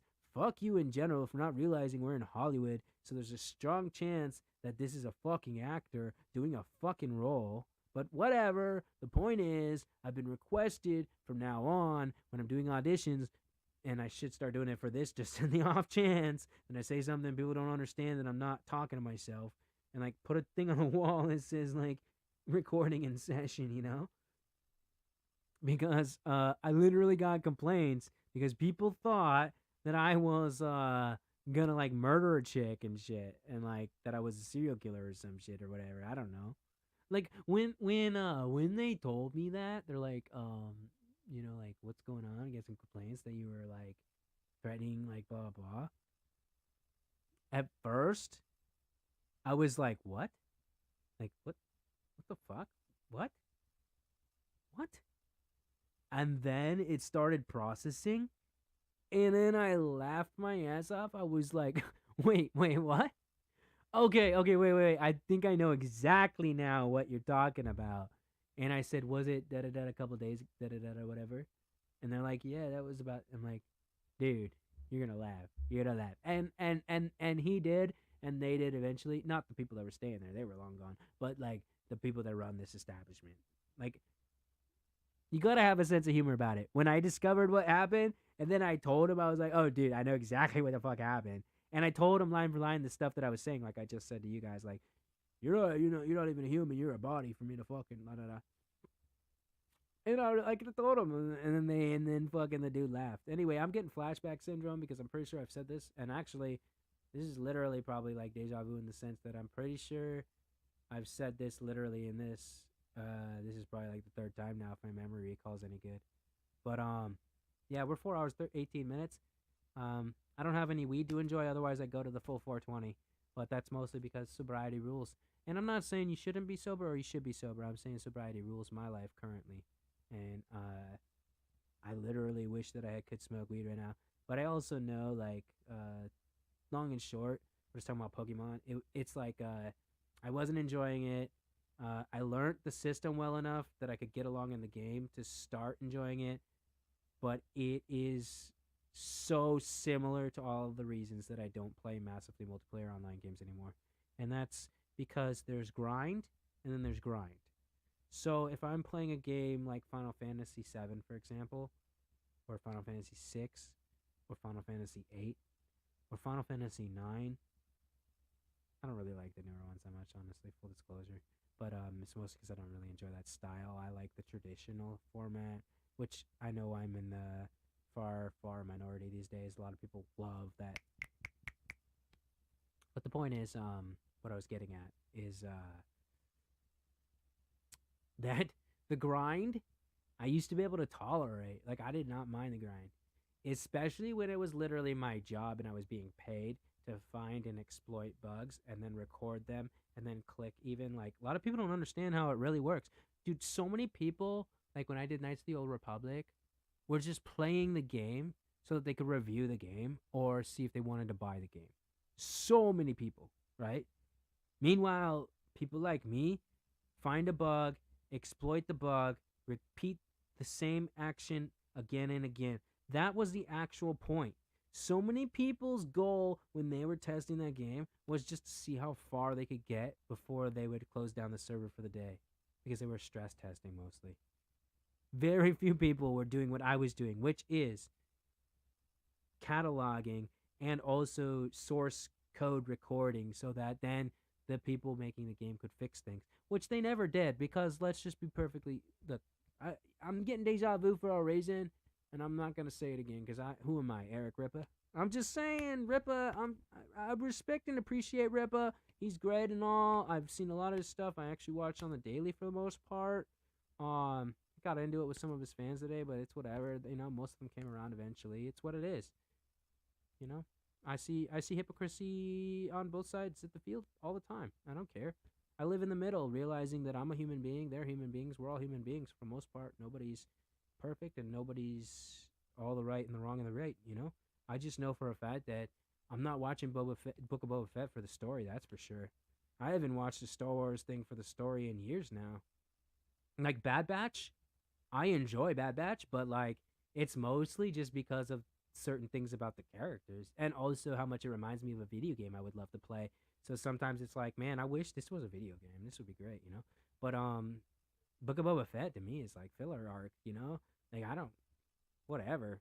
People are so in the wrong like as far as I'm concerned about what they're complaining about, cuz like I haven't cared about story from Disney since Force Awakens pretty much. I did go see all three, and I don't care what Ripa says. I supported all three for a reason, because A, it's one of the few things I could do with my adoptive mother that we both enjoyed and get along, because she's the strongest feminist I know, which is fine. But in that sense that anytime we can see a movie together, especially one with a powerful female role, I like to go with her specifically because it's one of the few things that I know that she can enjoy, and I can find things to enjoy about it. Like, I don't care about story anymore because nobody cares about story. If they did, they'd be more like me, or more likely to hire people like me and pay what it costs to have people like me, because I know how to write story. I sound like Gundam now. It's a Gundam. He's like, look, hire me. I'll write for you. I know what I'm doing with Star Wars. And it's like, yo, bro, preaching to the choir. But anyways, what I'm getting at is like Book of Boba Fett, all that stuff. It's just like, there's so many reasons to appreciate it. Like, for example, this is the first time that it's really heavily being utilized, a lot of this deep fake technology. And if anyone doesn't understand, like, the better that technology improves, the closer we get to a world where a majority of people I know are dumb as rocks. So dumb that they believe this shit to be reality. Not the Luke, because, like, you can literally find out Mark Hamill is super old. He definitely don't look like that no more. I bet he wishes he did, though. Yeah, I know his Mark Hamill would love that youth serum. Hey, man, join the Illuminati. Get some of that good blood, you know? No, the point is, you know, I like to watch the show, Book of Boba Fett, even, for things like the cinematography, the puppetry, the music itself. I mean, yeah, it's true. A lot of people are right. They are definitely ripping scores off of traditional certain da-da-da. But, like, at the same time, that doesn't make it any less or better. It's still great to listen to some cool, like, you know, it's very similar to dun, dun, dun, you know, from Dirty Harry. Nobody knows Dirty Harry. Who the fuck are you, Grandpa? All right, then. That's been plenty of talking. Almost too much, right? I value everyone individually and collectively. If you are in the LA area and for some weird reason you actually picked up on this video, please come out to Accidental Chaos tonight. Support Renegades of Fun. Matter of fact, it's 6 p.m. right now. So an hour and a half from now, I will be going there to perform. Most likely, some of the material I did tonight will be doing that again because, yeah, there's a lot to be worked out. Probably gonna shave so I look younger again. You know, like I don't mind. This is I think I look decent when I got the shadow.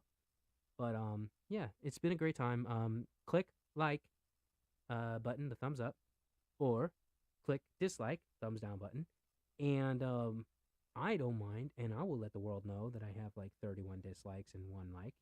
But YouTube doesn't think that's okay. I know I've said that before in previous things. And then otherwise,